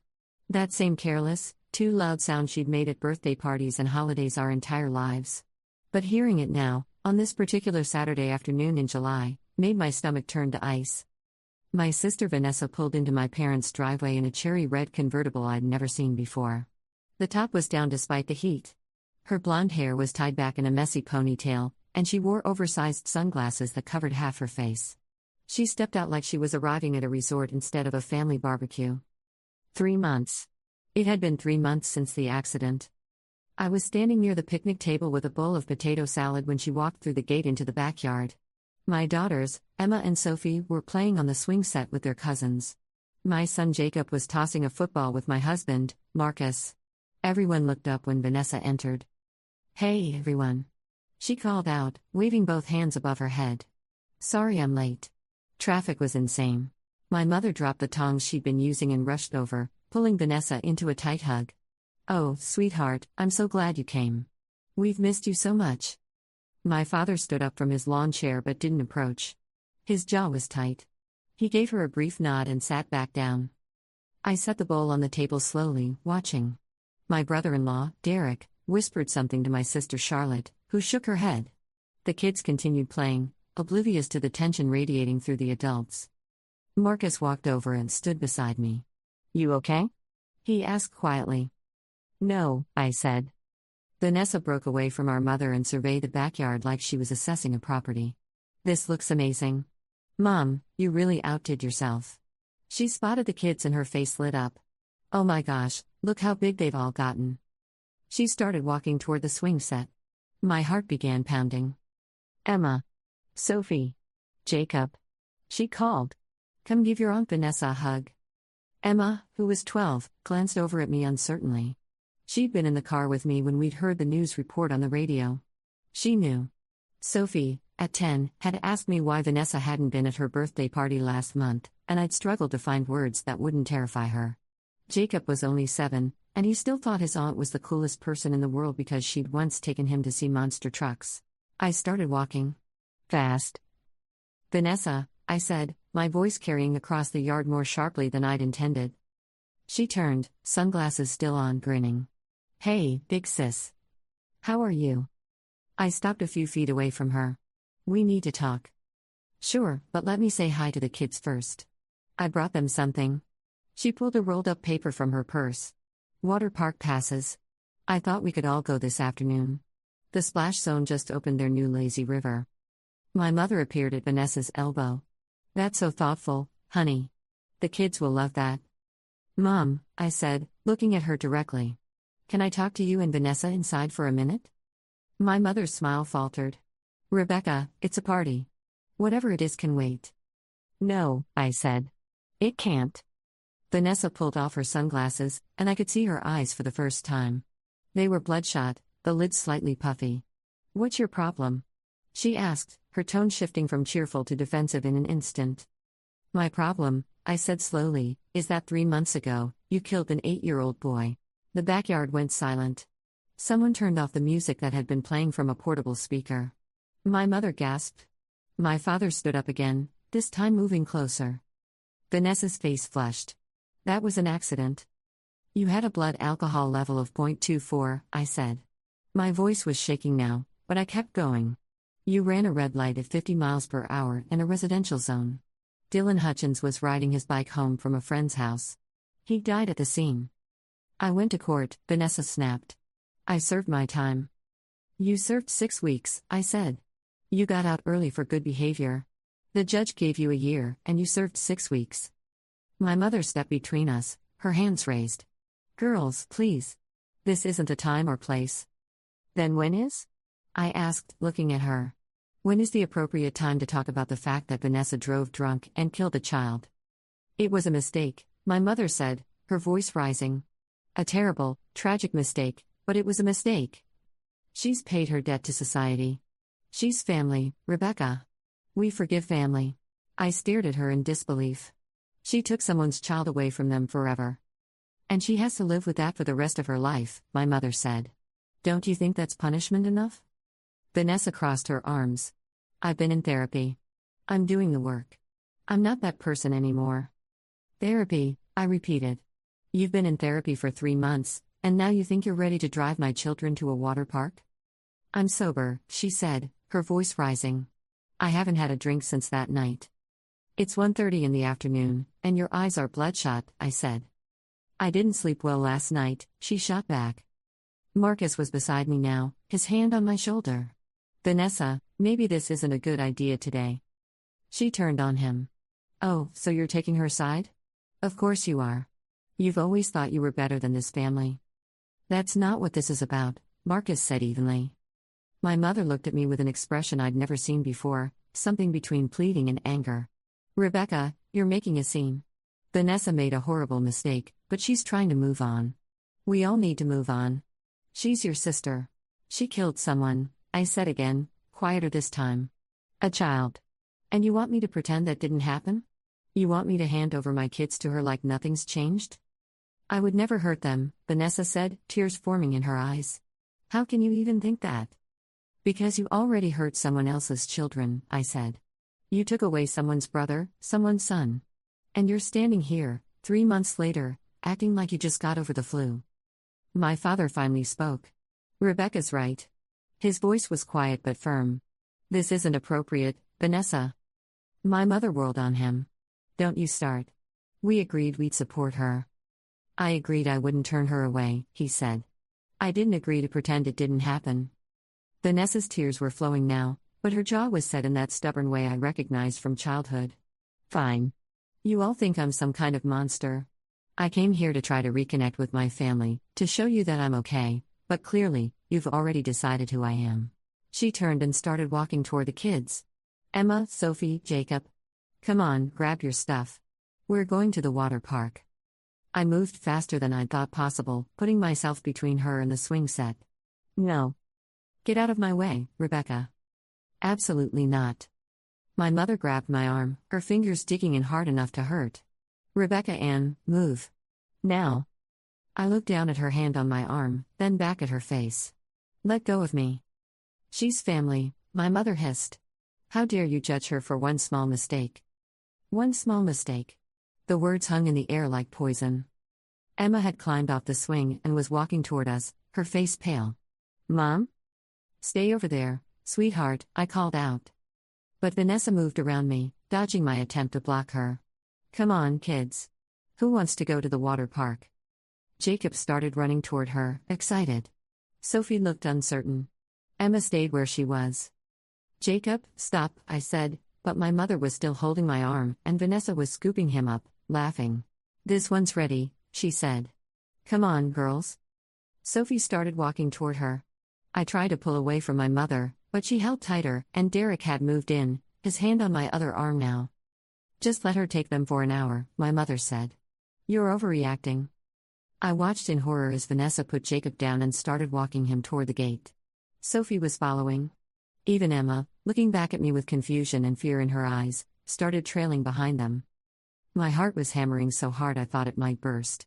I looked at Marcus, who was being held back by my brother-in-law. Call someone, I said to him. Marcus, call someone now. He understood immediately. He pulled out his phone. Vanessa got to her car and opened the back door. Jacob climbed in, chattering about the lazy river. Sophie got in beside him. Emma stopped at the passenger door, her hand on the handle. Emma, do not get in that car, I shouted. Vanessa laughed. Oh, stop being so dramatic, Rebecca. They're going to have fun for once, instead of being raised by a helicopter parent who thinks the world is out to get them. She looked at Emma. Come on, honey. Your mom's just in a bad mood. Emma looked at me one more time, then opened the door and got in. My mother finally released my arm. There. See? Everything's fine. Vanessa walked around to the driver's side, keys dangling from her hand. She shot me a triumphant smile. We'll be back in a few hours. That's when Marcus held up his phone. Vanessa, I just called the police. She froze, her hand on the car door. What? I called the police, he said calmly. I told them there's a woman with a recent DUI conviction attempting to drive away with 3 minors without parental consent. They're on their way. Vanessa's face went from flushed to pale in seconds. You did what? He's bluffing, my mother said, but her voice wavered. Marcus showed her the screen. That's Officer Chen. He's 2 minutes away. I told him the license plate number. I felt my mother's grip on my arm loosen and finally fall away. Charlotte had gone inside. Derek was backing up, hands raised, clearly wanting no part of what was coming. Rebecca, tell him to cancel it, Vanessa said, her voice going high and panicked. Tell him to call them back. Get my kids out of that car, I said. This is insane, Vanessa said, but she was opening the back door. Get out, guys. Your mom's being crazy. I want you to tell them why they're getting out, I said. I want you to tell them what you did. Vanessa stared at me. You're horrible. You know that? You're a horrible person. Tell them, I said. Jacob climbed out, confused. Sophie followed, tears on her face. Emma got out last, slamming the door. 3 months ago, your aunt was driving drunk, I said, my voice shaking. She hit a little boy who was riding his bike. His name was Dylan. He was 8 years old. He died. Sophie started crying harder. Jacob looked at Vanessa with huge eyes. Emma's face crumpled. I hate you, Vanessa said to me. I will never forgive you for this. I can live with that, I said. We heard the sirens then. Distant but getting closer. Vanessa looked at my mother. Mom, do something. My mother stood there, frozen, her mouth open but no words coming out. The police car pulled up in front of the house. Officer Chen got out, followed by a younger officer I didn't recognize. They walked through the side gate into the backyard. I got a call about a possible endangerment situation, Officer Chen said, looking around at all of us. Marcus stepped forward. I made the call. This is Vanessa Morrison. She was convicted of vehicular manslaughter 3 months ago after driving under the influence. She just attempted to drive away with 3 children without their parents' permission. Officer Chen looked at Vanessa. Ma'am, is this true? Vanessa's lawyer voice came out, clipped and defensive. I'm a family member. I was taking my nieces and nephew to the water park. This is being blown completely out of proportion. Do you have a DUI conviction on your record? She hesitated. Yes, but I completed my sentence. I'm allowed to drive. Officer Chen looked at Marcus and me. Are you the parents? Yes, I said. And we did not give her permission to take our children. She's my sister, Vanessa said. This is family business. Ma'am, if the parents didn't give consent, that's attempted custodial interference, Officer Chen said. Were you planning to leave the property with these children? This is ridiculous, Vanessa said, but her hands were shaking. I'm being harassed. The younger officer was writing something in his notebook. Officer Chen turned to my mother. Ma'am, are you the homeowner? Yes, my mother said weakly. Did you give this woman permission to take the children? My mother looked at Vanessa, then at me, then back at the officer. I thought it would be fine. She's family. The parents say otherwise, Officer Chen said. He turned back to Vanessa. I'm going to need to see your license and registration. I don't have them with me, Vanessa said quickly. You are operating a vehicle without your license on you? Her face was bright red now. It's at home. Officer Chen exchanged a glance with his partner. Ma'am, I'm going to need you to step over here. As they walked her away from the car, I knelt down and pulled my kids close. All 3 of them were crying now. Marcus put his arms around all of us. I'm sorry, I whispered. I'm so sorry you had to see that. Is it true? Jacob asked. Did Aunt Vanessa hurt someone? Yes, I said. She made a very bad choice, and a little boy got hurt. Did he die? Sophie asked, her voice tiny. I nodded. Emma pulled away from me, her face angry. Why did you let her come here? I didn't know she was coming, I said. Grandma invited her without telling me. I looked over at my mother, who was sitting in a lawn chair now, her head in her hands. My father stood behind her, one hand on her shoulder, his face grim. Officer Chen came back over. We're not going to make any arrests today, but I've strongly advised Ms. Morrison not to attempt to drive away with anyone's children without explicit written consent from their parents. She's agreed to leave the property immediately. Thank you, Marcus said. Vanessa walked past us without looking, got in her car, and drove away. The tires squealed as she turned out of the driveway. The party was over. Charlotte and Derek packed up their kids and left within minutes, avoiding eye contact with everyone. My father went inside. My mother stayed in her chair, crying quietly. Marcus loaded our kids into our car. I walked over to my mother.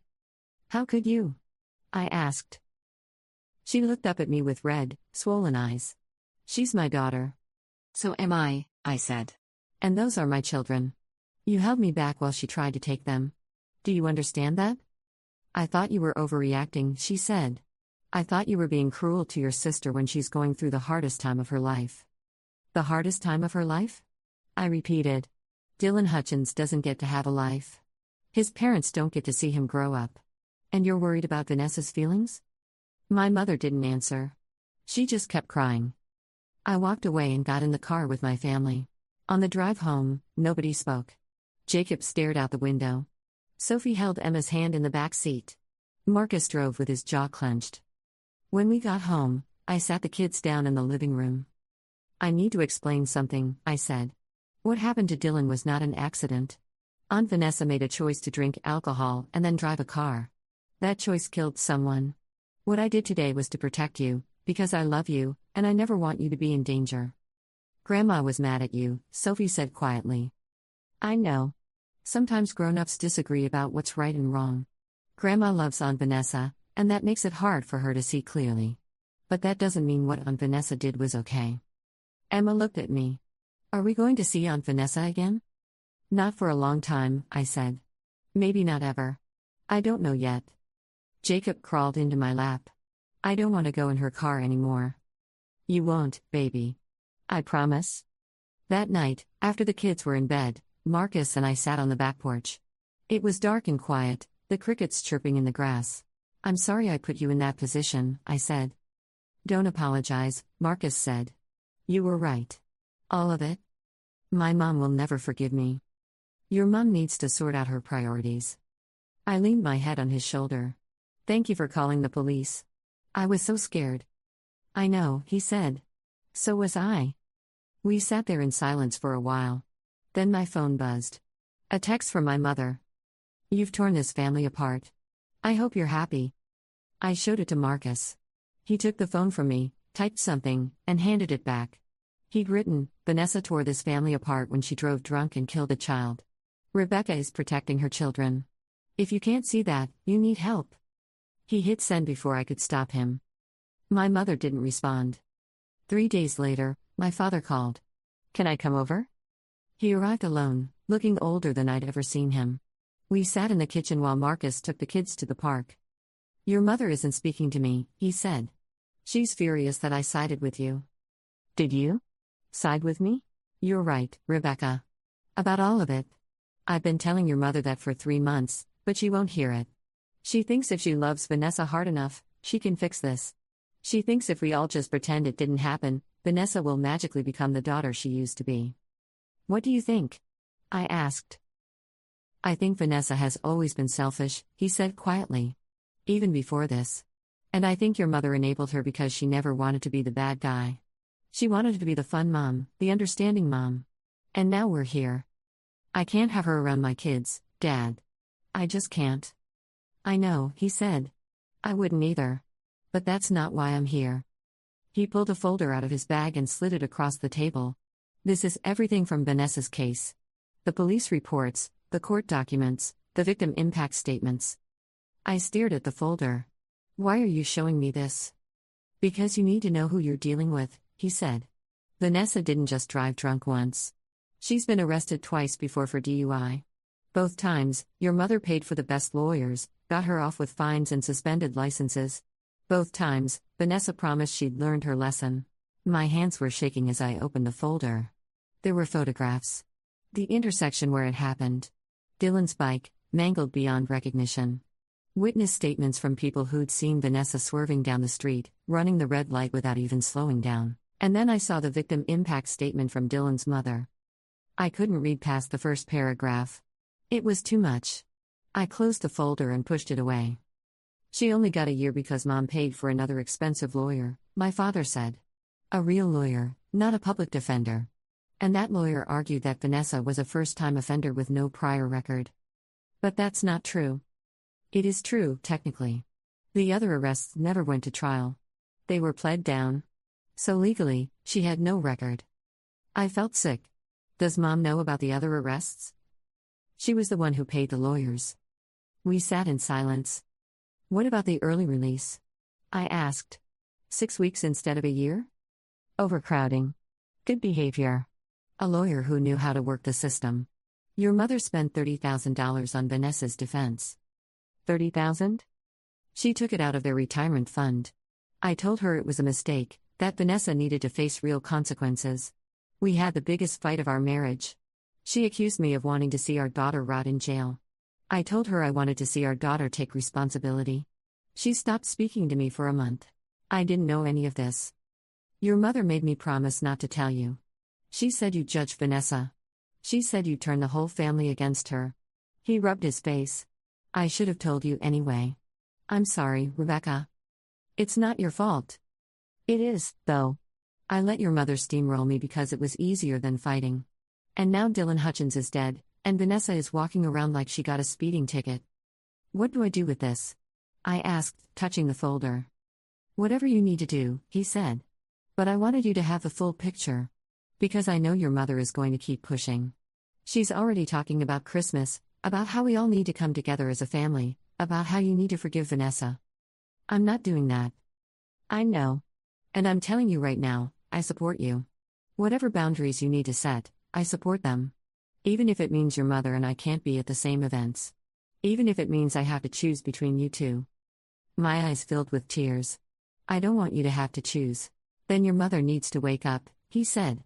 But until she does, I choose you. I choose my grandkids. I choose doing what's right. He stood up. There's one more thing. Vanessa's applying for jobs again. She lost her position at the marketing firm after the conviction, but she's using your mother as a reference. She's telling potential employers it was a one-time mistake, that she's rehabilitated. Your mother is backing her up. Of course she is. If anyone calls you for a reference, tell them the truth. I will. He hugged me at the door. I love you, sweetheart. And I'm proud of you for protecting your kids. After he left, I sat with a folder for a long time before opening it again. I read everything. Every police report, every witness statement, every piece of testimony. I read Dylan's mother's statement 3 times, forcing myself through the pain in her words. By the end, I knew what I had to do. I spent the next week making phone calls. I started with Dylan's parents. I'd found their names in the court documents, and it wasn't hard to find their number. When Dylan's mother answered, I told her who I was. I'm Vanessa Morrison's sister, I said. I'm calling because I need you to know that I'm horrified by what she did. And I'm angry that she only served 6 weeks. And I want to help, if I can. There was a long silence. Then she said, help how? I don't know yet. But I know you fought for a year sentence, and she got out after 6 weeks. That's not justice. So if there's anything I can do, any way I can support you, I want to do it. We talked for an hour. Her name was Patricia. She told me about Dylan. His love of dinosaurs, his obsession with chocolate milk, the way he'd insisted on wearing his superhero cape to bed every night. She told me about the hole he'd left in their lives, the way his little sister kept asking when he was coming home, the way her husband had stopped sleeping. The worst part, she said, is knowing she's out there living her life. We saw her at the grocery store last week. She was laughing with someone, like nothing had happened. And I wanted to scream, but what good would it do? She already took everything from us. She didn't serve enough time, I said. That's wrong. And I'm going to do whatever I can to make sure people know that. What can you do? Patricia asked. The case is closed. Maybe legally, I said. But not in every other way. Over the next 3 weeks, I built a case of my own. I documented everything. The prior arrests that my mother had paid to bury. The early release. The fact that Vanessa was already driving again, already trying to insert herself back into normal life as if nothing had happened. I created a website. Nothing fancy, just a simple page with the facts. Dylan's story. Vanessa's story. The truth about the prior DUIs and the expensive lawyers and the 6 weeks instead of a year. I included links to the news articles about the case. I included Patricia's statement, with her permission. I called the site Justice for Dylan. Then I started sharing it. I sent the link to every friend, every family member, every person who'd been at that barbecue and had seen my mother hold me back while Vanessa took my kids. I sent it to people Vanessa had worked with. I sent it to the schools in our area, warning them that a woman with a vehicular manslaughter conviction was living in the community. Within 48 hours, the site had been viewed 2,000 times. Within a week, it was 10,000. A local news station picked up the story and did a segment on lenient sentences for DUI offenses. They interviewed Patricia. They mentioned Vanessa by name. My mother called me, screaming. What have you done? You've destroyed your sister's life. She destroyed her own life, I said. And she destroyed Dylan's life. I'm just making sure people know the truth. Take the website down. Take it down right now, or I swear I will never speak to you again. Okay, I said, and hung up. She called back 30 seconds later. You can't do this to your own sister. She killed a child, Mom. She killed him, and you're more worried about her reputation than about the family she destroyed. She served her time. 6 weeks isn't time. 6 weeks is barely enough time to get over the flu. Dylan Hutchins is dead forever, and Vanessa got 6 weeks. My mother was crying. Please, Rebecca. You don't understand what this is doing to her. She can't get a job. People are recognizing her in public. Someone threw a drink at her at a coffee shop yesterday. Good, I said. How can you be so cruel? I'm not being cruel.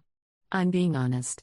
And maybe if someone had been honest with Vanessa years ago, Dylan would still be alive. She hung up on me. I didn't call back. 2 weeks later, my father called. Vanessa's leaving the country. What? She's moving to Australia. She has a friend there who's offered her a place to stay. She's leaving in 3 days. Did Mom pay for the ticket? Of course she did. She's devastated. She thinks you drove Vanessa away. I drove her away? I repeated. She drove drunk and killed someone. I just made sure people knew about it. I know, my father said. And for what it's worth, I think you did the right thing. That website needed to exist. People should know. But your mother will never forgive you. I can live with that, I said. Can you? I thought about it. Yes. Because every time I look at my kids, I know I did the right thing. I protected them. And I stood up for Dylan when nobody else would. Patricia Hutchins called me, my father said. She wanted my number from the court records. She thanked me for raising a daughter who had the courage to tell the truth. I started crying. She said the website gave her the first sense of peace she's had since Dylan died. She said it felt like someone finally saw him, finally saw what was taken from them. I'm glad, I managed to say.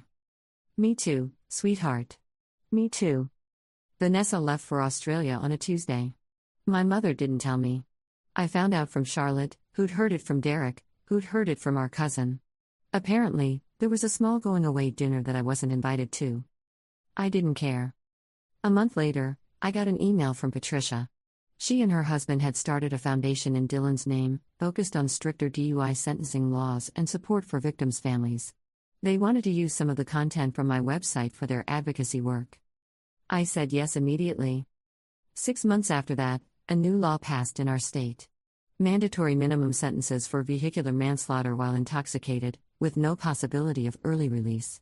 They called it Dylan's Law. Patricia sent me a photo from the signing ceremony. She was standing with her husband and daughter, holding a framed picture of Dylan. She looked tired, but there was something in her eyes that hadn't been there before. Not quite peace, but something close to it. I printed the photo and put it on my desk. My mother and I haven't spoken in over a year. My father comes to visit every few weeks, always alone. He brings the kids gifts and takes them out for ice cream. He tells me my mother asks about them, but she won't ask about me. Charlotte reached out once, months ago. She said she understood why I'd done what I'd done, but she wished I'd found another way. I told her there wasn't another way. That sometimes standing up for what's right means losing people you love. She hasn't called since. Marcus tells me I'm brave. The kids tell me they're proud of me. My father tells me I did the right thing. But some nights, when I can't sleep, I wonder if it was worth it. If losing my mother, losing the version of my family I used to know, was the right price to pay. Then I remember Jacob running toward Vanessa's car. I remember my mother's hand on my arm, holding me back. I remember the words "one small mistake." And I know, with absolute certainty, that I would do it all again. Because Dylan Hutchins deserved someone to stand up for him. And my children deserved a mother who would protect them, no matter what. Even if it cost me everything. Especially if it cost me everything. Last week, I got a message from someone I didn't know. A woman named Jennifer. She said her teenage son had been killed by a drunk driver 2 years ago, and the driver had served no jail time at all. She found my website and wanted to thank me for showing her that she could fight back. She's starting her own foundation now. Her own website. Her own push for justice. I wrote back and told her I'd help however I could. Because here's what I've learned: revenge isn't about making someone suffer. It's about making sure the truth doesn't get buried. It's about standing up when everyone else wants to look away. Vanessa is gone. My mother is angry. My family is fractured. But Dylan's Law exists. Patricia has her foundation. Jennifer has her voice. And my children know that their mother will always, always choose what's right over what's easy. That's not revenge. That's justice. And it was worth every single thing it cost me.